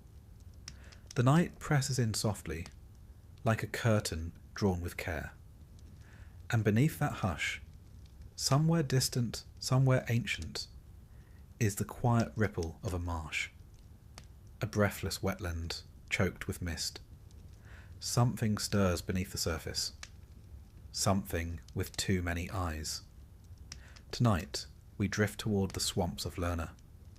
There, in the stagnant, steaming waters, lived a creature so persistent, so impossibly difficult to kill, that it took a demigod with a club, a sword, and a bit of divine backup just to slow it down. This is the tale of the Lernaean Hydra, a creature of heads and venom, born of chaos and left to thrive in the shadows. You've probably heard of the Hydra, even if only vaguely. In popular imagination, she's become a symbol of problems that grow worse the more you try to fix them. Cut off 1 head and 2 more rise. A rather discouraging metaphor for anyone with a to-do list. But the Hydra wasn't just a metaphor. To the ancient Greeks, she was very real, and very much in the way. Her origins, as with so many monsters in Greek mythology, trace back to Echidna and Typhon, the mother and father of monsters. They didn't so much raise their children as release them, scattering their spawn across the map like little living challenges for the heroic youth of the age. The Hydra was one of their more impressive creations. She lived in the swamp of Lerna, not far from the city of Argos, and was said to be a massive, coiling, many-headed serpent. The number of heads varies depending on the poet. Some said 7, others claimed 9. A few, feeling especially dramatic, went as high as 100. But no matter the count, they shared one troubling feature. They didn't stay dead. When 1 head was severed, 2 more would sprout in its place, like an enthusiastic weed that took pruning as a personal challenge. And if that weren't enough, her blood was said to be so venomous that even its scent could kill. Her breath was toxic, her bite fatal, and the very ground she walked, or rather slithered, upon was poisoned. She didn't even need to chase her prey. They simply wandered too close, and nature did the rest. Now, Lerna itself was already a place of mystery. In Greek thought, it was one of the gateways to the underworld, a liminal space where the veil between worlds was especially thin. The swamp, always still, always steaming, was feared for its depths and secrets. It was said that no one who entered came out unchanged, or at all. What better place, then, for a creature like the Hydra? When Heracles, known to the Romans as Hercules, was tasked with his second labour, it was not merely a matter of finding the Hydra and waving a sword. No, this was a test not just of strength, but of ingenuity. He arrived with his nephew Iolaus, who, depending on the version of the myth, was either his charioteer, his assistant, or just someone who'd made the mistake of tagging along on the wrong day. At first, Heracles did what Heracles does best. He swung his club. Heads flew, splendid cracks echoed through the marsh. But no sooner had one head fallen than two more pushed up from the bleeding stump, hissing with renewed fury. Imagine the frustration. One can almost hear Heracles sighing. It was going to be one of those days. The swamp around them boiled with Hydra fury. Heads darted, fangs flashed, and yet Heracles refused to retreat. Instead he adapted. With Iolaus at his side, he developed a new strategy, cauterization. Each time Heracles lopped off a head, Iolaus would dash in with a burning torch and sear the wound closed, preventing regrowth. Teamwork. Efficient, if a bit smoky. Eventually, only the central head remained, the immortal one. Yes, as if regenerating heads weren't enough, the Hydra had a head that simply could not die. Heracles wrestled with it, finally severed it, and buried it beneath a massive boulder. Because if you can't destroy something, at least make it inconvenient to access. To finish the task, Heracles dipped his arrows in the Hydra's blood, infusing them with a poison so potent that it would later spell doom even for other heroes. Those arrows would go on to kill the centaur Nessus, which in turn would lead to Heracles' own death. But that's a story for another night. What matters now is that the Hydra had fallen. The swamp went quiet, and the labour was complete. Well, mostly.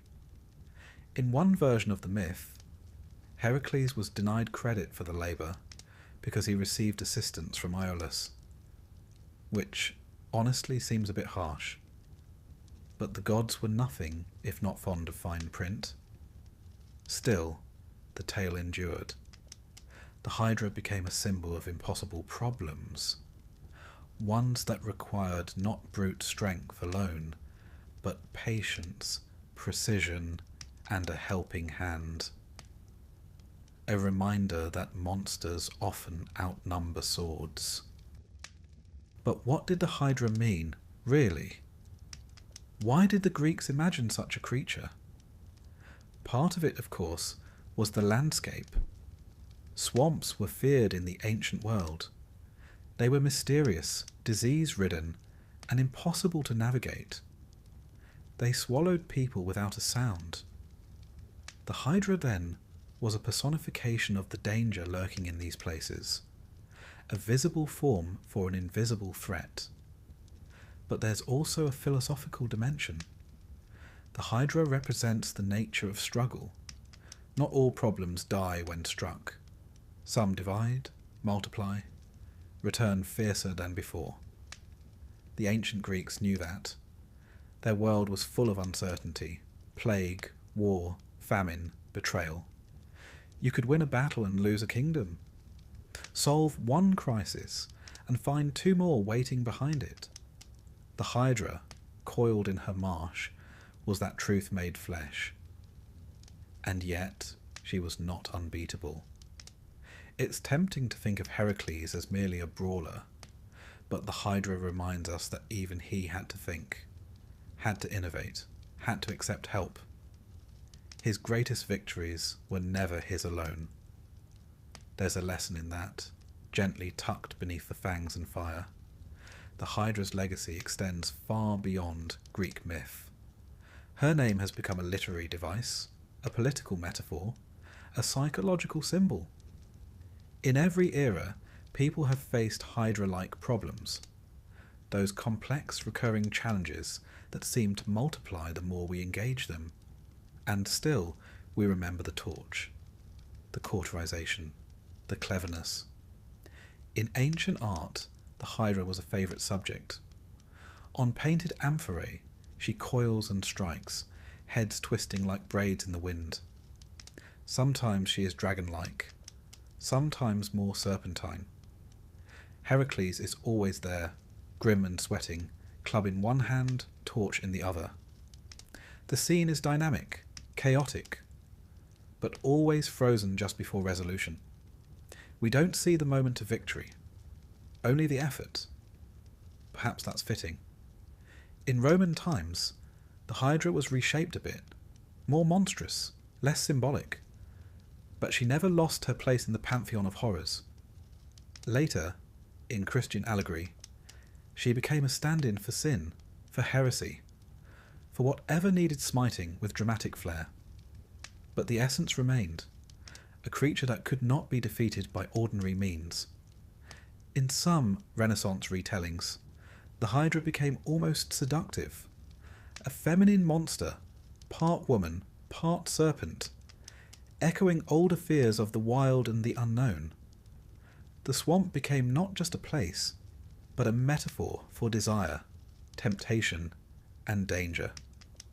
But strip away the centuries, and we return to the still waters of Lerna, to the mist, to the hiss. Imagine it now. You're standing on the edge of the marsh. The reeds part with a rustle.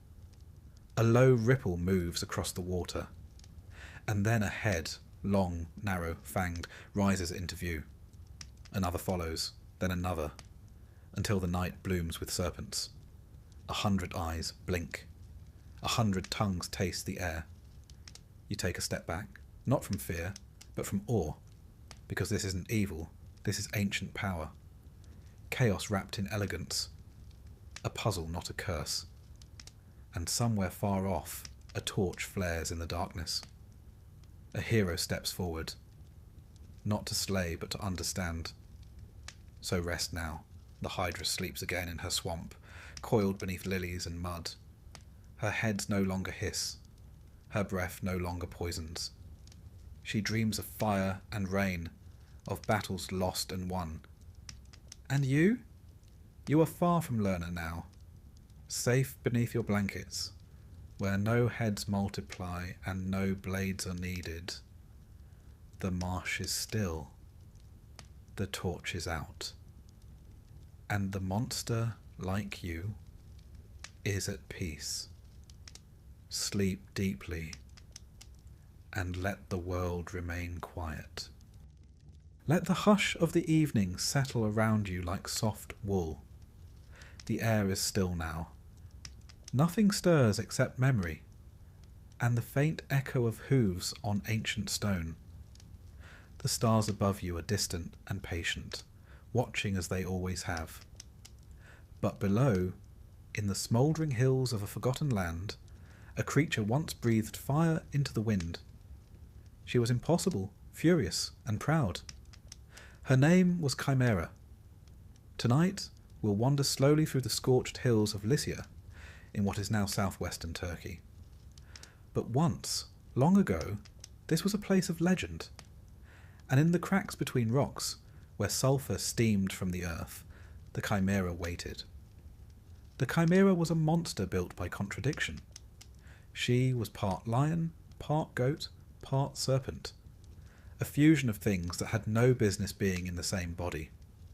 And yet, there she stood, a lioness at the front, a goat rising awkwardly from her back, and a long, viperous snake forming the tail, coiled and hissing behind her. And if that weren't enough, she breathed fire. Of course she did. Greek poets described her with a mix of horror and admiration. A creature so unnatural she must have been divine. Or perhaps something the gods regretted and forgot to recall. She was, like many monsters of that ancient world, a child of Typhon and Echidna, which meant that chaos was not just her nature, it was her birthright. Her name, Chimera, literally means she-goat in Greek, which, considering she was also a lion and a snake, seems like an odd naming decision. But the Greeks often name things after their most confounding feature. And what could be more confounding than a goat erupting from the back of a lion?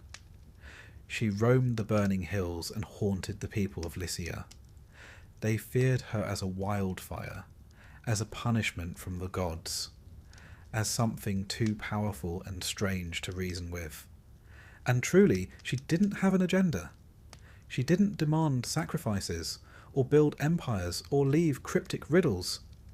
She just existed, and scorched everything around her. Now, why would a monster like this take root in Lycia? It helps to know a bit about the land. Lycia was known in the ancient world for its strange, flaming hills, places where methane seeped up from the earth and ignited into ghostly blue flames. Even today, at the site called Yggdrasil, flaming rock, fires still burn from the ground, flickering mysteriously. To the Greeks, such phenomena had to have a cause. Fire from nowhere? Clearly something monstrous was to blame. So they imagined a chimera, a creature who breathed these flames and lived beneath the rocks. Myth, after all, is how the Greeks explained the impossible. The most famous story involving the chimera comes from the saga of Bellerophon, a hero not as well known today as Heracles or Odysseus, but just as bold. Bellerophon was a prince, or possibly a fugitive, depending on whom you ask. He ended up in Lycia, under complicated circumstances, and found himself sent on a mission that was, frankly, meant to kill him. The king of Lycia, hoping to rid himself of this inconvenient guest, ordered Bellerophon to slay the chimera. A clever way to dispose of someone without technically getting blood on your hands. Oh, you're still alive? Splendid. Do pop out and kill the unkillable monster next, would you? But Bellerophon, rather than succumbing to dread or excuses, went hunting. Now, it's important to note that Bellerophon had a secret weapon, or rather, a winged one. He had managed, through prayer, perseverance, and a golden bridle from the goddess Athena, to tame Pegasus, the winged horse. With Pegasus beneath him, Bellerophon could fly, placing him out of reach of the chimera's claws, fangs, and, crucially, her fire. Imagine that scene. The chimera stalking across the cracked earth, the goat bleating as flames pour from her jaws, the lion's roar echoing through the hills, and above her, wings beating like thunder, a man with a spear, circling, watching. He couldn't get too close. One plume of fire, and it would be over. But he couldn't stay above forever either. So he devised a trick. He fixed a block of lead to the tip of his spear. A strange choice, unless one is thinking several moves ahead. Swooping down, dodging a blast of flame, he drove the spear into the creature's throat. The lead, heated by her breath, melted down into her windpipe, suffocating the fire, and with it, the monster. It was not brute strength that won the day, but cleverness. Heat and metal. A smith's trick, not a warrior's. The Greeks valued that. Wit over muscle. Strategy over sheer force. In their world, heroes often triumphed, not because they were the biggest, but because they were the smartest. And so, the chimera fell. The fire quieted. The people of Lycia breathed easier. Bellerophon returned, not just as a survivor, but as a hero, though, as with many Greek heroes, his story would not end so smoothly. He grew proud. too proud, tried to fly to Olympus itself, and Pegasus, wise beast that he was, threw him before reaching the heights. But that's another tale. The Chimera, for her part, was buried in the hills. The flames, some said, were her breath still leaking through the cracks of the earth. Even today, the fires at Yanatash still burn. Some believe them to be eternal. Others know they're just gas. But there's something undeniably haunting about flames that never die. In later traditions, the Chimera evolved. She was no longer just a creature. She became an idea. Chimera came to mean anything impossible, any fusion of things that should not exist together, a dream too strange to be real, a metaphor for excess. In medieval bestiaries, she was drawn with new combinations, leopard spots, dragon wings, human faces, always changing, always shifting, and in that sense she became a reflection of our own imaginations. Chaotic, beautiful, terrifying. She also endured in art. On pottery and coinage she appears snarling, breathing fire, claws arched. Usually with Bellerophon above her, spear drawn, the moment before victory, or the moment before something goes terribly wrong. The Greeks loved that tension, that breath between triumph and tragedy. And what of her deeper meaning? To the Greeks, monsters were rarely just monsters. They were warnings, reminders, reflections. The Chimera, with her 3 bodies and burning breath, might represent uncontrolled imagination, dreams without boundaries, or the dangers of hybrid things. Neither one nor the other, but both. A symbol of the unknown, of the unnatural. Or perhaps she was just a creature of fire, given form so that people might understand the earth they stood on. That, after all, is the quiet genius of mythology. It gives shape to confusion, a face to fear, a story to stand where silence once was. And so tonight, as you lie still beneath your own roof, centuries away from the hills of Lycia, you might picture her, the lioness pacing through blackened stone, the goat's head bleating and burning, the serpent tail twitching in anticipation. She is not coming for you. She never was. She was born, she raged, she was defeated, and remembered. That's all any monster asks. Now the hills are quiet, the fires dim. Pegasus flies on, and Bellerophon, prideful and fallen, is long gone. But the Chimera remains, not as threat, not as curse, but as story. Sleep now. The wings have passed overhead.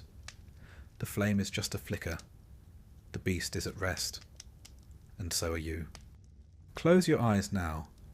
Let the soft tide of silence lap gently at the edges of your thoughts. There is no hurry, no weight of waking hours. Just the breath in your chest and the drifting stories of the old world. Tonight, we do not go underground or into the swamp. We do not follow lions or serpents or beasts with too many legs. No, tonight we gaze into eyes. Not yours, not mine, but hers. And if we are not careful, we may never look away again. This is the story of the Gorgons, and of one in particular. You know her name, even if you don't remember where from. It lingers in the back of the mind, like a warning from a dream. Medusa. Say it slowly, softly. The name is already an incantation. Now the Gorgons were 3 sisters, Steno, Euryale, and Medusa, and depending on which version of the myth you prefer, they were either always monstrous or became monstrous later. That's the thing about Greek mythology. Nothing is ever simple. Everyone has a past, often a complicated one. Let us start with the old versions, the ones that came before sympathy was invented. In these, the Gorgons were born monstrous, children of the sea gods Phorcys and Ceto, creatures of dread from the moment they took their first breath. They lived far off in the west, at the edges of the world, past the boundaries of maps and reason. They had wings of bronze, snakes for hair. Their skin was scaly, their teeth sharp, and their eyes could turn you to stone. Not metaphorically, not emotionally, literally. One glance, and your body would freeze in place, your breath would stop, and your soul would drift from flesh turned cold and grey. The Gorgons were not pursued, they did the pursuing, and no man returned from their lands intact. But then a different version arose, a softer one with tragedy. In this telling, Medusa was not born a monster. She was a maiden, perhaps a priestess of Athena, dedicated to the goddess of wisdom and war. She was beautiful, so beautiful in fact that even the gods noticed. And one did more than notice. Poseidon, god of the sea, desired her, and according to the myth, he pursued her. In some tellings, he seduced her. In others, he assaulted her, and not in a quiet meadow, but in Athena's own temple. When the goddess returned and found her sanctuary defiled, she did not punish Poseidon, she punished Medusa. Because in mythology, justice is not always just. Gods, after all, behave like people, which is often the most dangerous thing about them. And so, Medusa was cursed. Her hair became snakes. Her face, once lovely, became something unlookable. Not because it was grotesque, but because it was too powerful. She was given the gift, or curse, of the petrifying gaze.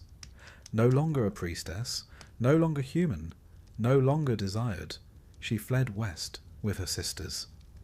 And from that moment on, she was both feared and hunted. Now consider this. A woman punished for being beautiful, then hunted for being dangerous. There's something ancient in that rhythm, and sadly, something eternal. But back to the myth. You may remember the name Perseus, a hero with a magic bag and a knack for inconvenient quests, sent by a king who wanted him dead without saying so. "Bring me the head of Medusa," said the king, as if asking for a bouquet. And Perseus went, but not alone. He had help, divine help. The gods, for reasons of their own, gave him tools. Athena provided a polished shield, one that could be used as a mirror. Hermes gave him a curved blade. He also received a magical satchel to carry the head, and the winged sandals of the nymphs, with which he could fly. You may notice a pattern in Greek heroics. The monster is rarely defeated by brawn alone. There are tools, relics, rules. The Greeks understood that monsters were not simply strong, they were symbols. They had to be approached with reverence and cunning. Perseus flew to the edge of the world, to the land where the Gorgons slept. They slept during the day, you see. Their stone-turning eyes only worked when open. Even curses need rest. And as the Gorgons lay coiled among the rocks, Perseus crept forward, not looking directly, but through the reflection in his shield. It's a clever image, isn't it? He cannot face her directly. He must look through an image, indirect, safe, distant. One wonders how many truths in life must be seen the same way. With the curved blade, he struck, clean, fast. Medusa's head fell, eyes still open, still dangerous, and from her blood sprang two beings, Pegasus, the winged horse, and Chrysaor, a warrior with a golden sword. Life emerging from death. A symbol of beauty and violence, fused. Perseus placed the head in his satchel. It would remain a weapon. Even severed, Medusa's gaze could petrify. He used it to defeat foes, turn kings to stone, and eventually returned it to Athena, who mounted it on her shield. Now pause there. Athena, who cursed Medusa, who armed the man who killed her, who then placed her head on a shield and carried it into battle. Why? Why would a goddess wear the face of her victim? Some say it was guilt, a way to honour Medusa. Others claim it was pure practicality. The head was, after all, extremely effective. But maybe it's something else. Maybe Medusa had become more than a curse. She had become a symbol. In time, Medusa's image spread across the ancient world.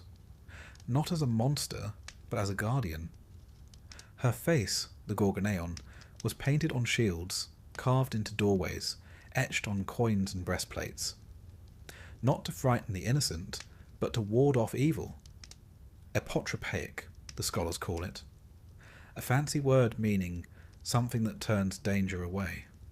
A reversal, then, from hunted to protector, from cursed to divine. Her face twisted in rage, eyes wide, tongue protruding, became a kind of ancient alarm system. A declaration that the space behind the image was sacred, untouchable. How's that for poetic justice? And so, across the centuries, Medusa was reclaimed. Artists painted her not with scales and fangs, but with sorrow. Her hair was not snakes, but symbols. Her story was not one of terror, but of transformation. In the Renaissance, poets reimagined her. Painters softened her features. In the modern world, she became a feminist icon. The woman punished for her beauty, transformed against her will, then demonized for surviving. Is she still terrifying? Yes. But perhaps not for the same reasons. And what of her sisters? Stheno and Euryale, the immortal Gorgons, often go unmentioned. They weren't slain, they weren't cursed anew. They remained wild, winged, grieving. Their names mean strong and far-roaming. They were perhaps even more terrifying than Medusa, yet less famous. That too is a kind of curse, to outlive your sister and be forgotten. But somewhere, in the mythology between lines, they still fly. Not quite villains, not quite mourners, just shadows across the edge of the world. And here we arrive at the heart of it. The Gorgons, and Medusa in particular, are not monsters in the way we understand them. They are protectors, victims, warriors, goddesses. Their image, born of fear, becomes a kind of shield, not to harm, but to defend. Think of it. A face so powerful, it turns violence to stone. Not through fists, not through flame, but through the act of looking. What is more dangerous than a woman who cannot be looked upon, and who, in turn, sees everything? Tonight, let us not fear her. Let us imagine her not as a beast with snake hair and a bloodied stare, but as a figure walking the border of myth and memory. Not chasing you, not hunting, simply watching, guarding. Perhaps she stands outside your window now, not to petrify, but to keep watch, to hold back whatever else the night might bring. Sleep beneath her gaze. You are safe? The monster she once faced are long gone, and she, Medusa, has become something else. No longer victim, no longer villain, but a quiet goddess of the threshold. And you, dear listener, are on the peaceful side of that line. Sleep now. Let the stone turn back to flesh. Let the hair become wind. And let her eyes, gentle now, close at last. Take a breath. Not too deep. Just enough to feel your ribcage gently rise like the tide beneath a quiet moon. Let your limbs go still. Your thoughts go soft. Tonight, we set sail. Not toward peace, not yet. Tonight, we pass between monsters. There is a place in the world where the sea narrows like a throat, and ships must slide carefully between high cliffs and deep waters. A place where every sailor knows that, to steer clear of danger on one side, he must come perilously close to disaster on the other. This place, very real, very present, is the Strait of Messina, between Italy and Sicily. The ancients knew it well, but they saw more than water, more than current. They saw jaws, they heard voices, they named the dangers that lurked there, gave them form and history and appetite. On one side stood Scylla, and on the other Charybdis. If you were to ask an ancient Greek sailor which was worse, he might pause, shrug, and say, "Depends on how you'd like to go." Scylla lived in the cliffs. She didn't move much, just enough to ruin your day. She perched in her cave, high above the waves, and waited for ships to come close. And when they did, she reached down, fast, efficient, hungry. Homer tells us she had 12 legs, long and lean, stretching from her waist like some monstrous spider, and 6 long necks, each ending in a terrible head with 3 rows of sharp teeth. Her voice was like the yelp of puppies, pitiful and high, but her bite was something else entirely. She didn't tear ships apart. She didn't breathe fire or crash waves. Number. She plucked sailors from their decks like olives from a bowl, 1 for each head. 6 men gone before anyone could scream. Odysseus saw it happen. He'd been warned by Circe, the sorceress. "Steer close to Scylla," she told him. "You'll lose a few men. It's horrible, yes, but better than Charybdis. Charybdis will take the whole ship." And so he did. He clutched the tiller, teeth tight, and watched as Scylla struck. 6 men, lifted, flailing, screaming. Then silence. It was not a battle. It was a toll. And she took it, as she always did. But who was Scylla before this? There are stories, softer, sadder, that say she was once a girl. Not divine, not monstrous. Just a girl who walked the shores and loved the sea. And one day she caught the eye of Glaucus, a sea god. He loved her. She did not love him back. He, in desperation, went to Circe, begged her to make him irresistible. But Circe, you see, loved Glaucus, and Scylla, by simply existing, had ruined that love.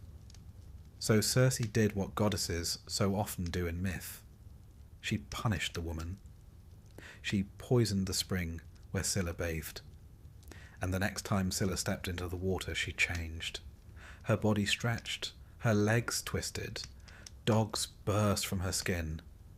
She screamed, and kept screaming, until she found herself in the cliffs above the sea, no longer a girl, no longer anything at all. She wasn't evil. She just became. And she stayed. On the other side of the strait, the water boils. That is where Charybdis waits. You don't see her until it's too late. She doesn't have arms or teeth or eyes you can look into. She's just a shape in the sea, a whirlpool that opens 3 times a day and drinks the ocean. And if you're in the way, down you go. She was once a daughter of Poseidon, the stories say, loyal, proud. She helped her father drown coastlines and flood enemy lands. But Zeus, who had other ideas about balance and ownership, struck her with lightning. He chained her to the seafloor and cursed her with hunger. Now she swells and collapses, breathes in and spits out. Never full, never still. She is absence made visible. The kind of danger you only understand once you've been pulled in. So there you are, a sailor, a captain, a hero passing through. To your left, a towering cliff, still as death, with something sharp hidden in the shadows. To your right, water that pulls sideways, tugs at the keel, beckons with no promise of return. Pick one. You have to. Odysseus chose Scylla, because losing 6 is better than losing everyone. That's what he told himself. What Circe told him. What the gods would have him believe. It's a cruel math, but Greek mythology is full of that kind of arithmetic. The kind where survival always cost something. You see, Scylla and Charybdis weren't just monsters. They were choices. Bad ones. Scylla is the pain you expect. Swift, sharp, specific. You know it's coming. You brace for it. You live through it. Charybdis is the slow dread. The danger you try to avoid but feel pulling at your feet anyway. It comes quietly, like regret, like gravity. Scylla kills a few. Charybdis devours all. And together they represent something very old and very familiar. The truth that some journeys offer no safe path. That sometimes to keep going, something must be sacrificed. And yet, Odysseus passed through. Not untouched, not unscathed, but onward. That's the thing. Even in the face of ancient monsters, of losses and choices and waves that don't care if you pray, the Greeks believed you could keep moving. Even if it hurt. Even if the way was narrow. Even if you cried. You could still steer the ship. Later storytellers softened the edges. In some versions, Odysseus fights back, tries to stab Scylla as she grabs his men. But the gods laugh at that. You can't stab a choice.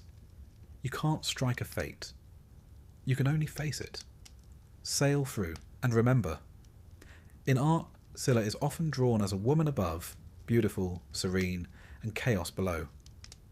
Dogs and serpents and limbs all braided into a single shape. A reflection of the sea itself. Calm on the surface, madness underneath. Charybdis is harder to paint. She's not a creature so much as a phenomenon. A gaping mouth, maybe. A swirling disc of foam. Sometimes just a hole in the sea. But everyone understood her. The sailors did. The poets did. And so do we. We use them still. Between Scylla and Charybdis, the phrase survives. A way to say I had no good options. A way to say I chose what hurt less. A way to say I'm still here. And that matters, because sometimes the victory is not in slaying the monster. It's in knowing which one to face. In knowing when to hold the tiller. And in not letting go. The ancient world was full of things the Greeks couldn't explain. Earthquakes, storms, currents, loss. But instead of surrendering to fear, they gave those things stories. Not to tame them, but to understand. They named their monsters. And in doing so, they named their fears. And their courage too. So tonight, as you lie in your bed, you are not at sea. You are not between rocks. There is no whirlpool at your feet, no jaws in the dark. You are safe, the strait is behind you. Scylla sleeps in her cave, curled around her sorrow. Charybdis turns slow and silent beneath a peaceful sea. And you? You are the sailor who passed through. Not unchanged, but still sailing. Let the wind go quiet. Let the water calm. The monsters, just this once, are still. Sleep now. And drift. You've already done the hardest part.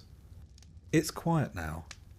Let the hush of the evening wrap around you like a cool linen sheet, the kind worn by kings and commoners alike in the Mediterranean dusk. Imagine a torch flickering in some far-off corridor. Footsteps echo, marble beneath your feet. A door opening and closing behind you. And now you are in the dark, in the labyrinth.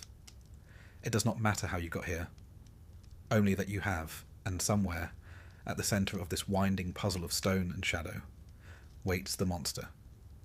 Tonight we meet the Minotaur. Not just a beast in a maze, though that's how he's often remembered, but something far older, stranger, sadder. Let us begin at the beginning, which, as with most Greek myths, is not simple, not clean, and certainly not family-friendly. It starts with a king, a Cretan king named Minos. Minos wanted to rule not just men, but the sea itself. So he prayed to Poseidon, god of the oceans, asking for a sign to prove he was chosen. Poseidon obliged, sending up from the surf a magnificent white bull, powerful, radiant, divine. Minos was to sacrifice it as a show of loyalty. But Minos, being human, made the usual mistake. He got attached. The bull was too perfect, too beautiful. Surely the gods wouldn't mind if he kept it and substituted a lesser one for the altar. They minded. In particular, Poseidon minded. And as punishment, the god cast a strange desire into the heart of Minos' wife, Queen Pasiphae. She was struck with a longing, not for a man, not even for a god, but for the very bull her husband had refused to sacrifice. What followed was, depending on your level of poetic tolerance, either grotesque or tragically divine. The queen sought help from Daedalus, the great inventor, and Daedalus, as artists often do, obeyed the brief without judgment. He built her a wooden cow, hollow and lifelike, in which she could climb and, well, deceive the bull.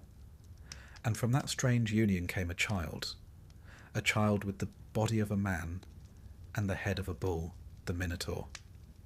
He was unnamed at birth. The name we use, Minotaur, simply means bull of Minos, as if he were a possession, a problem to be solved. And in many ways, that's exactly what he became. The boy, if one can call him that, could not be raised among people. He grew quickly, grew strong, grew wild. Minos, horrified and shamed, again turned to Daedalus. And Daedalus built the labyrinth, a palace of corridors, a maze so complex that even the architect could barely escape it.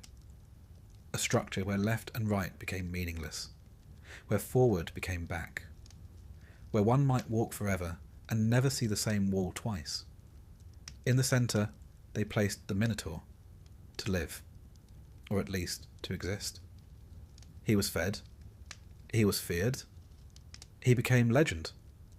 Now, here's where Athens comes into it. At the time, Crete was a naval superpower, and Athens, still young and growing, had once rebelled, and lost. As part of the peace, Minos demanded tribute. Every 9 years, Athens would send 7 boys and 7 girls to Crete, and those youths would be placed in a labyrinth. With the Minotaur, no weapons, no guide, no escape. It wasn't execution, not formally, just a disappearance, a slow forgetting. They entered, they never returned, and so the Minotaur became more than a monster. He became the engine of fear, a reminder of defeat, a story told in Athens to keep young people obedient, a sacrifice to power and to shame. But then, of course, came a prince, Theseus, son of the king of Athens. Brash, clever, reckless. A walking definition of heroism, at least the Greek variety, which included equal parts nobility and ego. When the time came for the next tribute, Theseus volunteered to be among the youths. Not to die, but to kill, he sailed to Crete. And as the stories go, he caught the eye of Princess Ariadne, daughter of Minos and Pasiphae, half-sister to the Minotaur, if anyone was counting. Ariadne, moved by the handsome foreigner, or perhaps simply sick of the bloodshed, gave Theseus a tool. Not a sword, not a map. A thread. A spool of golden string to be tied at the entrance of the labyrinth. A guide back, if he could survive. Theseus entered. He walked the winding paths, let the walls close in, let the silence deepen. And finally, he found the creature. Imagine that moment. The hero face to face with the beast. And the beast, not roaring, not charging, just staring. Because here's the part the stories often skip over. The Minotaur didn't ask to be there, didn't ask to be born. didn't choose the labyrinth. He was made, then caged, then fed strangers in the dark. Was he savage? Yes. Was he a monster? Perhaps, but also perhaps not. Theseus fought him, killed him, left his body in the dark, and then, following the thread, escaped. Victory. The end. But as with all Greek myths, the ending leaves questions. Who was the Minotaur, really? Some say he was simply a cautionary tale, a symbol of unnatural union, of pride punished by the gods. Others see him as something deeper, the unwanted child, the castaway, the embodiment of shame buried at the heart of power. In historical terms, there may have been something more. Archaeologists studying the ruins of Knossos, the grand palace of ancient Crete, have found vast, complex layouts, rooms upon rooms, corridors with no straight line. Some believe this was the labyrinth, not a trap, but a court. Not a prison, but a palace so complex that visitors felt lost. The bull too mattered in Minoan culture. Bull leaping was a sacred sport. The animal was revered, not feared. Its horns appear in art, on altars, in frescoes. So perhaps the story of the Minotaur is a Greek reinterpretation, or misinterpretation, of a foreign custom. The Athenians, after all, loved a good narrative, especially one where they, the clever city of democracy and reason, triumphed over the strange islanders with their bulls and their rituals. It is history retold by victors, dressed in myth. But whatever the truth, the story has endured. The image remains. A beast in a maze. And the maze? Oh, the maze is the most important part. Because it's not just a building. It's a metaphor.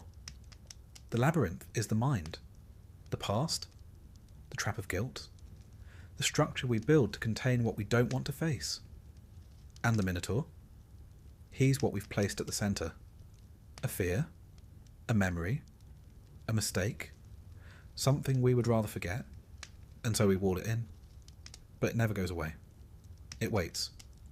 Walk far enough into yourself, and you'll find it. And then, if you're very lucky, or very brave, or very foolish, you'll find the thread, and come out again. Theseus did. He left the labyrinth, but not without cost. He abandoned Ariadne on an island. Reasons vary. Some say he was ungrateful. Others say Dionysus claimed her. But the result was the same, betrayal. He returned home. Forgot to change the sails from black to white, as he'd promised. His father, watching the ship from the cliffs of Athens, saw the dark sails and believed his son dead. In grief, he threw himself into the sea. And so the Aegean was named. Even victory in Greek myth comes with mourning. The Minotaur is dead, the labyrinth is empty. But somehow the story still echoes. We still build mazes. We still lock things away. And deep inside, the part of us that once heard the story as a child, that part still walks the halls, wondering what waits around the corner. So let's leave the torchlight behind. Let the corridors fall silent. The thread has been followed. The monster has been faced. You are no longer in the dark. You are no longer in the maze. You are back here, where it is warm and still, where the Minotaur cannot find you, where the walls are no longer closing in, where sleep is waiting, gentle and slow. And whatever monster you face, it is not tonight. Let the labyrinth vanish. Let the hooves fall silent and rest. You've already walked far enough. It is night again, the kind of night where the wind hushes the trees into stillness, and the moon casts pale silver through the window like a watchful eye. You are still, and all is quiet. But long ago, in the world of myth, the wind was not always so gentle. There were times when it came shrieking across the sea, tearing sails from masts, snatching food from tables, stealing men from the decks of ships, and sometimes from the very skies. And if you were ancient Greek, and you heard that wind howling through the cliffs, you didn't just call it a storm. You might have whispered, harpies. Or, if your conscience was not clean, if you'd wronged the gods or shed innocent blood, you might fear something worse, the Furies. Tonight, we drift into their stories, into winged warnings and shrieking skies, into judgment that flies, and punishment that never sleeps. We begin with the Harpies. Their name comes from the Greek harpazo, meaning to snatch, which is exactly what they do: snatch, take, steal. They were not always evil, not precisely. In the earliest myths, they were storm spirits, daughters of the sea god Thormus and the oceanid Electra. Their names were Aelo, Ossipete, and sometimes Kaleno. Lovely names, really. Storm, Swift Flyer, and the Dark One. At first they were merely elemental, fierce winds given form. They raced through the air, screeching across the sea like a bad omen. Sometimes they helped carry souls. Sometimes they stole objects from the hands of mortals. They were fast, unpredictable, and always hungry. But over time, as stories grew darker, the Harpies became less abstract and more terrifying, less weather and more wrath. They were imagined as women with the bodies of great birds, vast wingspans, talons sharper than knives, and faces that once might have been beautiful, but had long since been twisted by rage and divine duty. Their scent was said to be foul, rot and smoke and salt. Their voices screeched like rusted hinges. Their feathers were streaked with filth, tangled with the remnants of whatever they had taken last. The Harpies didn't hunt because they needed to eat. They hunted because someone had to. Because the gods, in their infinite wisdom, sometimes needed messengers who could make mortals miserable and fast. One of the most well-known tales involving them is the tragedy of King Phineus of Thrace.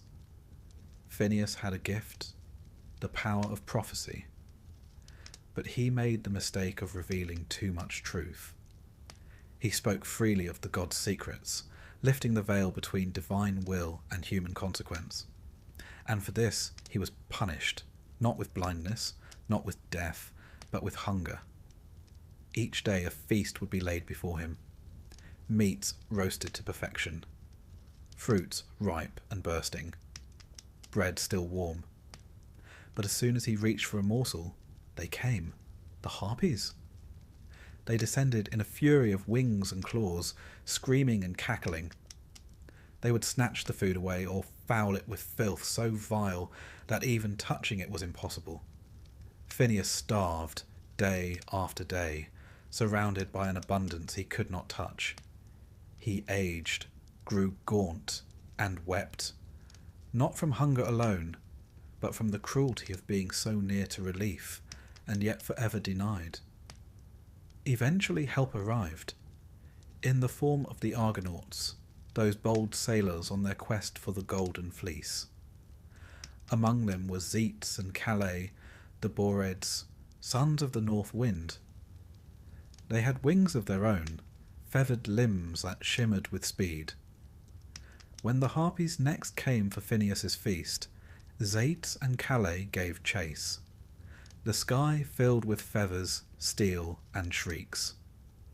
The Harpies fled westward, beaten and breathless, until the goddess Iris, messenger of the gods, appeared. She struck a bargain. The Harpies would leave Phineus in peace, and in return their lives would be spared. They vanished into the farthest reaches of the world. Some said they made their home near the Elysian wind, far from man, but never truly gone. They lingered in myth, always hungry, always watching. Some said they stole children. Others believed they carried away the souls of the guilty. Others still believed that they were divine instruments of pestilence, bringers of plague.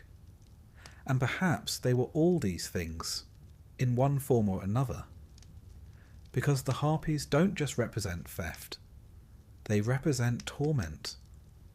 Unrelenting, unjust torment.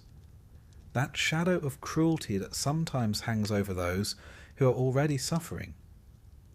They take what cannot be taken again.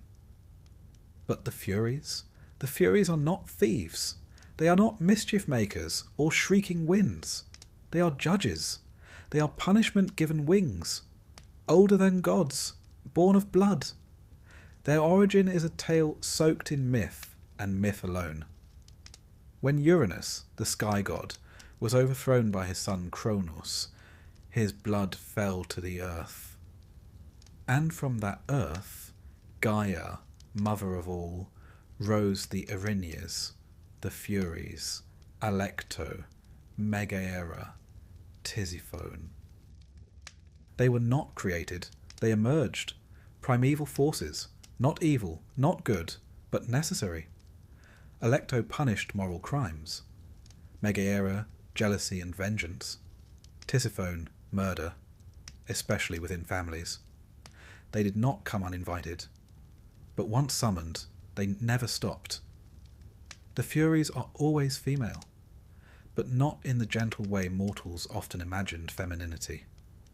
They are motherhood without mercy, memory without forgiveness, the part of justice that does not weep, but endures.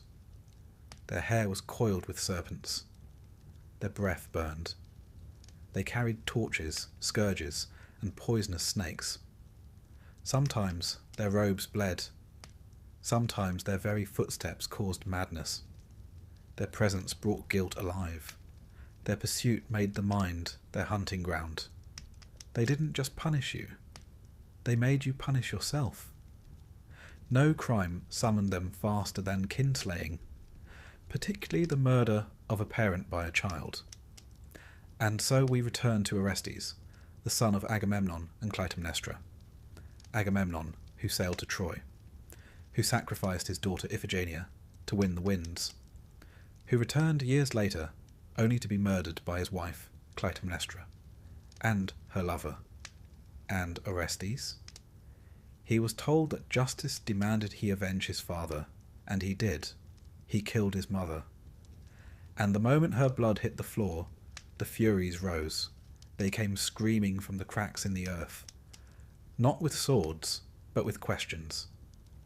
They asked not whether Orestes was brave, but whether he was right. He fled to Delphi, to Apollo, to Athens, but they followed, into temples, into dreams, into madness. The first trial in history was held to decide his fate, not by mortals, but by gods. Athena herself cast the deciding vote, choosing mercy. Orestes was freed, but the Furies were not banished. Athena offered them a new role, not as tormentors, but as guardians of justice. She gave them a home beneath Athens, in the sacred grove of the Areopagus. There they would reside, watching over oaths, hearing the cries of the wronged. And they accepted. They became the Eumenides, the kindly ones. It was not a euphemism. It was transformation. Because even vengeance can grow tired of blood. Even fury can find peace. They still appeared, of course, in stories, in dreams, in guilt that wouldn't fade, but they had become part of justice, not its enemy. In this, the Greeks showed a profound truth, that justice is not only about punishment, it is about memory. The Furies remember. They remember what the world tries to forget, the girl silenced, the child abandoned, the murder unpunished, the lie that became law. And they wait, because time, for them, does not move as it does for mortals. They do not age, they do not sleep, they watch. And when the world turns too far from balance, they rise. In art they are sometimes softened, made into older women, stern but wise. But in the oldest depictions, they are fire in the shape of women. They are nightmares made noble, and they never blink. Harpies are hunger. Furies are conscience. Harpies are storm. Furies are structure. Both fly, both frighten. But the harpies take what is yours. The furies make you face what you've done. And that is perhaps more terrifying. Because monsters, as we often say, are not always outside the house. Sometimes they are inside. Sometimes they wear your name. Sometimes they sound like your own thoughts. But the furies don't arrive to harm. They arrive to remind, to weigh, to make sure you know, deep down, quietly, just before sleep, that justice is not blind. It only waits. But tonight, there is no cause for fear. The harpies have flown far from your windows. The furies are not coming, unless you've summoned them. And you haven't. You are still. You are safe. You are drifting. And they are only stories, old and winged and watching, but not for you. Not tonight. Let the feathers settle. Let the torches dim. Let sleep take you softly. The kindly ones are at rest. And so are you. The night is quiet now. The kind of quiet that lives in the space between thoughts. The kind that feels like a question waiting to be asked. And that's fitting. Because tonight we meet the monster who waits with questions. Not with claws, not with fire, but with a riddle and a smile, a stillness, a choice. This is the story of the Sphinx. Not the Egyptian one, that grand, silent guardian of sand and sun. Number the Greek Sphinx is something else entirely. Not a monument, but a challenge. Part lion, part woman, part bird, and all mystery. She sits outside the city of Thebes, on a rock just high enough to see the road, just low enough to be seen. Her wings are tucked in, her gaze unblinking. She does not chase. She does not move. She waits. And when someone passes, she speaks. One question, answer correctly, and she lets you go. Answer wrong, she devours you. But let's begin not with her end, but her origin, which, like many things in Greek mythology, is half divine, half uncertain. The Sphinx was said to be the daughter of two monstrous parents, Orpheus, the two-headed hound, and the Chimera, herself a creature stitched from lion, goat and serpent. Others say she was born of Echidna and Typhon, the same pair who spawned so many of the terrors we've met on this journey. But while her siblings raged and clawed and burned, the Sphinx was given a quieter weapon, intellect. She was sent, some say by the gods, others say by fate, to punish the city of Thebes. Hera may have sent her, angry over an old insult, or Hades, in need of balance, or perhaps it was simply the gods being gods, petty, patient, and fond of difficult lessons. Either way, the Sphinx appeared. She took her place outside the gates of Thebes, and there she stayed. She didn't destroy the city. She didn't demand a tribute. She didn't scream or threaten. She asked a riddle. What walks on 4 legs in the morning, 2 at noon, and 3 in the evening? No hints, no elaboration. Those who tried to pass her without answering, or who answered poorly, were caught in her claws and torn apart. Not out of malice, simply because that was the price of failure. Thebes was paralysed. Trade slowed. Travellers vanished. The fields went untilled. The people cowered behind their walls. Their future held hostage by a single sentence. Not a dragon, not a war. A question. And that's what made the Sphinx terrifying. She didn't punish through brute force. She punished through uncertainty. Her victims were not the weak. They were the unprepared. To face her was to gamble with your understanding of the world, to risk not just your life, but your certainty. And so, the question remained, waiting. Until one day, a man arrived. Oedipus. His name echoes through time, known now for the strange tragedy of his fate. But on this day, he was still only a traveller, weary, clever, and already marked by prophecy.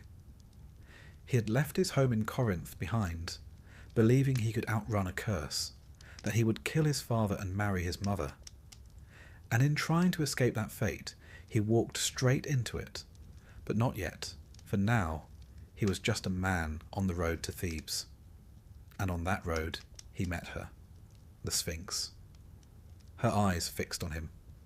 He did not flinch. She asked her riddle, and he answered. Man, in childhood he crawls on 4 legs. In adulthood he walks upright on 2. And in old age he walks with a cane, as with 3. The answer was simple. Obvious, perhaps. Once you heard it. But no one else had. No one else had looked at the riddle and seen not a trick, but a truth. That life itself is a riddle. That time shapes us. That we change, not just in form, but in need. Oedipus understood the riddle not as a puzzle, but as a pattern. And with that answer, the Sphinx was undone. She didn't curse. She didn't cry. She simply leapt from her rock and fell. Her body dashed against the cliffs, her wings snapping, her silence sealed. Why? Some say she was bound by magic, that once her riddle was answered, her purpose was spent. Others say she died of shame, unable to bear defeat. But perhaps she chose to go, because a riddle once solved is no longer sacred. A mystery once unravelled cannot remain a monster.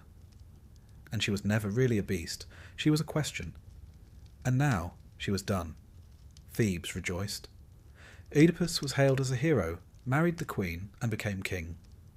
But you know, or perhaps remember, that this was not a happy ending.